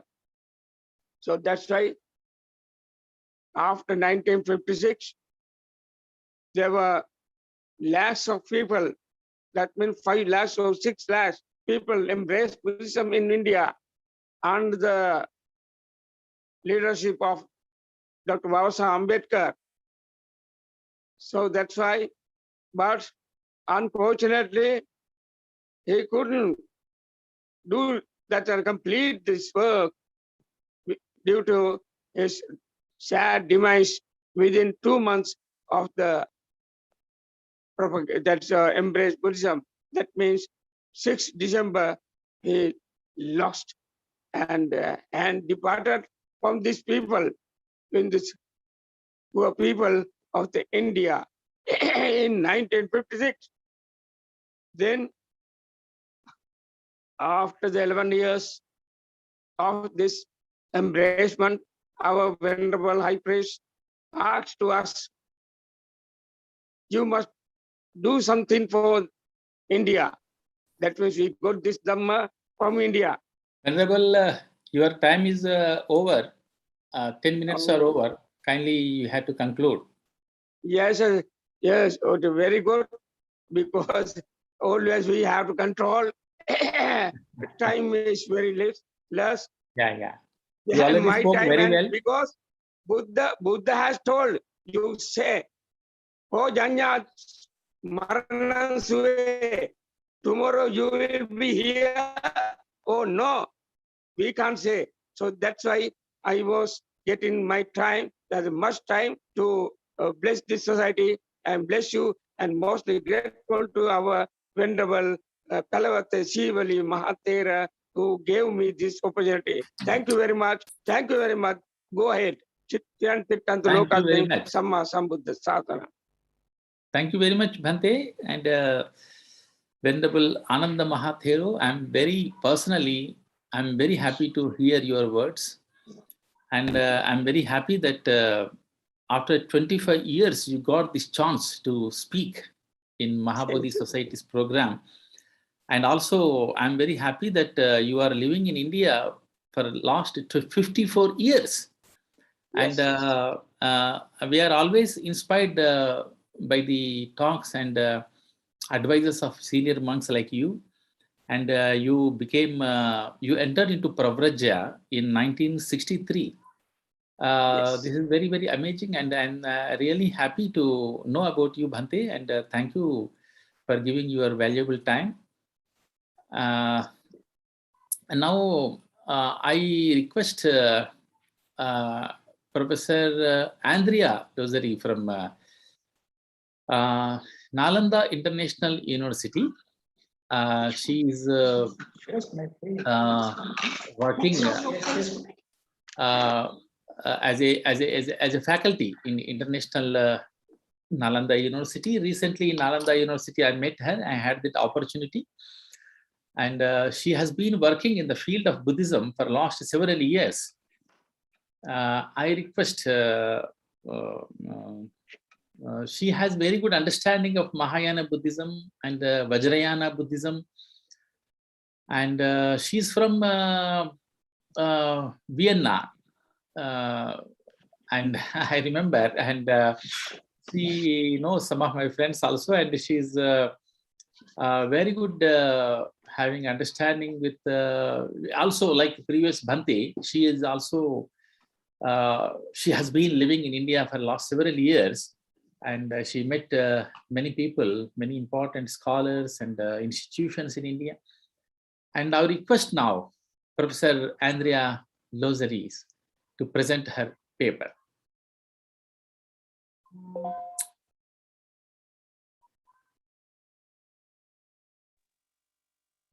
Professor Andreas, can you start? Very much, Professor Rao. Yeah. Although I'm not Vietnamese, I'm from Austria. You may have forgotten. Vienna, Anyway. I told Vienna. You said Vietnam. I'm from Austria. Austria, yeah. Okay. So greetings from Nalanda to the Venerable Sangha of Bhikkhuni and Bhikkhus and all the virtually assembled scholars and dear colleagues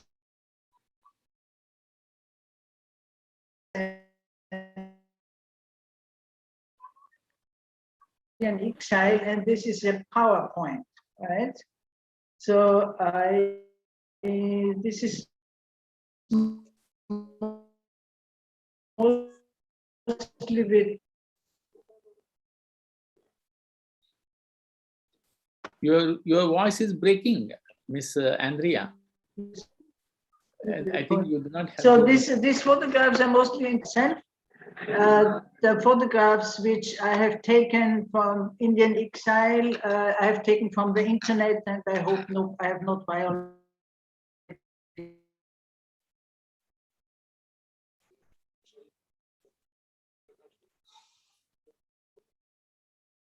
Seems some internet problem. As is also important to understand. So first of all, of course, during the royal times in Tibet, the Buddhist monasteries were charged more or less just to serve as scribes for the royals and for the administration. And so they had more so their clerical duties were more towards the royal family, and they were their teachers and tutors and so on. And they served also as secretaries, right? That lasted till the 9th century when the empire then collapsed. Then generally from the 11th century onwards, what we call the time of the second dissemination of Buddhism in Tibet, the monastic colleges started to grow and be established, and they mostly emphasized on epistemology. And I say it very shortly that, of course, we have the Tibetan system, education system is mostly regards, first of all, to give literacy. So the monks had to learn the complex rules of orthography and grammar, also calligraphy for their higher education.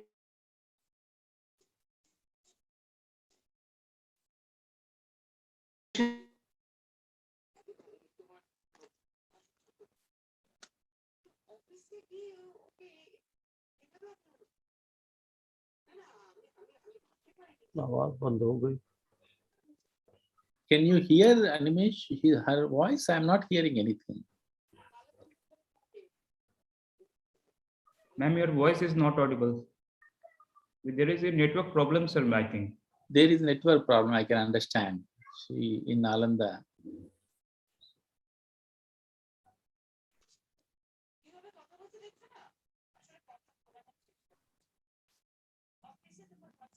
Professor Andreas, your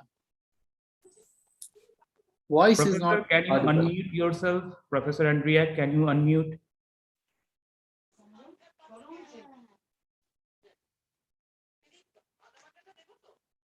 Yes. But where's my PowerPoint? No, you have to share first. You have to Okay, share. I have to share. Okay. I have Venerable Brenda Lee to help me with these technical issues. So, very well. So what was studied? First of all, logic. Buddhist logic was very important, meaning Dharma, Kirti, Nyaga, and so on. So the whole foundation of the Buddhist education system was, of course, the Prajnaparamita literature, then Abhidharma, also Vinaya, meaning the Tripitaka, and Madhyamaka. How does this not go? Then also certainly the four major epistemology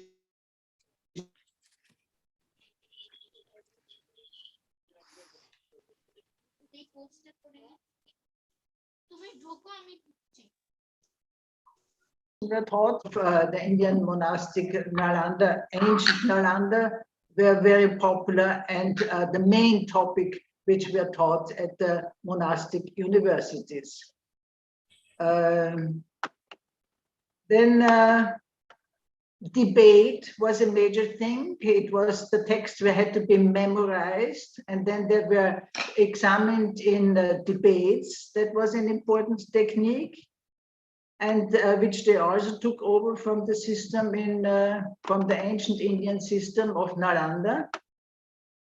And there were also subjects which they studied. You can read that: medicine, astrology, calligraphy, and whatnot, grammar, and so on. So they were very deeply and highly educated in these monasteries, but preserved only for the monks. Here mainly, this I skipped that. Mainly I speak the Gelupa tradition. The reformed school of Buddhism in Tibet was the most scholastic one. And we have these degrees of Geshe, which is like a master. We have the supreme Geshe, which is like a doctor of philosophy, and also a Geshe Larampa is the highest. But also the other schools, they concentrated on academic studies, but not as intensive. Well, they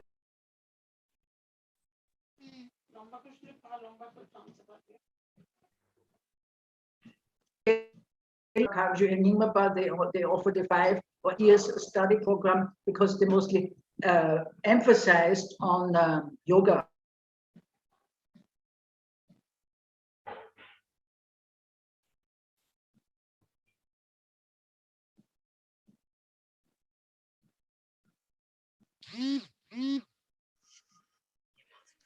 They have families, served as servants more or less, or looking after the aged parents, and they learned some prayers, and that was about it. It's a very sad situation. Now, personally, I have only observed one particular nunnery in central Tibet, the nunnery of Dertum, a famous pilgrimage site of Padmasambhava also, in central Tibet. There the nuns, they don't live in a monastic complex, but in these hermitages, in these solitary cells. And they devote most of their time to meditation at this special Yangtze and Dzogchen tradition of the Qigong order, which is more or less at the point of extinction, and these nuns hold it up. But these poor nuns, also as it is a pilgrimage site, they have to serve their hot springs, going back to Padmasambhava, who threw a Vajra there and so on. So they have to serve the pilgrims. They also serve as guides on the pilgrimage road. They serve as porters, and they have to manage the guest houses. So they're pretty busy also with other occupations. Then they have to look after the cattle. And one more thing, which was absolutely appalling to me, was that the nuns complained to me that they have to comply to a special tax. The Chinese government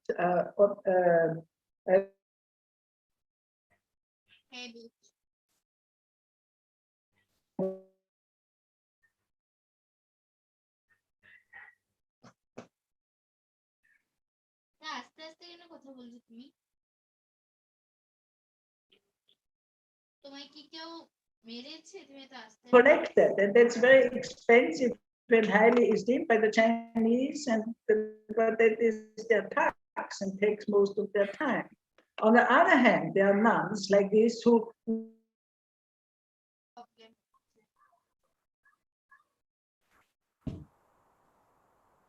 যদি ওর মা মানা করতো তাহলে আমার সাথে ও কলে খেলতো না, ও এমনিতে আমার সাথে চ্যাটে but really have a difficult কি হলো ও তো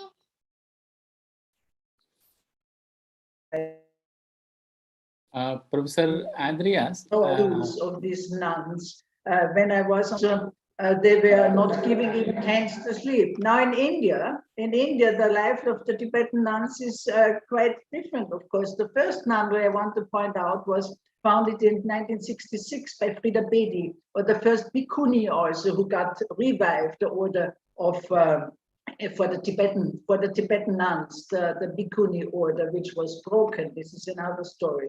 So, and then also I have to point out the wonderful project of the Tibetan nuns project, because in '87 so many nuns came from Tibet to India, and they needed to be hosted and properly trained. And this Tibetan nun project, probably very well known to some of you, has done a wonderful job. And these are the 7 nunneries they look after, and they have an academic program, of course, which I show here. They started to give out also academic degrees. So now it is possible even to get the Geshema, I mean, that's doctoral degree in academic studies in the nunneries. This is a wonderful achievement. And mostly I have visited. So here you see the graduation, you know, of these nuns.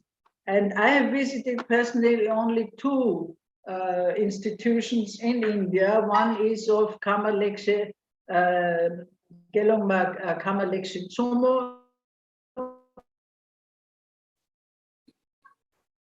Professor Andrea, your voice is breaking. Also, can you conclude, please? Your time is over, I think. 10 minutes are over already.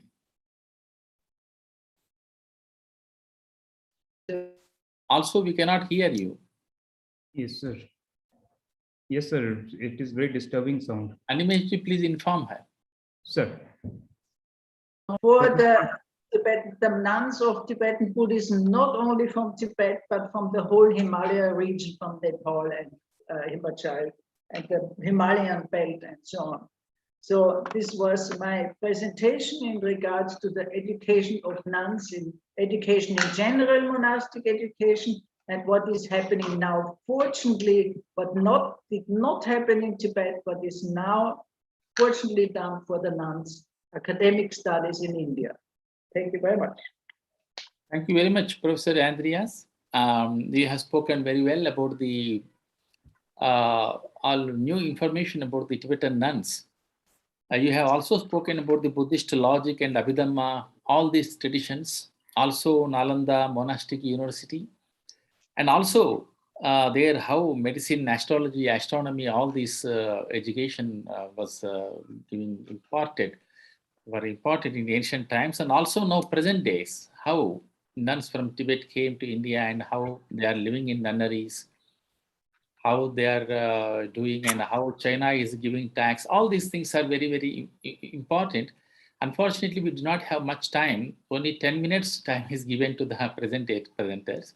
We need more time, a special lecture from you on this topic. Thank you very much, Professor Andreas. And now I request next speaker, Professor Anand Singh from Nalanda University. To come and to present. Is he present? Is available? Okay, Professor Anand Singh is available. Yes, yeah, and Professor Anand Singh is also working in Good afternoon, Professor Rao. Nalanda University. I request Anand Singh ji to present his views. Thank you, Professor Rao. Good afternoon. I am audible. Yes. Am I audible? Yeah, you are audible. So, yes, sir, you are audible. So very good afternoon to you and all of you. And Harimesh, how are you? I hope you are fine. After a long time, just see you. Thank you. Yeah. So you have given me 10 minutes time, but I'm not going to take 10 minutes time. It is a very brief deliberation. It is simply a kind of my idea that I'm exploring, and some of the great intellectuals are just listening and participating in the conference. So hopefully this what kind of the thinking that I am just examining, it needs further deliberation. And just I'm talking about one nun, and she was one of the very famous nun of the during the Buddha's time. She was Thulananda. Actually, she became nun with the rest of 3 sisters, and she became very popular and considered to be one of the most erudite nuns of her age. She was indirectly, you can say, that considered to be the Tripitikacharya and well versed, not Tripitika, Tripitikacharya means all well versed in the Vinaya and the Dharma, because it was in the Buddha's time. And her fame and her name was so popular and erudite that even King Pasenadi visited her twice to just get her personal audience. Her erudition is marked with a lot of controversy when you talk about the collection of the suttas, especially during the first council. And when I was going through, especially when biographical sketch of the 2 monks, especially the Mahakasyap and Ananda, then in both of the biographical sketch, I got the reference of this nun. So I just decided that I have to just get better learning of this nun, and that's why my topic, today's topic is that Thulananda, Bhikshuni Thulananda in context of Bhikshu Ananda and Bhikshu Mahakasyapa. What we find actually that she is considered to be, though she was considered to be the most erudite nun of her age, she's so well versed in the rules, like Vinaya and the Sutta, that what she's considered to be one of the most prominent nun. Then what happened? That just after some one incident, when Sutta was collected, she was considered to be one of the most degraded, most denounced, most, you can say that, criticized nun. Later on, she was not nun. So the question is, how the person, when getting so evolved, how the person, when she became almost the status of, you can say, highest kind of enlightenment status, what happened that she was treated like this?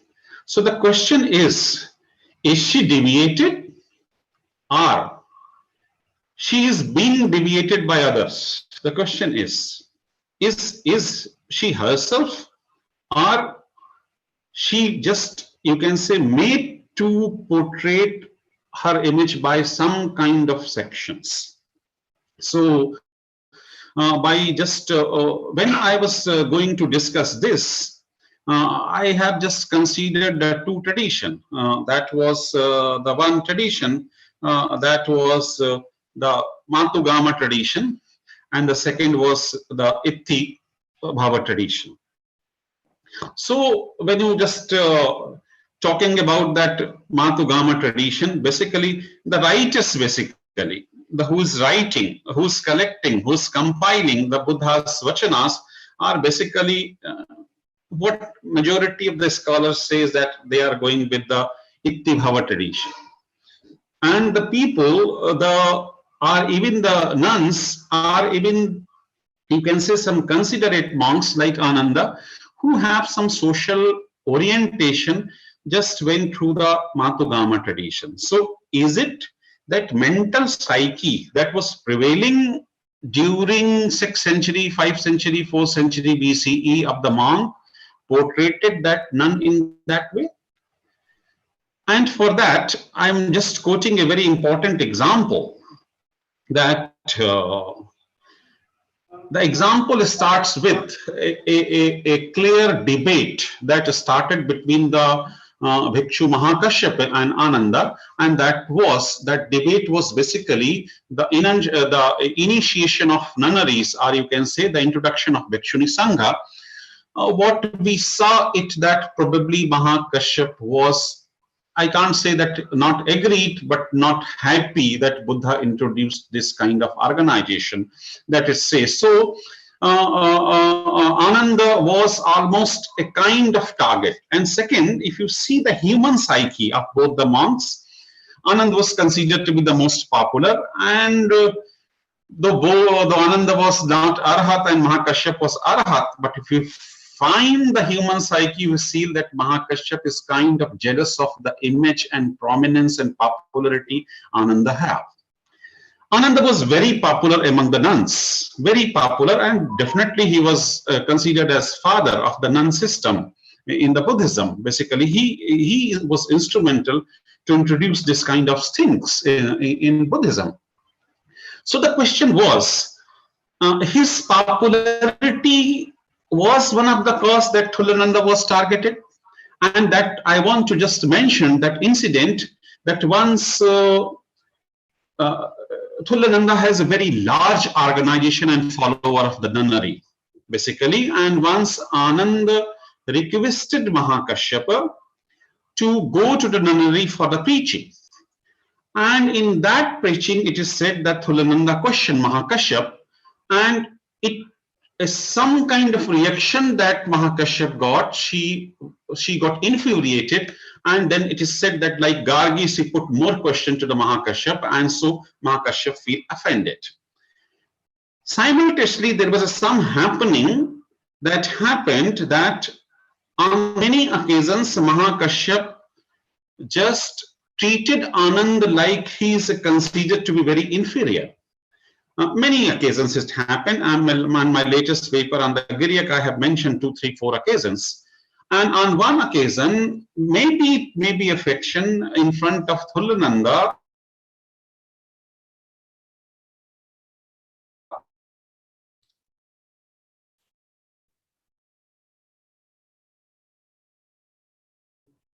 the tone, the voice was not probably very healthy and friendly. So the boy approach basically what is said that infuriated Thulananda, and then she scolded Mahakashyap, and the bitter dispute happened. And after that, it is said that Thulananda renounced the nunship and she became the lay person. And so it is said that after that, the writing that happened upon the Thulananda is supposed to be very, very grievous and not confounded with the Buddhist ideology of respect of nun. So the question is, can Thulananda be targeted in this manner? Was it that Ananda's, what is said that Matugama approach, affectionate approach, was more important, that was not followed, and the writers, basically, majority of the writers who are respected, Sangasen Sara is sitting here, and he is very erudite in this respect, that you will see that one of the what you say that majority of the male writers are basically have been interpreted that they went to the Ittibhava traditions, what Istri is doing, and having some kind of negation in their mind, and that was floating in their writing. So this is the very important factor that I want to deliberate, that it was the happening because that two mindset, two psyches basically, and one psyche who has the power of writing and collection of the sutras, who depicted Thulananda in that way. If that power, that psyche, that right of writing was with the Ananda, can Thulananda portrayed it in this way or not? Thank you.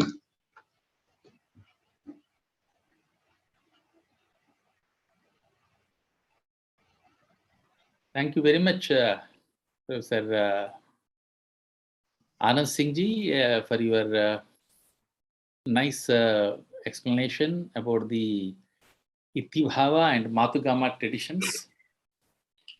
And Buddha also says in Anguttara Nikaya that I don't find, bhikshus, any one form which occupies the men's minds and which captivates men, like Ithi Rupam, he says. Ithi Rupam is very, very, everybody it attracts. Like So in that way, Rupam and as Matugama tradition is very, very important. And Matugama, if you understand very well, Matrugama means essentially Samuha means movement and group actually. Others group. So thank you very much. Within exact time limit, you have presented your views. Thank you very much. I am ordered by Professor Bimnian Kumar that you have to take only 10 minutes. So I followed. Yeah, and you very well completed, and you are perfectly also you have conveyed what you wanted to convey.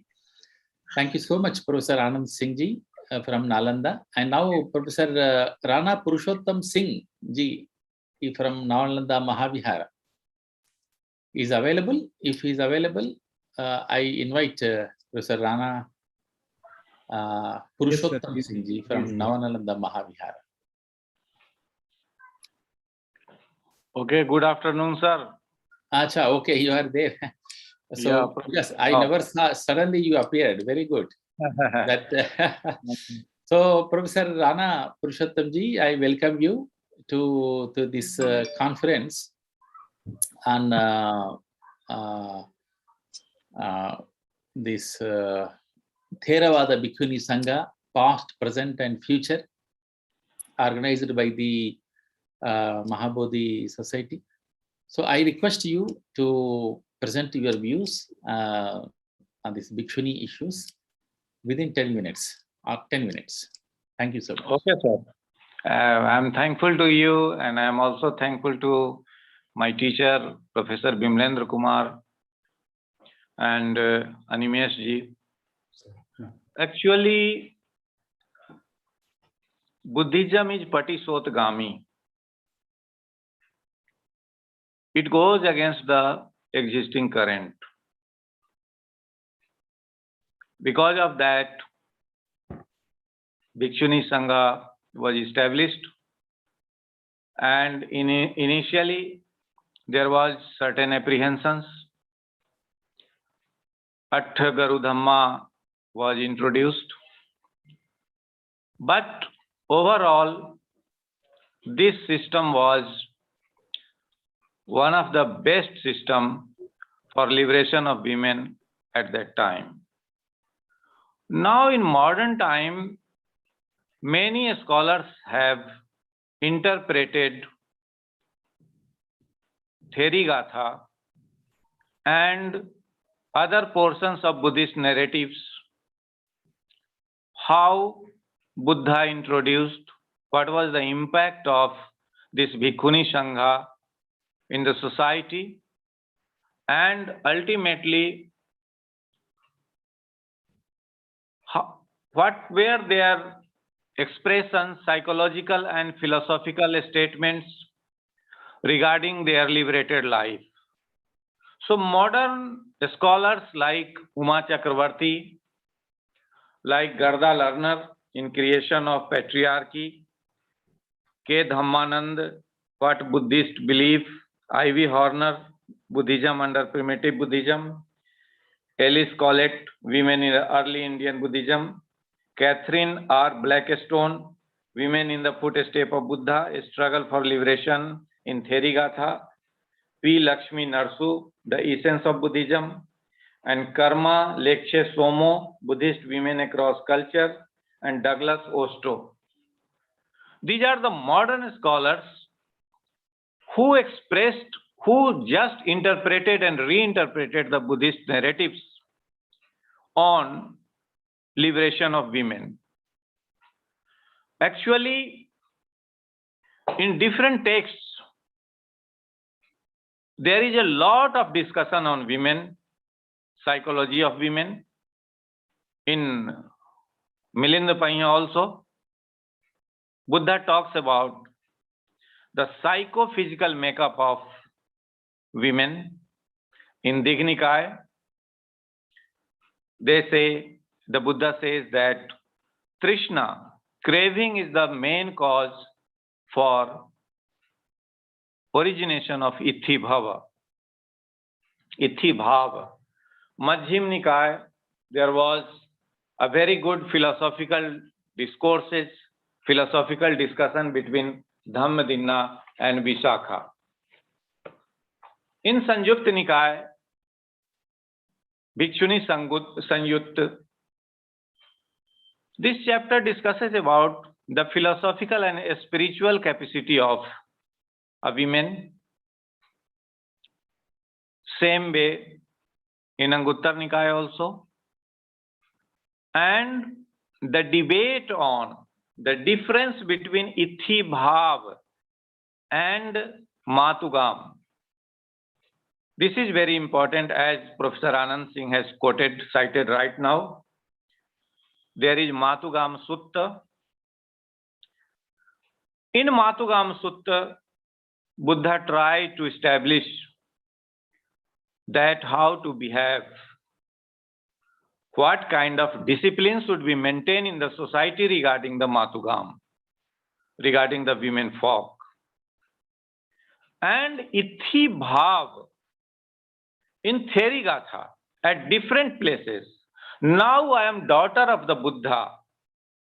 So Ithi Bhav will never create any disturbance, any problem in my liberation. So in literature, the meaning of Ithi Bhav was quite different. This is purely psychological element. This is psyche of the women, which has been taken by the narrators of Therigatha as negative aspect. But nowadays, it's a matter of great discussion among the scholars that what is difference between Matugam. Matugam shows the status of women in the society, and Ithi Bhav, the psychological status, the psychological condition of women. In most of the cases, while studying women studies, the women narratives, only Therigatha are put forth. But in Mahayana literature, we have also a plethora of examples, plethora of materials on condition of women, particularly the honorable position of women in the society. In Gandavyuh Sutra, there is Sri Mal, one character. She was the great Dharma teacher, and she was well versed in Buddhist scriptures and able to convince the common people of the society.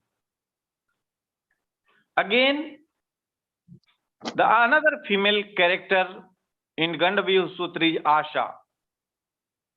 Asha, she was considered as the embodiment of Shanti, and she was compared with Mother Earth. The second, third, and fourth Kalyan Mitra, that is Maitrayani, Prabhuta, and Achala, they got very prominent and very honorable position in Mahayana literature. And now Gopa was established as the queen of Dharma. So Mahayana literature also represents the honorable position of women in the society. And first time, I may say, even in Vedic period also the condition of women were very good, but in Vedic condition, they never challenged the domain of man in intellectual activities. Even when a female scholar put her argument before the rishi, they say, don't do much more argument because your brain will be just burst and you will be destroyed, you will die. But here, of course, Anandji was quoting Mahakashyap. There was a challenge before the men dominance, but the condition, the Buddha gave equal status, equal opportunity to each and every group of the society for betterment in their spiritual life and betterment in their social life also. Now, in theory gatha, Ayatara theory, Buddha himself says, "O Ayatara, sleep with sukha, live with seal, samadhi and pragya." So, here there was not threat by the Buddha that if you will discuss more with me, then you will die. Your mental capacity will be destroyed. Your brain will burst. Buddha himself encouraged his female disciples, nuns, to sleep with sukha, with seal, with samadhi and with mental purification. Mutta Theri, she was free from all kind of defilements. And Mutte Machusu Yogihi. O Mutta, be free, get freedom, get nirvana. Buddha himself offered the position of Nibbana to the members of the Bhikkhuni Sangha. Even Buddha gives certificate to the Bhikkhunis like Bhaddakapalini. Buddha says that Bhaddakapalini is Tevij Machu Harni. Tevij Machu Harni. She is well versed in Tevij. Three kinds of learning. And higher learning, higher training. And she has crossed the boundary of life and death. Sansar Sagar. She has crossed the Sansar Sagar. In the same way, the higher learning, that is Abhidharma, Bhikkhunis are also well versed. The tradition never establishes Bhikkhunis as Abhidhammadhara, but her narratives shows that they are well versed, they are as good as Sariputta in Abhidharma, and they discusses about purification of consciousness, purification of mind. In all sense, Buddha has established women equal to the men, but there are some critics, they raise finger on the introduction of 8 Garu Dhamma. But apart from 8 Garu Dhamma, and 8 Garu Dhamma was also, this is the latter edition. This is Chepak. This is not our original part of the Buddha Vachan. Now, PALI has explained impermanence in very practical way. Very practical way, she compares her previous life 30 years, 40 years back, and the current condition when she became older. So, this is unfortunate. To interpret Bhikkhuni Sangha, to interpret the narratives of nuns, narratives of female folk in positive way, they have tried to criticize, critically analyze the things. And this was the Hellenistic approach to understand Indian scriptures.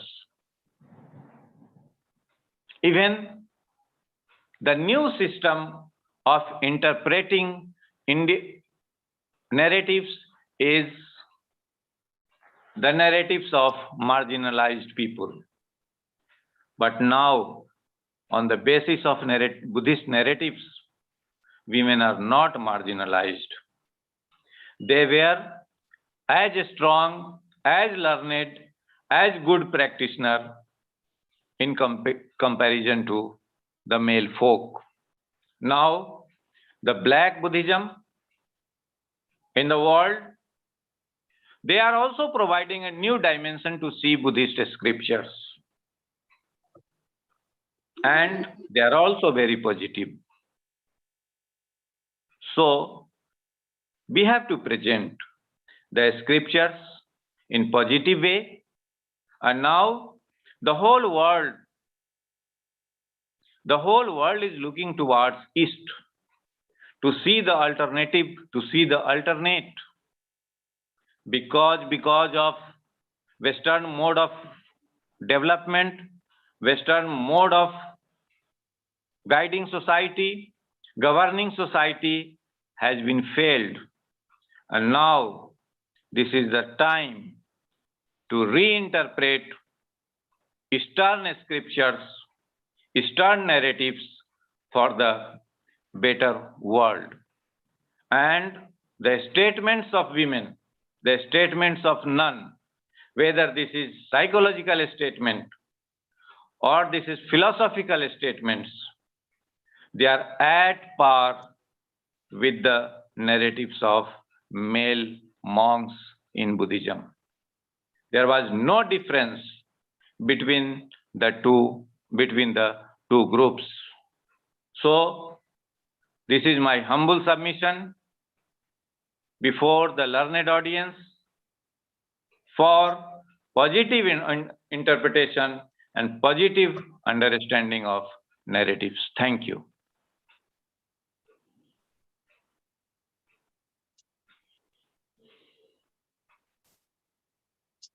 Thank you, Professor Rana Purushottam Singh Ji from Nalanda, for your extremely nice interpretation and nice presentation. You have touched very important aspects, because generally people, whenever we speak about the bhikshunis, always they quote some famous names in Buddhism, also from Theravada several times. But you have mentioned the Mahayana bhikshunis, and you have mentioned the Asha, Maitreyi, Maitrayani,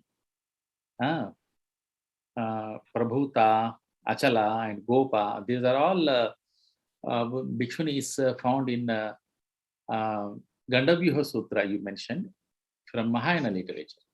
This is very important. I was also thinking the same.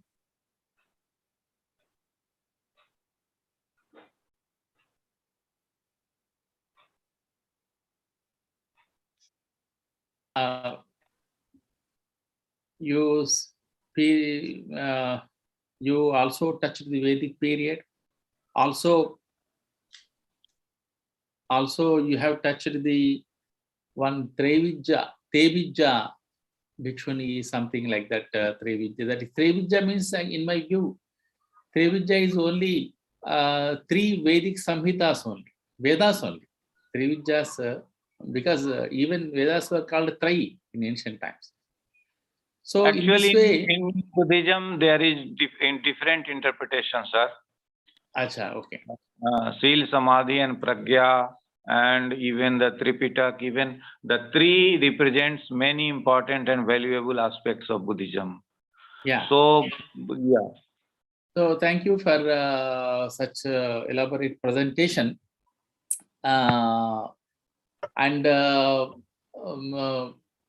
With this, I think all speakers, I extend my thanks to all speakers in this session. Venerable N. Ananda Mahathero from Mumbai has presented first, and then Professor Andreas Lozaris from Nalanda International University, and Professor Anand Singh from Nalanda International University, and Professor Rana Purushottam Singh Ji from Nalanda Mahavihar. They all presented very well, and utilizing the same time and also being limited, being controlled by the time. within the given time, perfectly they have presented papers. And I am also very thankful to the organizers, particularly the Professor Vimalendra Kumarji, who has given me this opportunity to chair this session. Also, present my paper in the morning session, first session. And I thank the organizers of this Mahabodhi Society for the organizing this international conference on PALI Buddhism, with special difference to Theravada Bhikkhuni Sangha, because Theravada Bhikkhuni Sangha, one of the very, very important aspect which we had to reconsider, and which is already started, but this is very important because with the help of with the force and with the power of Bhikshunis only, the Bhikshu Sangha will progress very well. Therefore, I thank all of you for being present here patiently.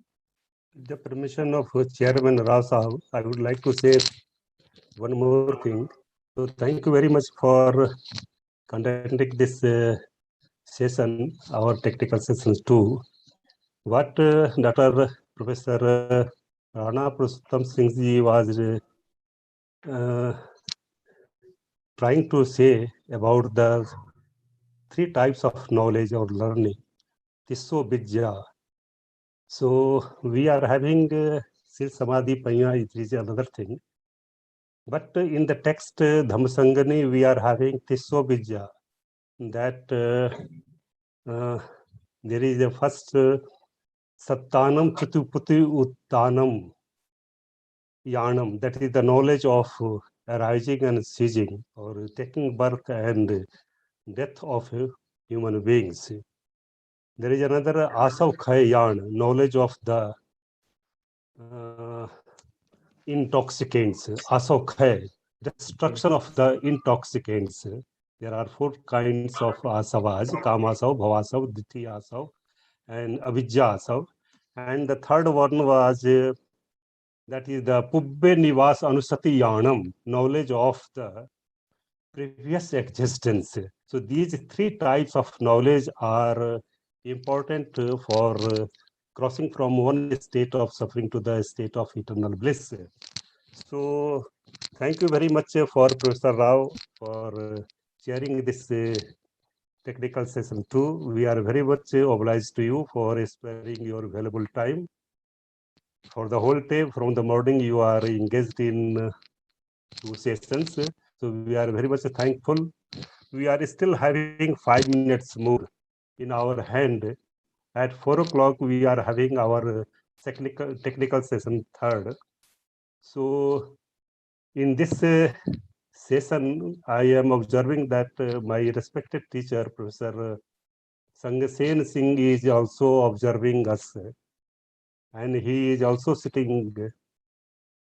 If he is interested, he can speak for 2 minutes for as a blessings for this international webinar. He can also speak as a blessings for the success of our international webinar. So Professor Sangasen Singh, if he is wishing, he can speak for 2 minutes.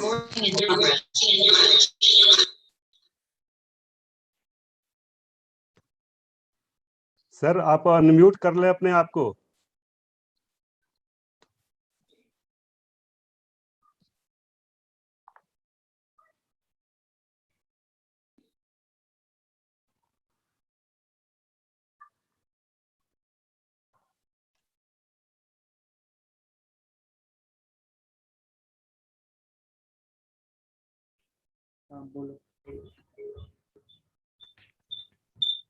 Professor Upendra Rao Sahab, Professor Vimalendra Kumar, Anvesh Prakash ji, and other organizers of the webinar.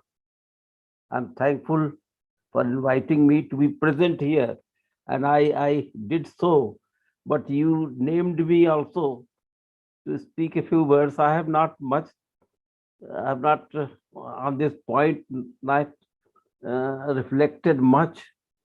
So only a few points I can say that it is said that the idea of establishment of nunnery is the idea of Ananda, Venerable Ananda. Somebody probably observed like that. But this is, I suppose, not correct interpretation of the whole historical process. The Blessed One, the Exalted One himself wanted this women to go forth for their liberation. But situation was not like that.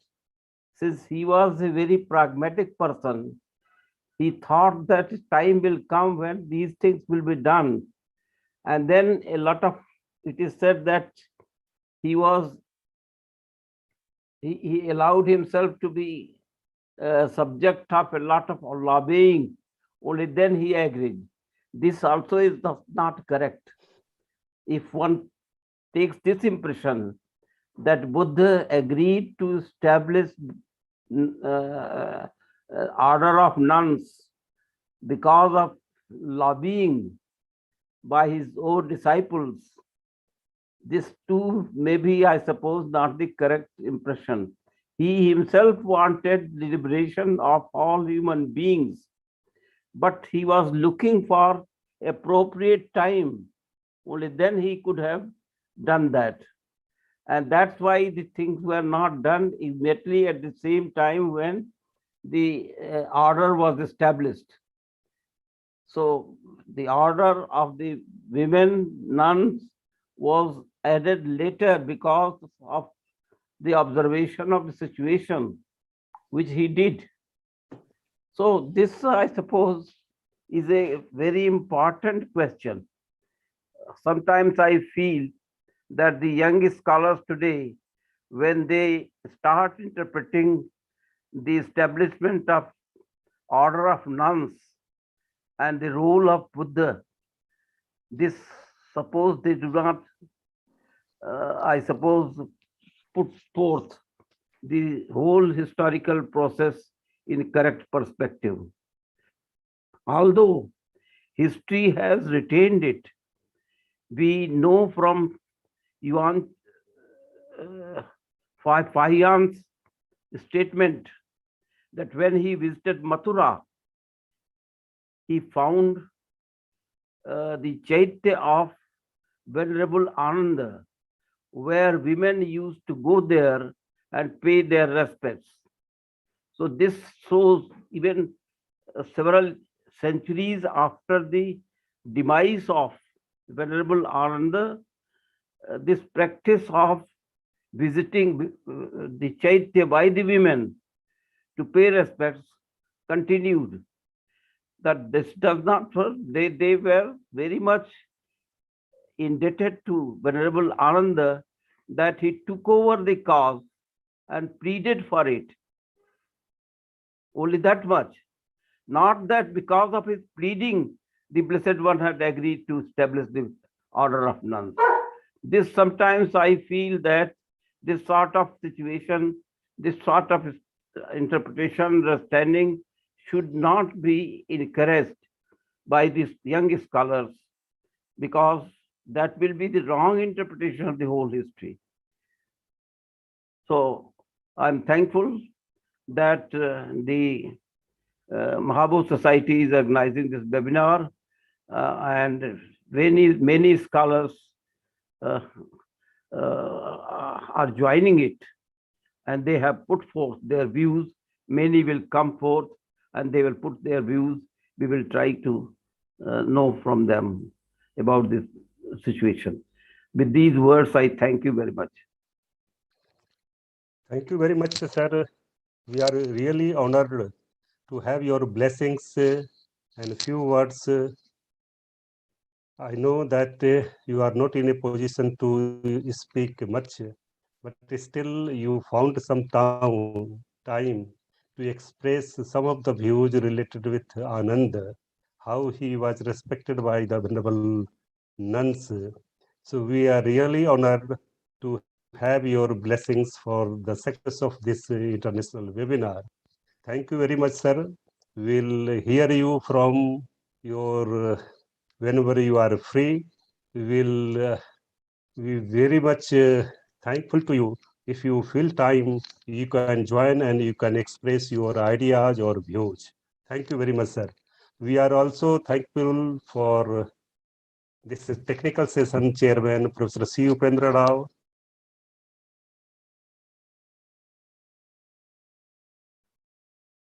Most Reverend Anand Thera, as well as Professor Andrea Lodgeridge, Professor Anand Singh from Nalanda University, Nalanda, as well as Professor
Is the voice audible to anyone?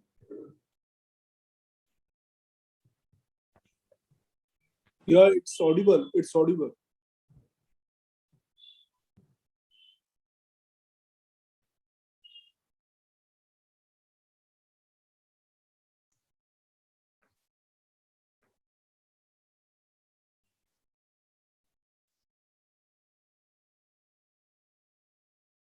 So now it is time for the next technical session. I am audible. Yes, yes. Yes, you're audible, Professor sir.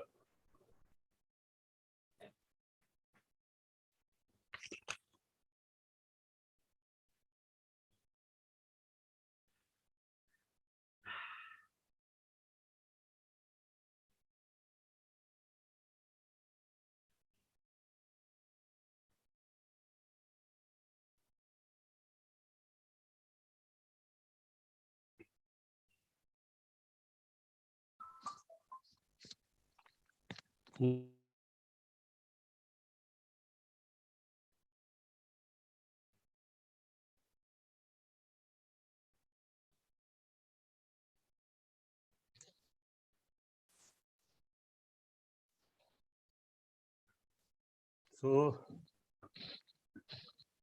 I am audible, Surendra Mahapatra ji.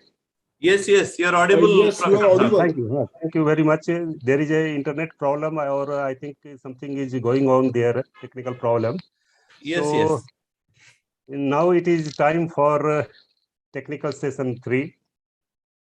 We are very much honored to have our Dr. Mahendra Singh ji, trustee as well as Vice President of Mahabodhi Society of India. We are really honored to have this technical session. In this technical session, there are 5 speakers also. They are the our honorable governing body members, as well as respected members, trustee members, vice president of our Mahabodhi Society of India. And it is a privilege of our this 8th International Conference on Pali and Buddhism that most of the governing body members are interested to present their papers or views for this international webinar. And there are more than 8 to 10 persons honorable governing body members who are interested to present their papers. And within these 3 days, we will have their noble advices, their guidances, as well as their views on the support of our Bhikkhuni International Sangha. So I would like to pay my respect, as well as I would like to welcome Dr. Mahendra Singh Ji to preside this session. He is well known to our Mahabodhi Society of India, and it is time now, as much as he can continue till here, we are going to hear from their speakers. Now I propose Dr. Mahendra Singh Ji to conduct this technical session. Dr. Mahendra Singh Ji, thanks you.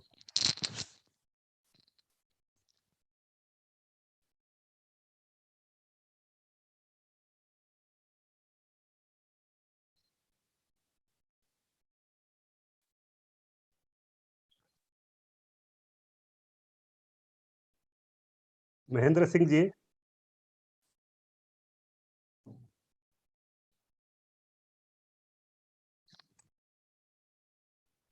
Sir, I do not see him.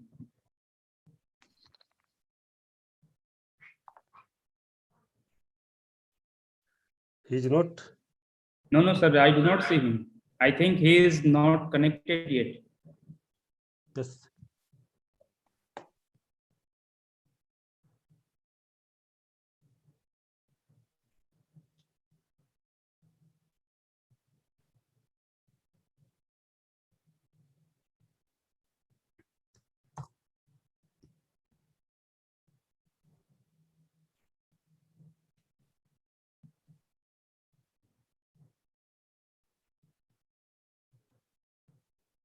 He's just joining the session. So there are 5 speakers. I would like to continue with this name of the speaker. Just I would like to speak about them also. Dr. Hemendu Vikas Chaudhary, Dr. Surendra Kumar Mahapatra ji, Dr. Subrato Barua, Mrs. Usha Baud, Mr. Jaykant Sahai, Dr. Tulika Samant. There are 6 persons who are going to present their views as well as their ideas about the supporting of this Bhikkhuni Sangha. So, in the meantime, as we are aware that our Dr. Surendra Mahapatra ji is a Vice President as well as trustee member and member of the Executive Committee of our Mahabodhi Society of India, as well as honorable member of our governing body of Mahabodhi Society of India. I welcome him for this technical session to present his paper on the narrative literatures on Bhikkhuni Sangha. He is going to present his paper. And Dr. Hemendu Vikas Chaudhary. Yes. Professor Sahab, Dr. Singh, Dr. Mahendra Singh Ji. Yes. So we are really honored to have this technical session president, chairman, Dr. Mahendra Singh Ji. I request him to preside this session. Dr. Mahendra Singh Ji. Thank you very much. Thank you, Dr. Saab. Now, in this session, I am happy to join this team, Dr. Hemendu Vikas Chaudhary, Dr. Surendra Kumar Mahapatra, Dr. Subrato Barua, Mrs. Usha Baud, Mr. Jayshankar Sahai, Dr. Tulika Samant. They know their respective paper, which have they submitted to the Vimalendra Kumarji and Mahabodhi Society of India. Now, I, with honor and graceful, happiness, invite Dr. Hemendu Vikas Chaudhary to put his views. First of all, I want to say all of these 6 fellows that how much time Vimalendra ji has been given to this team? Unmute kariye. Till 6 o'clock, you can continue. As much time you can take. We are really honored to. तो मुझे यही कहना है कि जितने ये लोग हैं आपस में, मुझे किसी को बीच में नहीं टोकना, अपना बराबर का टाइम खुद बांट लें और अपने आप शुरू करें, अपने आप रुक जाए। मैं किसी को रोकूंगा नहीं, इंसल्ट नहीं करूंगा।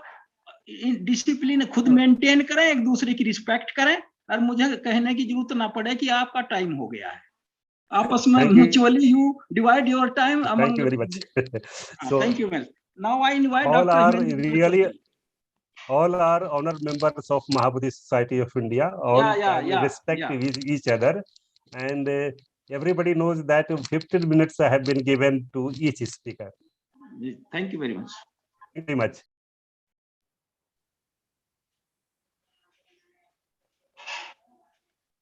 Dr. Hemendu Vikas Chaudhary. Yes. Welcome, sir.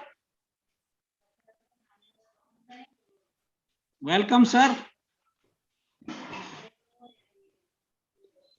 Kindly show your charming Mr. face. Chaudhary, can you unmute your? We can't hear you.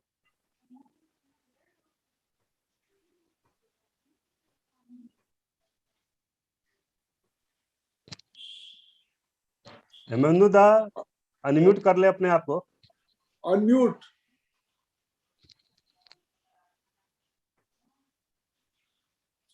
Unmute. You have to unmute your mobile.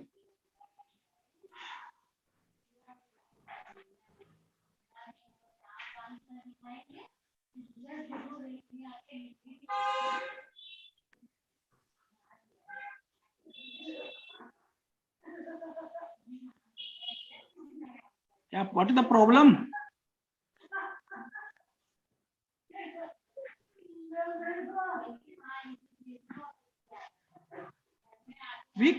By the time we can call next member, he can join later on.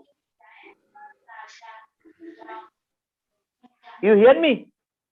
Yes. Now it is okay. Now it is okay. Now it's okay. Okay. Okay. Okay. Most welcome. Most welcome. Sir. Thank you. First of all, I congratulate our respected General Secretary of Mahabuddhist Society of India, Venerable P. Sivali Thero, and also you, Chairman Sir, Dr. Mahendra Singh Ji, and respected co-speakers, our Honorable Vice President, Trustee Members, Dr. Shorendra Mahapatra Ji, and also my dear colleagues in the Dhamma of the Mahabuddhist Society of India.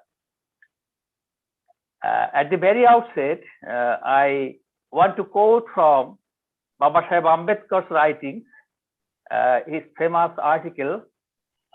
This was also published in the Mahabuddhi Journal in the year 1950, The Rise and Fall of Hindu Women, where he quote, "Let us pass from particular instance of the general attitude of the Buddha towards women in general. Did the Buddha hold women in low esteem? I am sure that whoever reads references to women by the Buddha which occur in the sacred literature of the Buddhists will be convinced that far from doing anything within would have the effect of degrading the woman, the Buddha all along tried to involve an woman and to elevate her. The birth of a daughter has been from ancient past regarded as a calamity by the people of India generally. Did the Buddha share this sentiment? His attitude towards this question was quite the contrary to the traditional view, as it illustrated by his advice to King Prosenjit on hearing the news that his queen Mallika had given birth a daughter. The king looked sad and dejected. The Buddha noticed this change on his face and said, "Why be sorry? A woman child, O king, may prove even a better offspring than a male, for she may grow up wise and virtuous. How can a person in whose views the birth of a daughter was not an occasion for sorrow and might well be an occasion of joy, who held the views that those families are saved from a downfall, when place of women in authority over their affairs, who had no hesitation in describing women as one of the 7 treasures. Those who see a social wrong in Buddha's placing the bhikkhuni under the authority of bhikkhus do not realize what a revolutionary act as it was on the part of the Buddha to have allowed women to take sannyasis or monkhood. Under the Brahmanic theory, women had already been denied the right to acquire knowledge. When the question of sannyasa came, they did not to the Indian woman.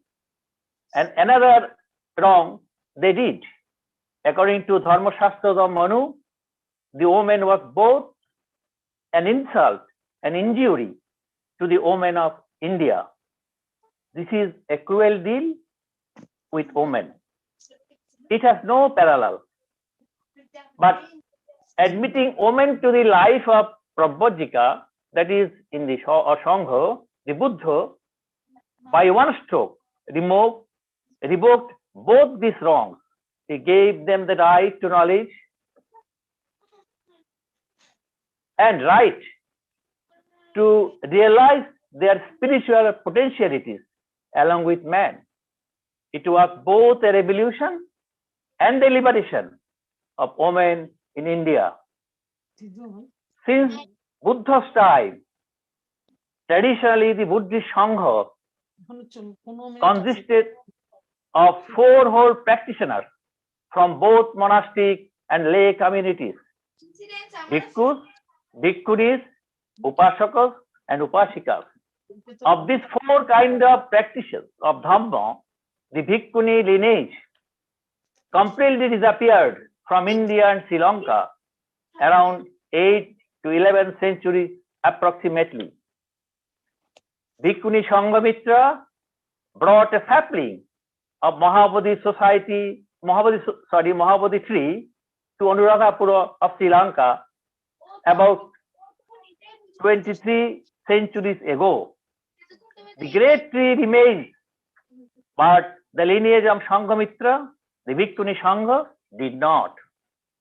Historically, Sri Lankan Bhikkhuni traveled in merchant ships and established the Bhikkhuni Sangha in China in 429 CE, and the tradition preserved in East Asia, where it thrived, while the Theravada countries it died out. Only in the last 30 years or so, there is a growing movement for establishing the full Bhikkhuni ordination in spite of resistance and lack of support from the top Theravada Bhikkhu Sangha hierarchy. In the year 1996, through the efforts of the Mahabodhi Society of India, Theravada Bhikkhuni order was revived in India.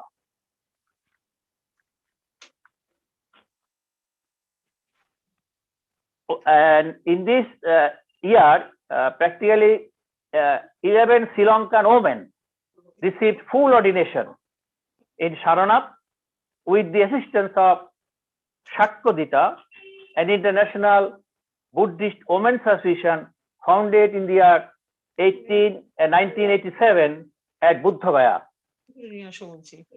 Dr. Kusuma became the first batch of Buddhist nuns from Sri Lanka.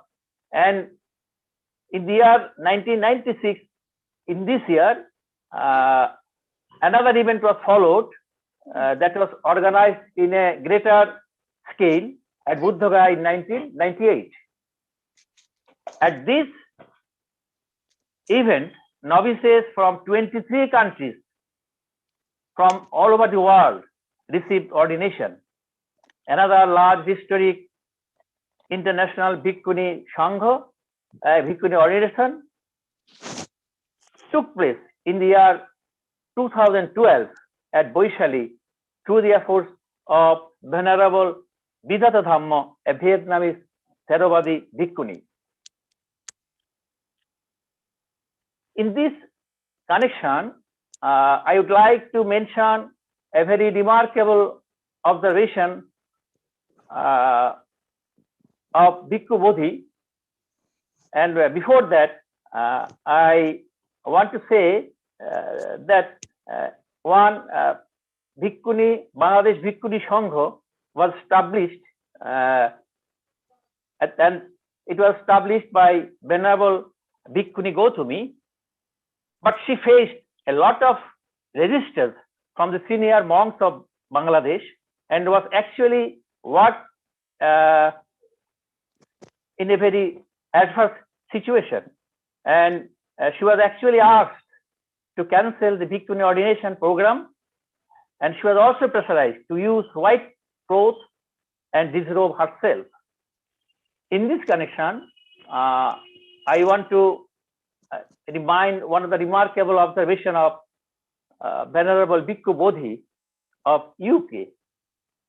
He remarks, how can, it is very important, how can Theravada Buddhists speak of liberation when they won't let their women take the essential step that culminates in that goal? Thank you very much. Sabbe Sapta Sukita Antu. Namaskar.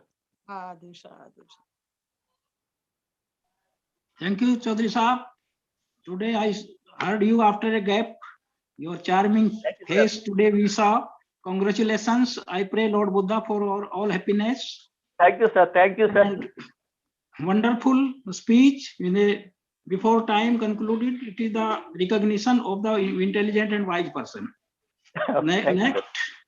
Our next speaker is very eminent Buddhist and the great donor for the Mahabodhi Society of India, who always donates as and where the necessity arises. Dr. Surendra Kumar Mahapatra from Odisha, Bhubaneswar, and he is the secretary of the temple, our temple there, and the school also. I request him to deliver his Dham talk, please. Namo Buddhaya. My heartfelt obeisance to the most respected Venerable Bhikkhu Mahasangha and Bhikkhuni Mahasangha, and our Mahabodhi Society of India's General Secretary, Most Venerable Paluate Sioli Theroji, whose saintly dynamism has resulted in this international conference into a reality. Mahabodhi Society's President, Mr. Nanje Dorje, Mahabodhi Society of India's Vice Presidents and Trustee, Dr. Mahendra Singh Ji, who presides over the present session, the trustees and vice presidents, Dr. Hemendu Vikas Chaudhary, Professor Bimalendra Kumar Ji, Animesh Ji, all the exalted speakers and the esteemed participants. Am I audible? Yeah, audible. Yes, sir, you are audible. Yeah. My topic is Buddhist narrative on omen. At the outset, I dedicate my humble narration on Buddhist narrative on omen to the departed Holy Mother of our most venerable Paluate Sioli Theroji, who passed away yesterday at the age of 94 years. Let her Nibbana inspire the future of the Bhikkhuni Sangha all over the world. Let me begin with the scenario during the ancient Vedic civilization before Buddha. Women are believed to be inferior to men as a whole. Manusmriti was a cruel infliction of domestic subservience on women. Women do not need to perform any sacrifice or follow religious rites or observance of their own. Obedience to the husband alone would exalt the woman in heaven. That was the idea then. The groundless belief of Brahmins during that period was that woman is inferior to man. The position which the woman lost under the dominance of the Brahmins of the day evidently showed little sympathy for her. Here I would like to say Professor Upendra Rao has spoken about certain instances like Jagyabalka or Satyakam Javali's mother, but they were isolated cases as I understand. And you know, everybody knows that Buddha was a great benefactor of humanity. After the attainment of enlightenment in Bodh Gaya and preaching first sermon in Sarnath, the Buddha founded the order of monks, Bhikkhu Sangha. This order of monks increased, and within 45 years of Buddha's ministry, it had spread throughout ancient India. Initially, there was no Bhikkhuni order. The hostile attitude to women, both in religion and in society, was repeatedly criticized and challenged by the Buddha on numerous occasions. In the Kosala Samyutta Sutra, the Buddha contradicts the belief that the birth of a daughter was not as much as a cause of joy as that of a son, a belief which the ritualism of the Brahmins had contributed to strengthen. The Buddha pointed out clearly that a woman had a dignified and an important part to play. He defined it with great insight, fitting her harmoniously into the social fabric. She is a lovable member of the household, held in place by numerous relationships and respected above all as the mother of worthy sons. The sex did not matter, he argued, and added that in character and in her role in the society, she may rival man. In spite of this fact, the Buddha was at first unwilling to admit women into the Sangha because he felt that three things require secrecy. That was that time's requirement, namely one woman, two priestly knowledge, and the fake doctrine. Through his intuitive knowledge, he knew men's nature. Why then Buddha was inclined to admit women into the religious order? Because Buddha was thinking for the benefit of women. History shows him to have been the greatest benefactor of women. Venerable Anandathera, a great disciple of Buddha, also had placed the same view to the Buddha and requested him to make the religious order open to women. Then women were ordained as bhikkhunis after 5 years of Buddha's enlightenment and were asked to follow 8 rules of respect, 8 Guru Dhammas, that as everybody knows, 8 Guru Dhammas. The establishment of Bhikkhuni Sangha was a radical experiment during that time and a challenging achievement 2,600 years ago. Women, from the ancient to medieval to the present age, all over the world, have been fighting for equal status in the society. And only Buddha can be credited for highlighting their importance and indispensability. In an era of 2,600 years ago, when such thinking was beyond imagination of the social and religious leaders of that time. As a present evaluation of women and equality in Buddhism, textual interpretation of Buddhist text from early Buddhism can be ascertained from the Lotus Sutta. However, 3 other suttas from Buddhist scriptures gave an insight to the position of women during those times. They are Mallika Sutta, Soma Sutta, and Dhananjani Sutta.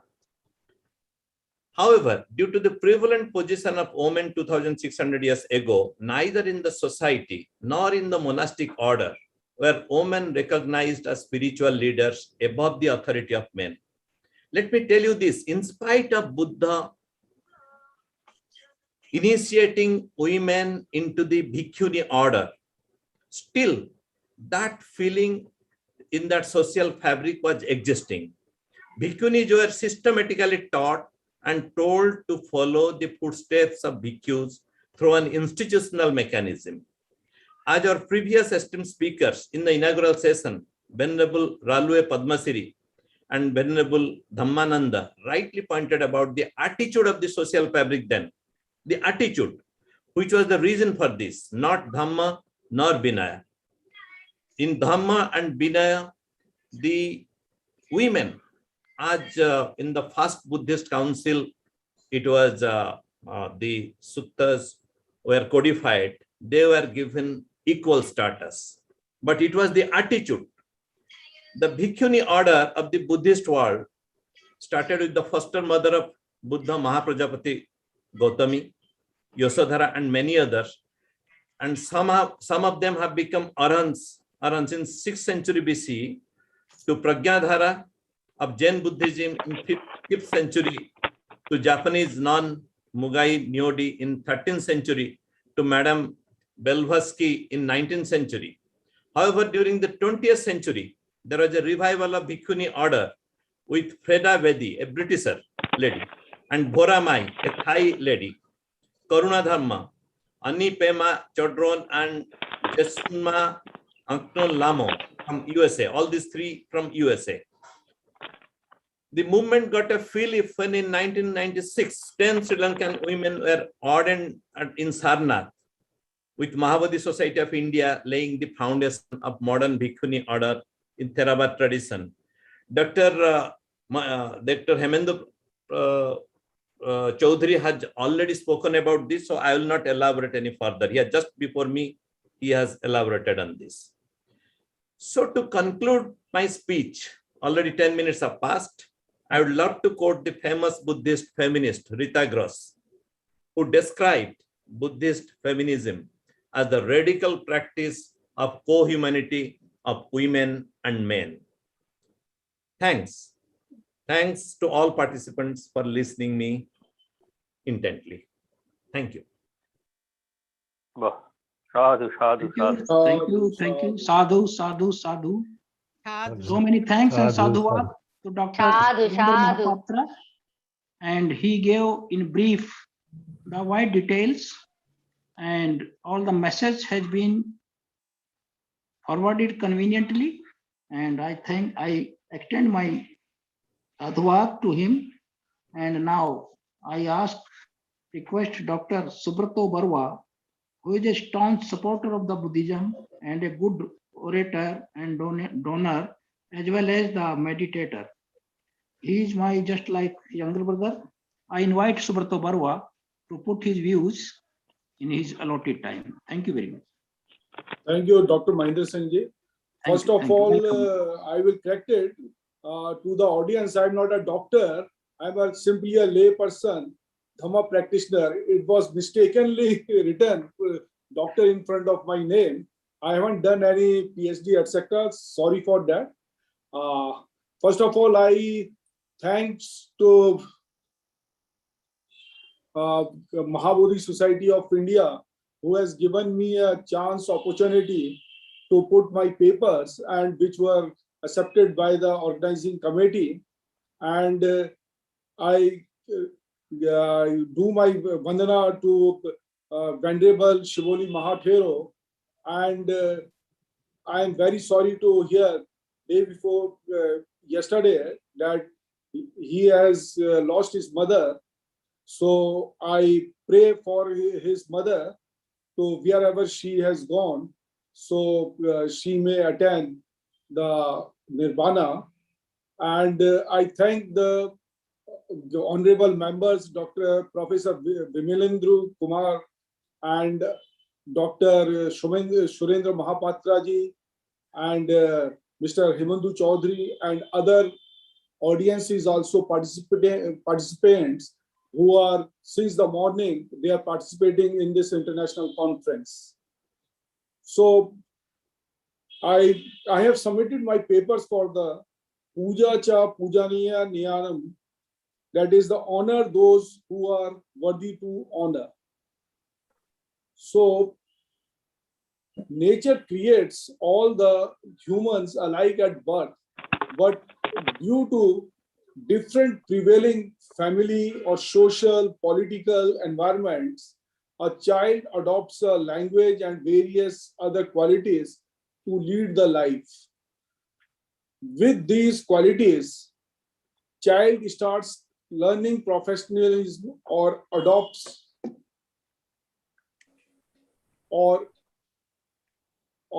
a language and various other qualities to lead the life. With these qualities, child starts learning professionalism or adopts prevailing practices at that time, and after certain age makes such contributions which are for the betterment of the society or nature. Those who make such contributions are honored wholeheartedly with respect and admiration by the society. Unfortunately, it doesn't happen all the time, as a human body is the most dubious machine ever created by nature. It can manipulate its influence, economic weapon power or position to get the honors or to reward honors to those who help in selfish gains, leading to an important subject for discussion. Honor those who are worthy.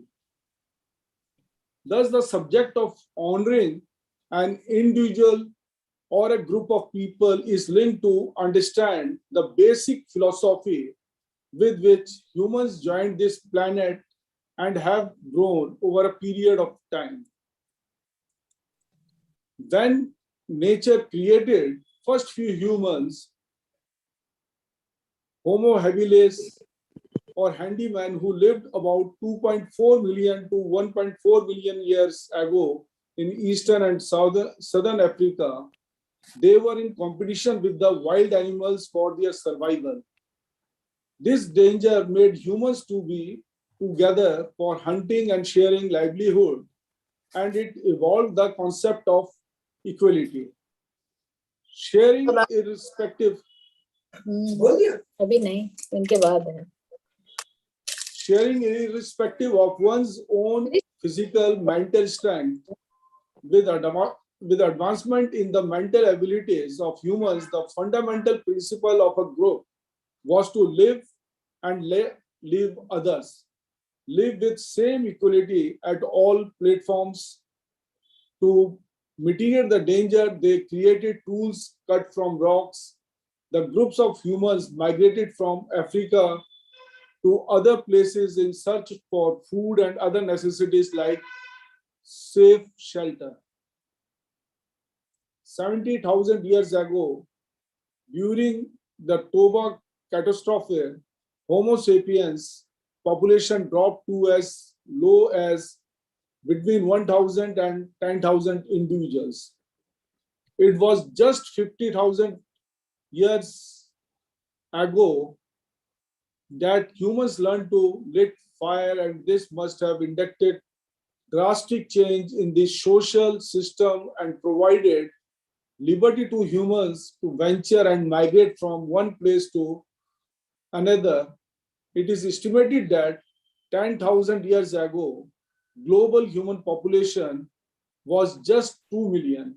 And as the population enhanced, although miseries and happiness were shared equally, but it led to the realization by some people that when they are working much harder than others, they must enjoy better facilities and command. And as the population grew, this philosophy grew harder, leading to inception of inequality in the social system. It is these stronger people who started ruling the groups, forming their own rules and regulations, and within the framework of the fundamental principle, they started accumulating food, shelter,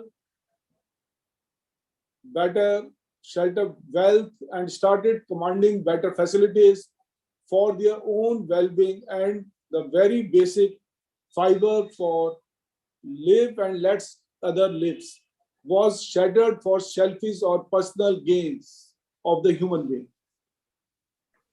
So to resolving this concept of inequality, to resolve the conflict in the society, social systems, in our own Indian subcontinent, Hinduism was divided into four parts.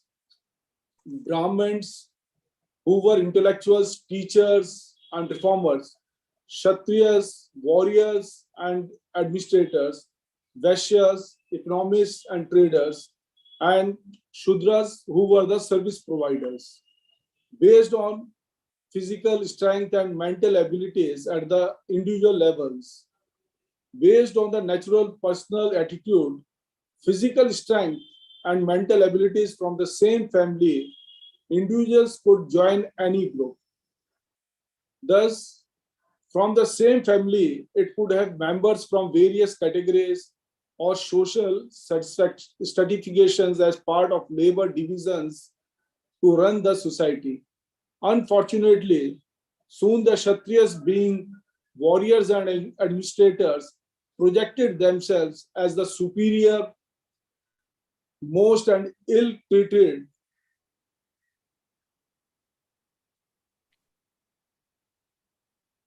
Shudras and other spectrum of the society.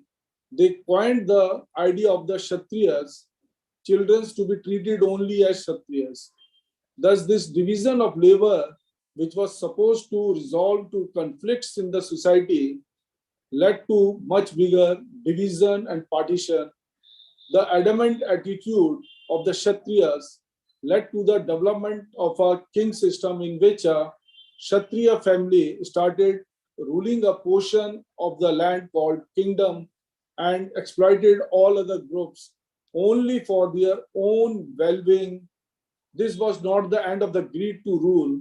Many Kshatriyas fought wars and conquered other kingdoms to expand their own kingdoms, and in the process, thousands of warriors, innocent people were killed, injured, looted, and captured. Often the victims were women who choose the path of early marriage and the sati pratha.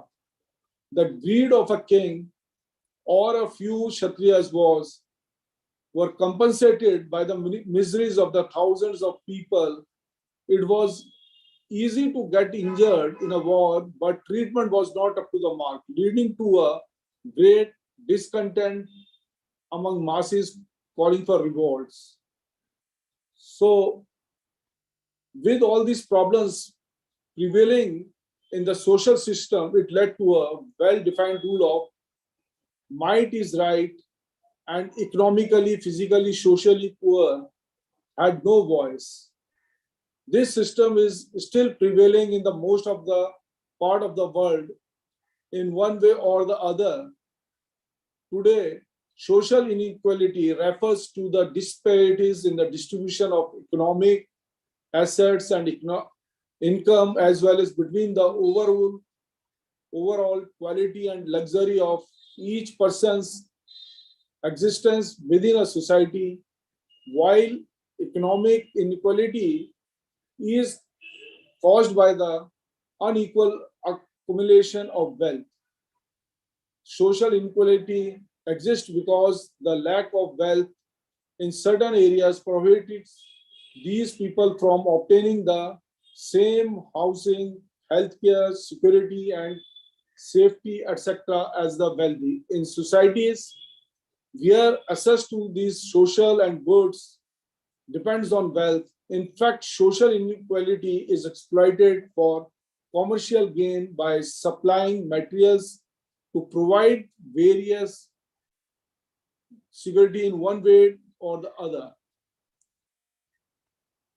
Now, how this origin of awards or honors created. No one really knows how awards, honors started, but it is the king who awarded some money, facilities, a piece of land, sharing, looting to all those who helped the country in winning a battle developing weapons, economy, creating entertainment, developing trades, planning, history, medical science, infrastructure, development, etc. The process of rewarding a person or a group of people by the rulers is part of the development of human civilization and is prevalent in many civilizations.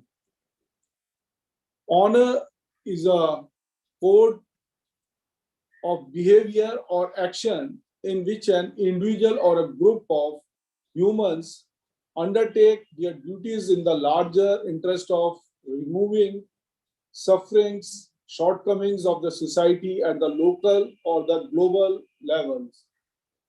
It is easy to write this definition, but can't be undertaken unless an individual holds highest standards of morality, ethics, integrity, selfness in undertaking the objective with the zeal and passion. Margaret Weiser observes that in an honor-based society, a person is what he or she is in the eyes of other people. Recently, those who have developed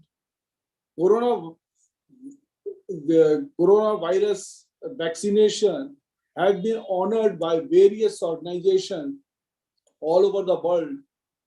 Obviously, it is not a development for any individual alone. It is for the whole humanity, and therefore those who are involved in the development must be honored.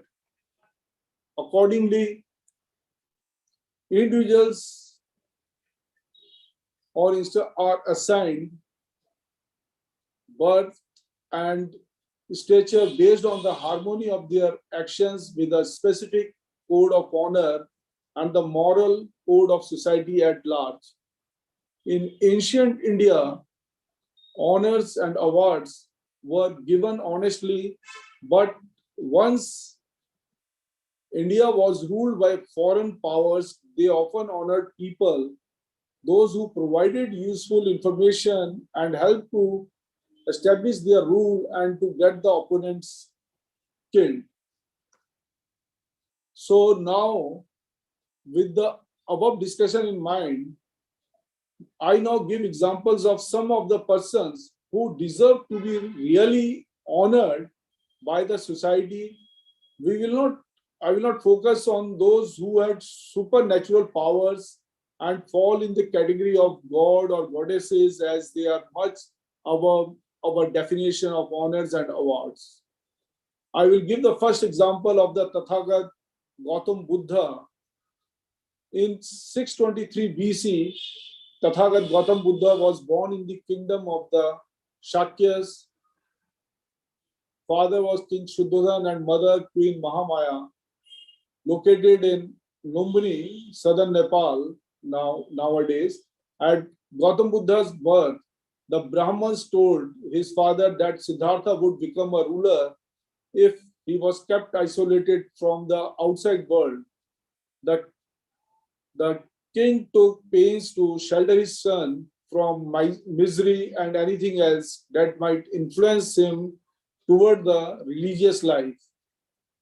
Siddhartha was brought up in the great luxury and he married and fathered a son. At the age of 29 years, he decided to see more of the world and began excursions of the palace grounds in his chariot. In successive trips, he saw an old man, a sick man, and a corpse. And since he had been protected from the miseries of aging, sickness, death, and other social evils, his charioteer had to explain what they were. Finally, Siddhartha saw a monk and impressed with the man's peaceful demeanor, and he himself decided to go into the world to discover how the man could be so serene in the midst of such suffering, contrasts of a protected palace and the common people in the kingdom. So when Gautam Buddha, the son of a king, adopted the path of a monk and asceticism at the age of 29 years, leaving behind all relations, friends, and countrymen, Then for 7 years, Siddhartha traveled to far-off places to experience various social and religious systems like New Babylonian, Persian, Hinduism, and Jainism, etc. And it was on Vaishakhi Purnima, Tathagat Siddhartha attained enlightenment and he became Tathagat Gautam Buddha under the Mahabodhi tree at Bodh Gaya. Buddha delivered his first sermon, Dhamma Chakka Pravartana Sutta, at Sarnath to just 5 disciples who, along with other monks, propagated Buddha's teachings in various directions. Since Buddha had not experienced any suffering till the age of 29, his entire focus was to remove all kinds of sufferings. And for that, Buddha is often considered as a physician at the social system. There is emphasis on loving kindness, compassion, empathy, and equanimity as key attributes of an ideal physician. Sabartoji, Hanji. please try to conclude. Yes, sir. So I will give the then I will shortcut it and I will take another 2-3 minutes. So I will give another example of Khema, who was born in the royal family of Sagala. She was very beautiful and her skin was like gold. She became the consort of Bimbisara. One day she heard the Buddha was in the habit of speaking ill of beauty. Since then she did not appear before the Buddha. The king was a chief supporter of the Buddha. He asked his poets to compose a song on the glories of the Veluvana hermitage and to sing the song very loudly so that the queen might hear it. The royal order was carried out. Khema heard the beauty of the hermitage and with the king's consent, she came to the Veluvan Vihara. Buddha was staying at that time Veluvana Vihara. When she was led before the Buddha, the latter conjured up a woman to be celestial named who stood fanning him with the palm leaf. Khema observed this woman like a more beautiful than she and was ashamed of her own grace. Sometime after, she noticed again the woman was passing from youth to middle age and then to the old age. So then thought Khema that her beautiful body would meet with the same fate as that of a nymph. Then the Buddha, who knew her thoughts, said the persons subject to lust suffer from the result of their action, while those freed from all bondage forsake the world.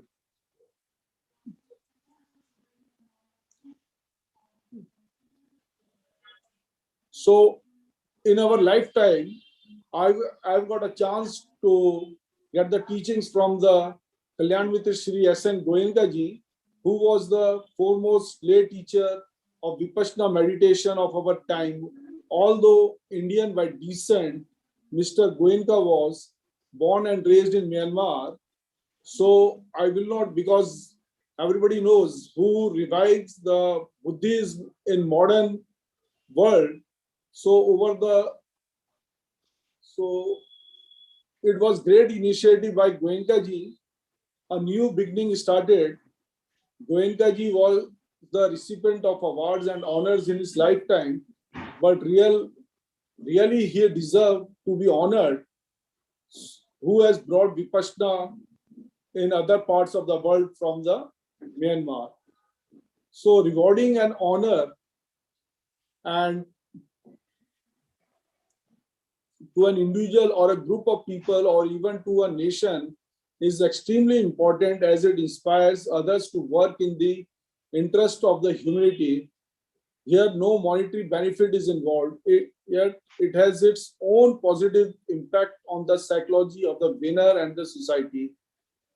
It pushes the awardee to do better in the interest of the humanity. But when a country honors the prime minister of another country, had made lots of purchases related to defense items, and it is not in the interest of the humanity, and such an honor can't inspire others. Similarly, one person working for a company earns huge revenue through illegal means, and the company honors him or her. This honor can't have any motivational value.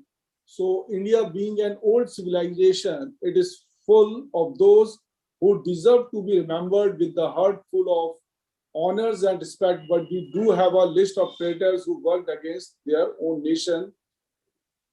So there is no dearth of such people in any society all over the world, and it is due to such people society must be careful in choosing the real heroes who have to be honored. Otherwise, it boomerangs with a high negative impact on the welfare of the society itself.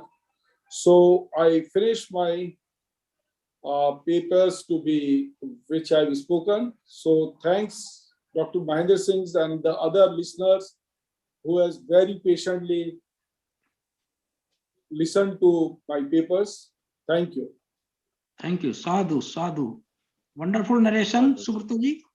Well spoken, well read, and I appreciate your presentation, which you gave lucidly and clearly. Now I request next speaker, Usha Bodhji. Usha Bodhji is a government officer in the UPSCB, and she is the, we call her Mahaupasika, and she is where she devoted, dedicated to Buddhism. She doesn't lose any chance where she finds the chance to donate, and she is well-read person. So I request Mrs. Usha Bodh to put her views. Usha Bodhji, welcome. Thank you, sir. Thank you. Namo Buddhaya, Namo Dhammaya, and Namo Sanghaya to all persons. I present my highest gratitude to all Bhikkhuni Sangha, Bhikkhu and Bhikkhuni Sangha General Secretary and Chief Monk, Venerable P. Shivli Thero, President of MBSI, Mr. Nancy Dorzi, and Vice President and Trustee, Venerable Mr. Mahen Singh Ji, Venerable N. Anand Mahathero, Dr. Dhammajyoti, Dr. Sumendra Thero, Mrs. Namrata Chadha, Madam Alpana Basu, and every persons, venerable persons in this conference. First of all, let me thank you all for coming here in this conference, in this Dhamma Parishad today. Today is the subject of my topic as academic studies on nuns and female lay followers. So I am delighted to be here today to tell you about nuns and female lay followers in Indian history. One of the best way to understand the spirit of civilization and appreciate its excellence and realize its limitations is to study the history of the position of the women in it. Women in Buddhism is a topic that can be approached from varied perspectives, including those of theology, history, anthropology, and feminism. Topical interests include the theological status of women, the treatment of women in Buddhist societies at home and in public, the history of women in Buddhism, and the comparison of the experiences of women across different forms of Buddhism. As in other religions, the experiences of Buddhist women have varied considerably. The position of women in society is the true index of culture, religious, spiritual levels. The position of women is the best criteria for with mending on the degree of civilization attained by the particular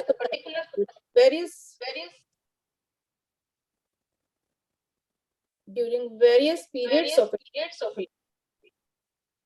By this eco problem,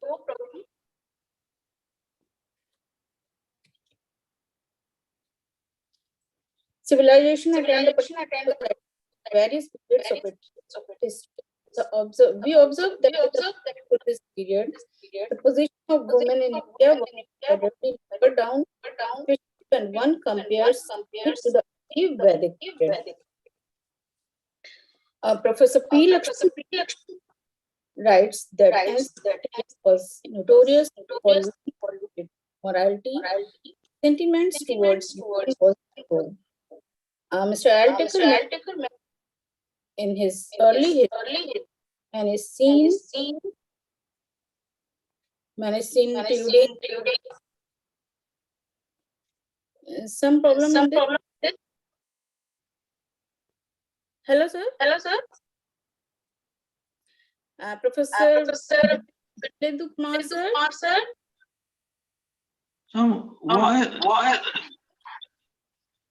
Some voice problems. Echo is there.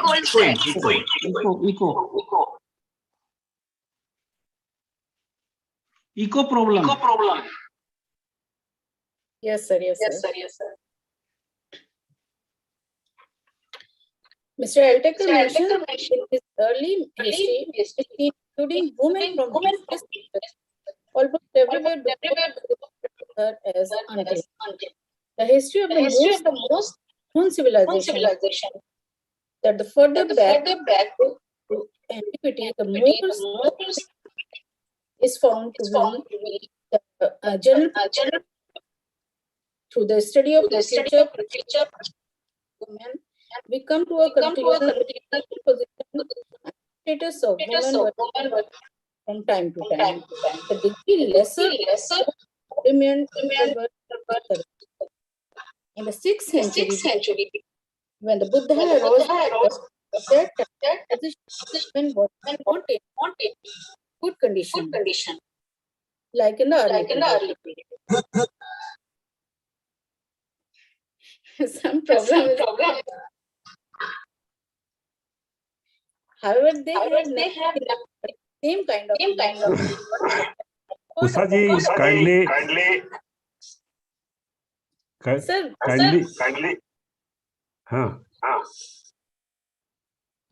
you just put off and then again start. Okay, sir. However, they have some kind of unique factor. But the course of history shows that men were regarded as women frequently challenged this and sometimes more honored if literature and other fields. Excuse me, Nandi. If you can switch off one of the mobile or any other thing, then the echo will stop. If there are two sets in the same room, then there will.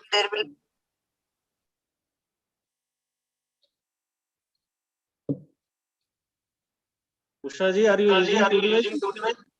Sir, There are two devices open. No, sir. Then it is all right. You continue. It is generally believed great social reform, believer in the equality of all, that his effort, the education of men and poor caste is a mode of social revolution in society. Before Buddhism, women was also participating in religious activities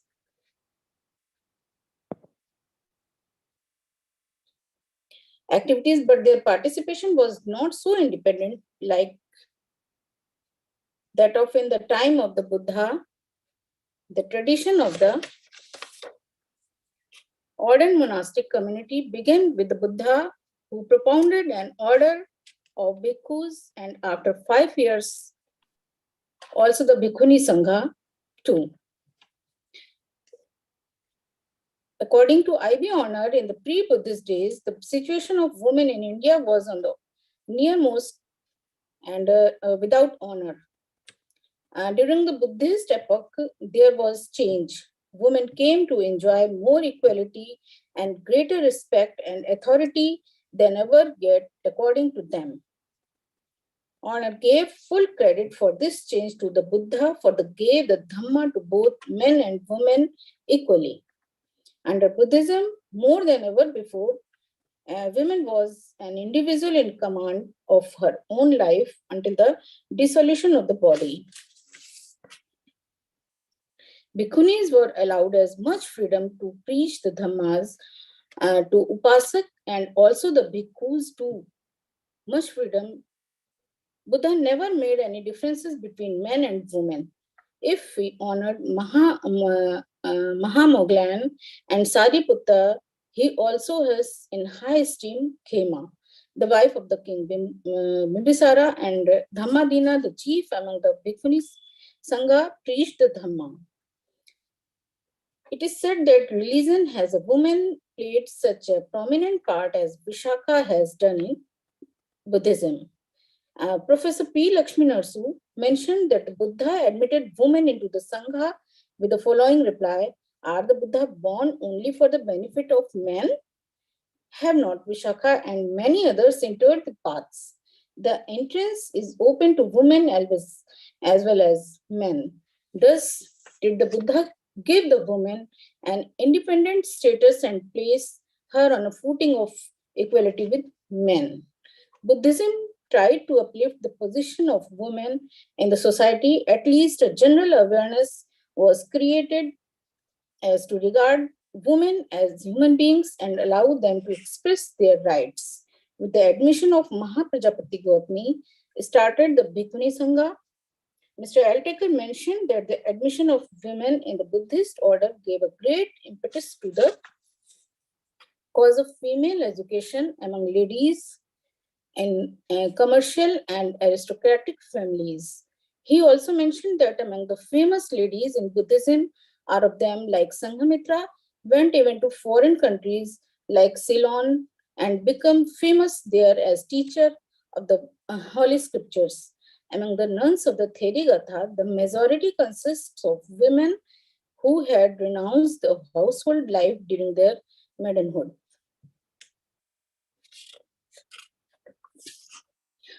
By this, it is but natural that the general average of intelligence and education among women at time of Buddha must have been fairly high.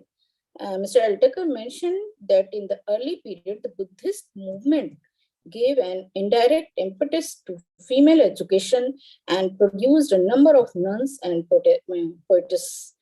What Buddha did for women shines as a bright light in the history of freedom, and it brought its own rewards, not formative but everlasting. Finally, through the study, we can say in the early history of Buddhism, however, the permission given to women to enter the order gave a fairly good impetus to the cause of female education. A large number of ladies joined the order and become lifelong students in Dhamma and Vinaya. Their example must have given an indirect encouragement to the spread of education among laywomen as well. In India, for a long time, education was continued to be imparted by individual teachers in their own houses and shared whole responsibility. With the development of Buddhism, and organized public educational institutions also came into existence. Finally, I present my gratitude with highest Mitta Bhavna to all speakers, participants in general, and particular to Venerable Bhante P. Shivli Thero, the General Secretary, Mahabodhi Society of India, who offered me this great opportunity to present my paper on this. नहीं हम भी नहीं हमसे पूछ रहा है कौन किताब ले रहे हो तो हमने उसको यही दिखाया बस यशोधरा वाली साधु साधु kind interest and attention. Namo Buddhaya to all. Thank you. Sadhu, sadhu, Usaji, very good, wonderful. Sadhu, sadhu, Sadhu, sadhu, sadhu. Now, with great respect and affection, I invite the next speaker, Mr. Jayasankar Sahai, who is the Joint Commissioner in the UP Cell Tax Department. And now we have two speakers left, Dr. Tulika Samant They are both husband and wife, ideal couple. Now I invite Dr. Jaishankar Sahai to put his papers. Welcome. Jaishankar Sahai ji. Sir. Thanks, sir. Namo Buddhaya to all who have presented here and gave her valuable in this international conference. My name is Jaishankar Sahai, life member of Mahabodhi Society of India. I would like to thanks to Venerable P. Shivli Thero, General Secretary, Mahabodhi Society of India, to organize this international conference on Pali and Buddhism on the main theme of Theravada Bhikkhuni Sangh, past, present, and future. And thanks to Sri Mahan Singh sir to give me opportunity to speak here. My topic is philosophical approach of women liberation. Concept of philosophical approach of women liberation is not new in this world. In ancient India, we had a highly developed culture, but later on, society was divided on the basis of caste and Chaturvan system as described in Rig Veda. Due to various religious sanction, higher caste like Brahmins used to dominate over people of lower caste, especially doing labor and so-called menial works. And in this atmosphere of discrimination, women of labor and persons doing menial work suffered most. Women were exploited in all fields. As the Surendra Mahapatra sir said that the P. Upendra Rao had given some examples of Satyakam Jabali from Mahabharata and Rig Veda, but it is also true. It is an isolated example, and it is not the, we cannot generalize this example over the society. At this time of the social crisis, the Buddha, during his course of reformation in society, set up an order of bhikkhus at the time when the society women considered inferior to men. Even in Manu Smriti, religious book of Hindu culture, we find pathetical and inferior place of women. In Manu Smriti says, Nasti Strida Prithagyo Navritam Napyu Poshanam Pati Shushusrete Yen Ten Swarge Mahyate. Means the woman has no place in rituals of yajna and sacrifice and religious rituals. Obedience to husband was only way to heaven. This hostile approach against women in the field of religion and society was set aside of Buddha on numerous occasions during his Dhammadeshna. The Buddha says the birth of daughter was not much cause of joy as that of son. Buddha clearly pointed out the woman had a dignified and important part to role in the society. Even woman endowed with virtuous quality can make her life successful in this world. We can say an example from Samyukta Nikaya.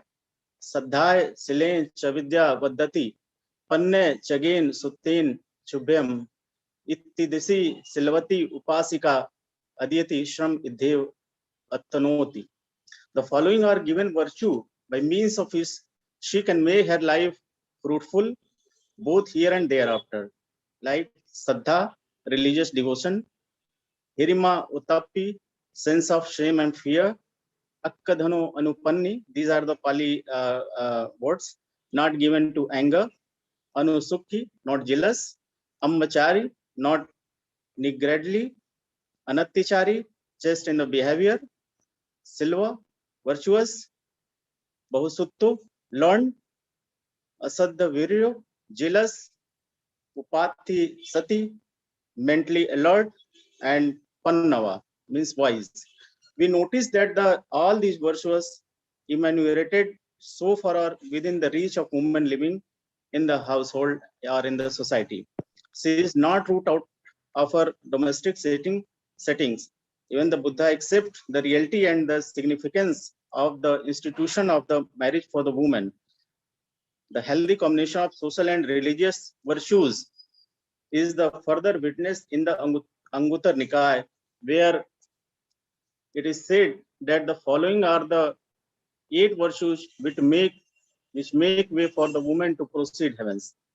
Organize the work, the household with efficiency. These are: treat her servant with concern, strive to please her husband, take good care of what he earns, possesses religious devotion, virtue in conduct, be kind and be liberal. These are the identical with the quality mentioned in Sigulavad Sutta in Digh Nikaya. It was also held earlier that the Indian belief the woman was intellectually inferior to men, but this idea clearly echoes in Sankhya Nikaya, where Mara is as the personification of the forces of evil, who strive the vain to dissuade a bhikkhuni from her religious endeavors. Sankhya Nikaya says, Yam tam itti pattavam bhanam durabhisabhavam nata dvangul panne sako papoti itthiye. Means no woman with 2-finger wisdom which she hears could ever hope to reach those heights which are attained by the sages. These words of Mara are undoubtedly resonant of the beliefs that of the day, and that Buddha was well meant to contradictory them. Bhikkhuni Soma, to whom Mara addressed this word, answered, illustrating the Buddhist attribute to spiritual potentiality of the woman. She said, Bhikkhuni Soma said, Itti bhavo nakim kariye satanmi susammite nanammi vatti sam dhamma vipassato. Sankhya Nikaya, it is said, which one's mind is well concentrated and wisdom never fails. Does the fact of being a woman make any difference? However, there is evidence that this old skepticism about the spiritual potentiality of women died hard. Even in the face of success achieved by the bhikkhuni in Buddhism, a groundless belief seems to have prevailed with distributed the capacity of the woman for spiritual perfection. On the eve of her final passing away, when the Mahaprajapati Gautami visited the Buddha to bid him farewell, he calls upon her to give proof of the religious attainment of the Bhikkhuni order, to convince that disbelieving skeptics, the man in society. The Buddha says, O Gautami, perform a miracle in order to dispel the wrong view of those foolish men who are in doubt with regard to spiritual potentialities of women. Therefore, a man may say without exaggeration that the woman is a trap led out of all sides of Mars. It is also many people says those observations are made, however, not any stricture on their character, but as the criticizing to man who is seeking their company might err on the side of success. It becomes clear that it is not the spirit of Buddhism to brand women as a source of corruption of man. In Buddhism, the caution which men are called upon the exercise in their dealing with the opposite sex springs solely from the Buddhist attitude to kamma, or the pleasure of sense.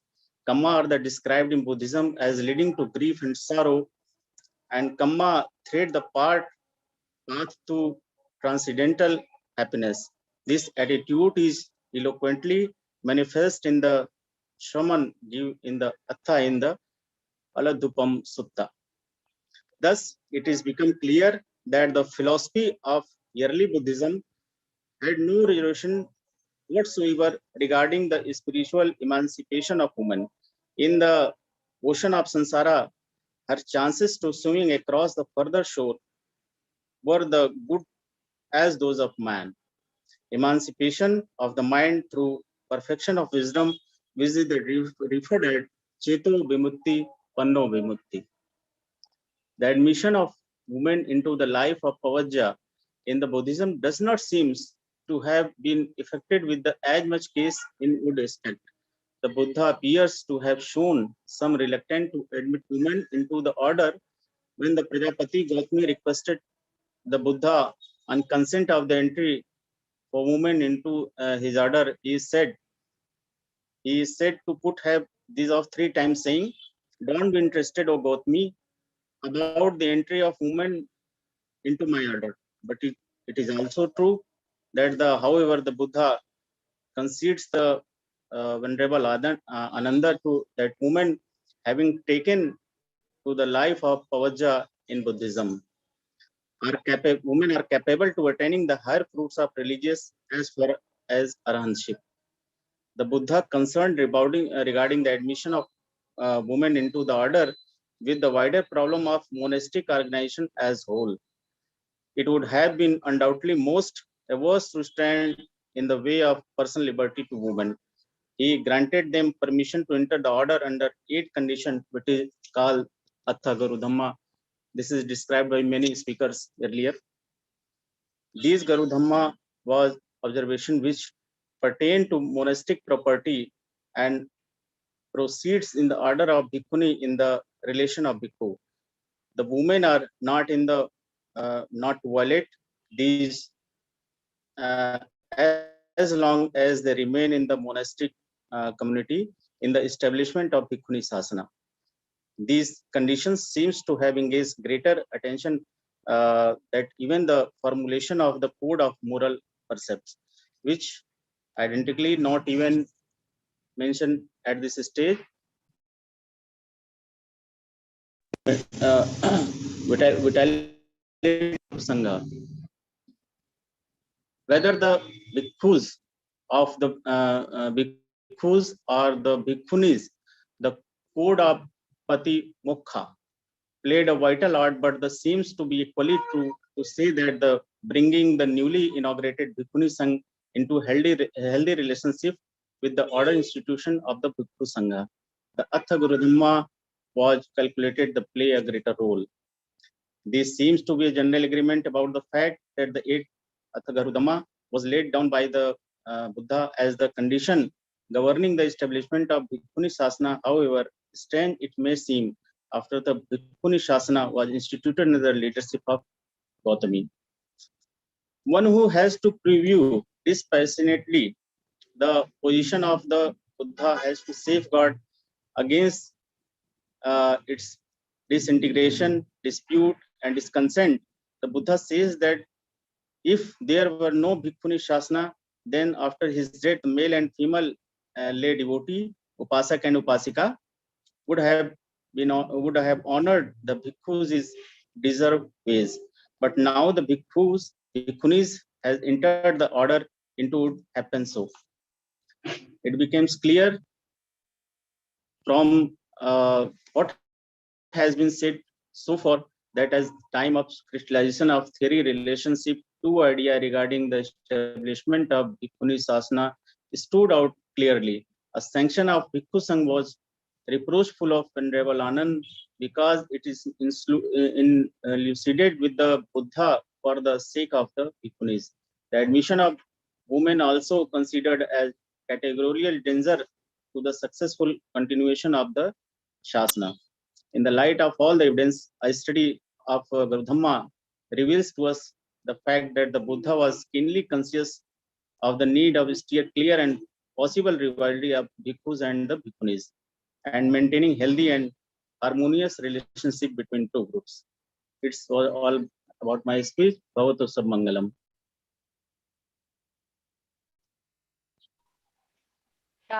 Sadhu, sadhu. Wonderful. Jaishankar Sahaji, our honorable governing body member in the society, and he has expressed his views so clearly and based on the facts. So now I request the last speaker, Dr. Tulika Samant, with respect, and please come and put your views according to the theme opted by you. Tulika Samanji. Namo Buddhaya. Good evening, everyone. Thank you so much, Dr. Mahin Singh sir, for your kind words. Myself, Dr. Tulika Samant. I'm a lifetime member of... आपका pose जरा slant आ रहा है, इधर सीधे नहीं आ रहा। अच्छा अच्छा सर। अब ठीक हो गया। अब ठीक हो गया। Myself, Dr. Kulika Samant. I'm a lifetime member of Mahabodhi Society of India. I'm from Lucknow, India. First of all, I would like to thank Mahabodhi Society of India, Anagarika Dhampal International Institute of Buddhist Studies, and Unitex Theravada Bhikkhuni Sangh International for organizing this 8th International Conference on Pali and Buddhism, with a special reference to Theravada Bhikkhuni Sangh past, present, and future on an online platform, and giving me opportunity to speak on the topic socially marginalized female ladies. In my paper, I'll talk about the condition of females during the Buddha era and how they were pushed to periphery in context of India and role of Buddhism in their upliftment. As we all know, gender bias is a feature of human societies, having such deep roots that sometimes it becomes difficult to trace the extent of their depth. In the history of human thought, gender perspective manifested itself in different forms, where one sex is either neglected or it is seen as inferior. Gender does not denote the physical differences only, but social, economic, and political discrimination on the basis of sex distinction. The notion of biologically weak and strong gender biases is there. Even the feelings, emotions, perception, understanding, and worldview is attributed to gender difference. Sometimes it is said women are emotional and they are incapable of taking hard decisions. They are caring, they are tender, whereas male is hardy and emotionally strong. This perception of gender difference is reflected in almost every walk of life, and it's worldwide. The role assignment of so-called weaker sex has been of subservience and subjugation. This mindset, though socially constructed, became firmly entrenched in social psychology. This resulted into every kind of discrimination, oppression, and exploitation of females. The superiority of masculine and inferiority of feminine gender became the social norm. It became very normal in society. The male human was considered superior physically and intellectually to female. And in such a discourse, male members were given a central position, whereas females were pushed away to the margins. Because women were not given any chance to participate in political, economic, and educational matters, they remained at periphery for a very long time. Women have been subject to discrimination irrespective of geographical location. Society remains biased and sees women as an object of mere commodity whose aim should lie in satisfying her man, handle domestic chores, bear children, having no rights to property and wealth, etc. Thus, from time immemorial, the women in society were thrown into a marginalized category. As a gender is not only biologically determined, it is more of a social construct. The creation of knowledge of gender starts with a stigmatized society. In fact, stigma against women has its origin in religion too. In India, during ancient time, Manusmriti, the Hindu code book, granted women as a status too low. She was treated at par with the animals and slaves. Also, she was deprived of her religious rights and spiritual life. Shudras, slaves, and women were prohibited from reading and writing. Females were not allowed to perform any sacrifice or follow religious rites or observances of their own. The road to heaven was barred to her. Matrimony and obedience to the husband are the only means whereby a woman can hope to reach heaven. Further, it was elaborated a myth that all women are sinful and prone to evil, thus denying them any kind of spiritual and intellectual nourishment. According to Also, it was also said that a woman should always be kept under constant vigilance of a male around her, and best way to do it was to keep her occupied in the endless tasks of motherhood and domestic duties. In all the patriarchal societies, the desire for male offspring is very strong for the continuance of patrilineage. This was so crucial that the law allowed, in the ancient time, it was so crucial to have a male offspring that the law allowed a sonless wife to be superseded by a second or a third one, or even turned out of the house. As a result of this belief, birth of daughter was a cause of lamentation. In fact, mythologies gives evidence of identifying men as a son of God.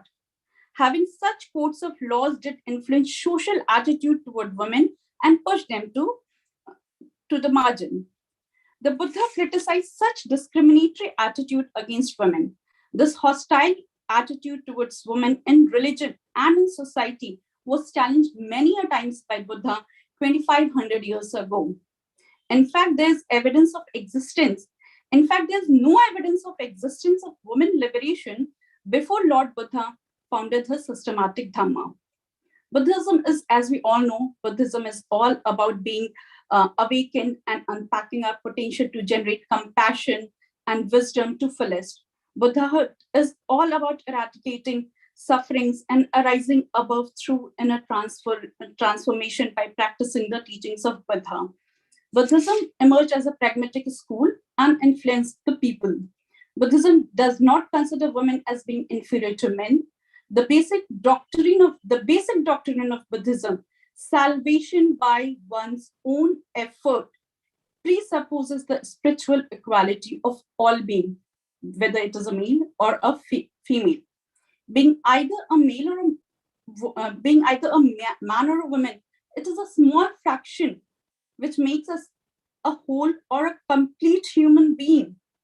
The Buddha was the first religious teacher who forged the path where women were considered as equal, and also indicated that it's women who should be given equal justice in terms of any spiritual development, not only in terms of only spiritual development, but in all spheres of life, like political, cultural, educational, and idealism. The Buddha saw the spiritual potential of both men and women. He made women eligible for Buddhahood by opening the gate of Dhamma to the marginalized section of society, thus forming the Bhikkhuni Sangh, the order of nuns, one of the earliest organizations for women. The Bhikkhuni Sangh formed proved to be a road of great emancipation for females from ancient time till today.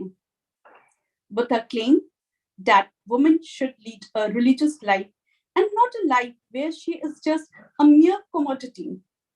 Women are indeed equally capable of realizing the bliss of purification of mind in the process of Nibbana, same as men.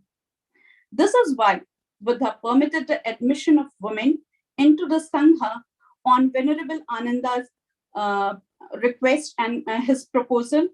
At that time, Mahaprajapati Gautami, the aunt, the foster mother of Buddha, had sacrificed every terrestrial to embrace the homeless life. She was the first lady to receive the ordination in the Buddhist order of nuns.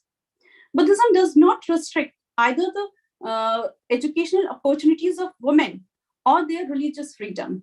Buddha declared that women could attain nirvana. The Buddhist Sangh gave them the freedom to read and write. Thus, the first generation of women intellectuals in India emerged from the Buddha Sangh. For example, PALI, Sumangala, Mathiku, Ishidasi, Subha, and many other women not only acquired the skills of composing songs, but assumed enormous importance in Sangha life. The Gathas of PALI exhibit wonderful poetic excellence. The Samyak Nikaya mentions that Theri Subha was a celebrated orator. The Deepa Vamsa refers to Hema, the former twin queen of Bimbisara of Magad as the master of Vinaya discipline. She was intelligent, ready, witted, and eloquent debater. The Buddhist text records of eminent saintly bhikkhunis. Dhammadina was one such bhikkhuni, along with Khema and Upallavarna. None showed that women could attain dignified positions like monks, and they were quite eligible for spiritual emancipation and cultural development if they made efforts as male. After joining the Sangha, women found dignity and respect irrespective of they belonged to lower class or higher class of the society, like Sumangala, Mathiku, Vasanti, Sumedha, and Upallavarna. Ordination of Prakriti, the untouchable girl, removed the birth-based caste system from the true Dhamma. The episode marked the beginning of a new era of low-caste females and untouchable people entering into the Dhamma. Several sex workers who were looked down upon by the society joined the Sangha and acquired respectable place. Ambapali, Padmavati, and Asthakasi were a few examples of this class. It is a well-known fact that Buddha considered, we all know that when King Prasenajit came to Buddha grieving that his queen Mallika had given birth to a daughter, at that time Buddha consoled him by saying, "A female offspring, O king, may prove even nobler than male," a very revolutionary statement of his time. Thus, by this statement, he breaks the importance of producing male offspring to attain salvation. For attaining salvation during Buddhist time, it was to attain salvation, the last rituals of a parent must to be done by a son. So by saying this, he breaks the importance of producing male children. Buddhism, while accepting the biological and physical differences between the two sexes, does consider men and women equally useful for the society. In Buddhism, both husband and wife are expected to share equal responsibilities and discharge their duties with equal dedication. The husband is admonished to consider wife a friend, companion, and a partner. In family affairs, wife was expected to be a substitute for the husband happened to be indisposed. Buddhist texts turned attention toward women and sought for equal rights through philosophical, social, scientific, and cultural ideologies. The Buddha says, feminism is freedom from oppression, and that can only be possible through spiritual development and plugging minds from all the adulteration, lust, greed, hatred, and delusion. One needs to be brutally harsh on the fact that no matter how much you debate, a real freedom can be achieved by rigorous practice of teachings of the Buddhism. Thus, Buddha can be credited with 5 significant achievements. He recognized the political rights of women to join the Sangha. He forced the Sangha to recognize women's right to be leaders, as in case of Dhammadina and Khema. And Buddha held a view that a woman can develop her own personality and individuality independent of any male support. He broke the myth of family and importance of producing male children to attain salvation. And he was the first to recognize the need for women's education and political initiative. Hence, we can say that Buddhism has immensely contributed to the development of socially marginalized gender. Looking into the ancient culture, it condemned the strict rituals thrown at women, dominance of men, and priestly class over women. It encouraged an autonomous and social equality-based society. It paved in doors for women, abolished gender distinction in society, and promoted the principle of equality, that women are equal, no less than man, in terms of culture, religion, society, rights, education, politics, economics, and spirituality. Indeed, Lord Buddha was a great savior of womankind. Therefore, only he can be given the credit for liberating the women. And lastly, I would like to conclude on the note that Buddha is unique. He's not only compassionate for human beings, he's also concerned about the well-being of animals, insects, and even plants, thus saying, Sabbe Satta Sukhi Havantu, Sabbe Satta Sukhi Havantu, Sabbe Satta Sukhi Havantu. Thank you. Sadhu. Wonderful. Wonderful, Tulika ji, very wonderful. Your talk, very wonderful. With a fluency, with confidence, lucidly, clearly, giving examples. I'm proud of you, Dr. Tulika ji, proud of Usha Bodhi, proud of Jayasankar Sahai ji, and all my team, Hemenduk Prakash Chaudhary, Surendra Kumar, Subrto Barwa ji, Usha Bodhi, Jayasankar Sahai. It is my punya that I chaired this team. It is my punya kamma, Mahapatra ji. Sadhu, sadhu, sir. It is my punya kamma. I got a such brilliant team and disciplined team, and they put their views clearly on the subject opted by them. It is a great quality where the speaker should retain the views on the allotted topic or opted topic. So many sadhuwad. I pray Lord Buddha for your long and happy life. Thank you very much. Thank you, sir. Thank you, sadhu.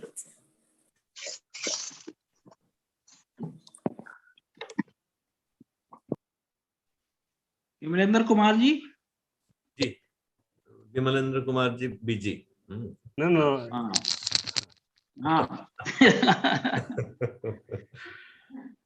Thank you very much. हमारी team ने time waste नहीं किया, अपने आप discipline maintain किया. Thank you very much, sir. We are really honored to have your chairmanship for this session. So it was very wonderful session, and I am very much thankful to our Dr. Mahendra Singh ji for presiding this technical session third. We are really thankful to him on behalf of Mahabodhi Society of India.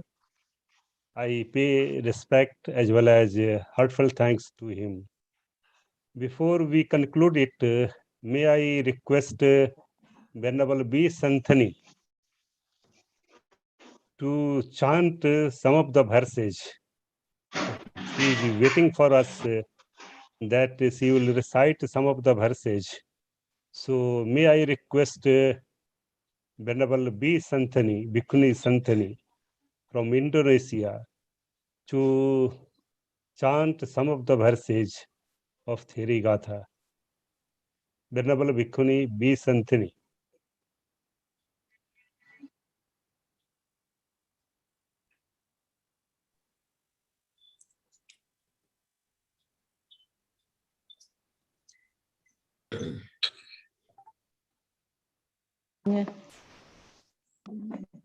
Bentar ya.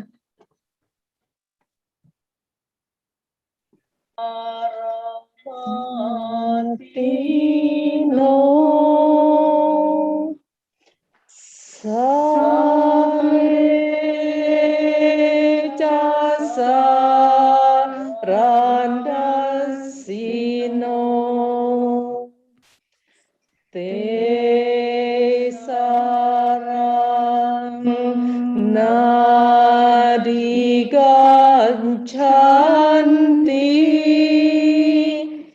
Micha Sangkap Pagocara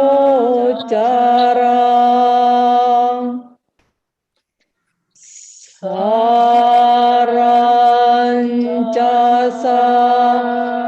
Ratonya Doa Asaranca Asarato Te Sarang Adigachanti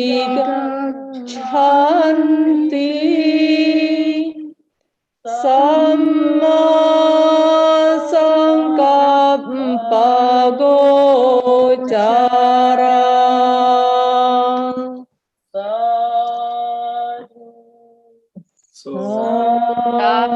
Sadhu, They take untruth for truth. They take truth for untruth. Such persons can never arrive at the truth, for they hold wrong views. They take truth for truth. They take untruth for untruth. Such persons arrive at the truth, for they hold right views. May all beings be happy. Thank you. Thank you. Sadhu, Thank you. Thank you so much, Venerable Santini and your team for this sacred chanting. It is really an auspicious event so that we end the session with this sacred verse. Thank you so much. I also thank the chairperson of the last session, Dr. Mahendra Singh Ji, the honorable member of Mahabodhi Society of India. We are blessed, sir. You enlighten us and you respond all the speakers in a true way. Thank you so much. I also wanted to thank all the chairmen of the first three sessions and the speakers. And also I wanted to just let you notice that tomorrow also we are going to start the first technical session of the second day by 10:30 sharp. So it is suggested to you all that all interested participants can join 10 minutes before, and that is by 10:20. So this is how we can start tomorrow, and this is I think, sir, with the permission of the coordinator, Professor Bimlendra Kumar, sir, can we announce that this is the end of the session? Yes. Can we request our Venerable P. Sivali Thero for having, he is not in a position to speak something, but we take it granted as that he has taken silence, and we take this silence as a yes. So we conclude this technical session as a end session of this session. So on behalf of Venerable P. Sivali Thero, I request all the vice presidents, trustee members, all honorable governing body members, life members, as well as all the participants who are observing this international webinar from the very morning of this our inaugural session. So again, it is our moral duty to pay moral support to all United Bhikkhuni Sangha, and we are also observing, and it is our effort, and it is the wish of our Venerable P. Sivali Thero that in this international webinar on Pali and Buddhism, on the main theme of Bhikkhuni Sangha, there must be more representations from the female, whether they are Bhikkhunis, most venerable Bhikkhunis, or the ladies. So I have tried to put on the umbrella of our Mahabodhi Society that most of the ladies may participate, they share their views, they put their ideas for granting moral support to our Bhikkhuni Sangha. So again, we are requesting all of the persons who are observing today and all the duty of our Mahabodhi to put a moral support to them. So again, we'll meet together at 10:20 sharp on 10th November 2021. With these words, again, thank you very much for sparing your valuable time after taking leave from their offices and sharing their views from the very morning till today. So thank you very much to all of you. So this is the end of the session. So thank you, sir.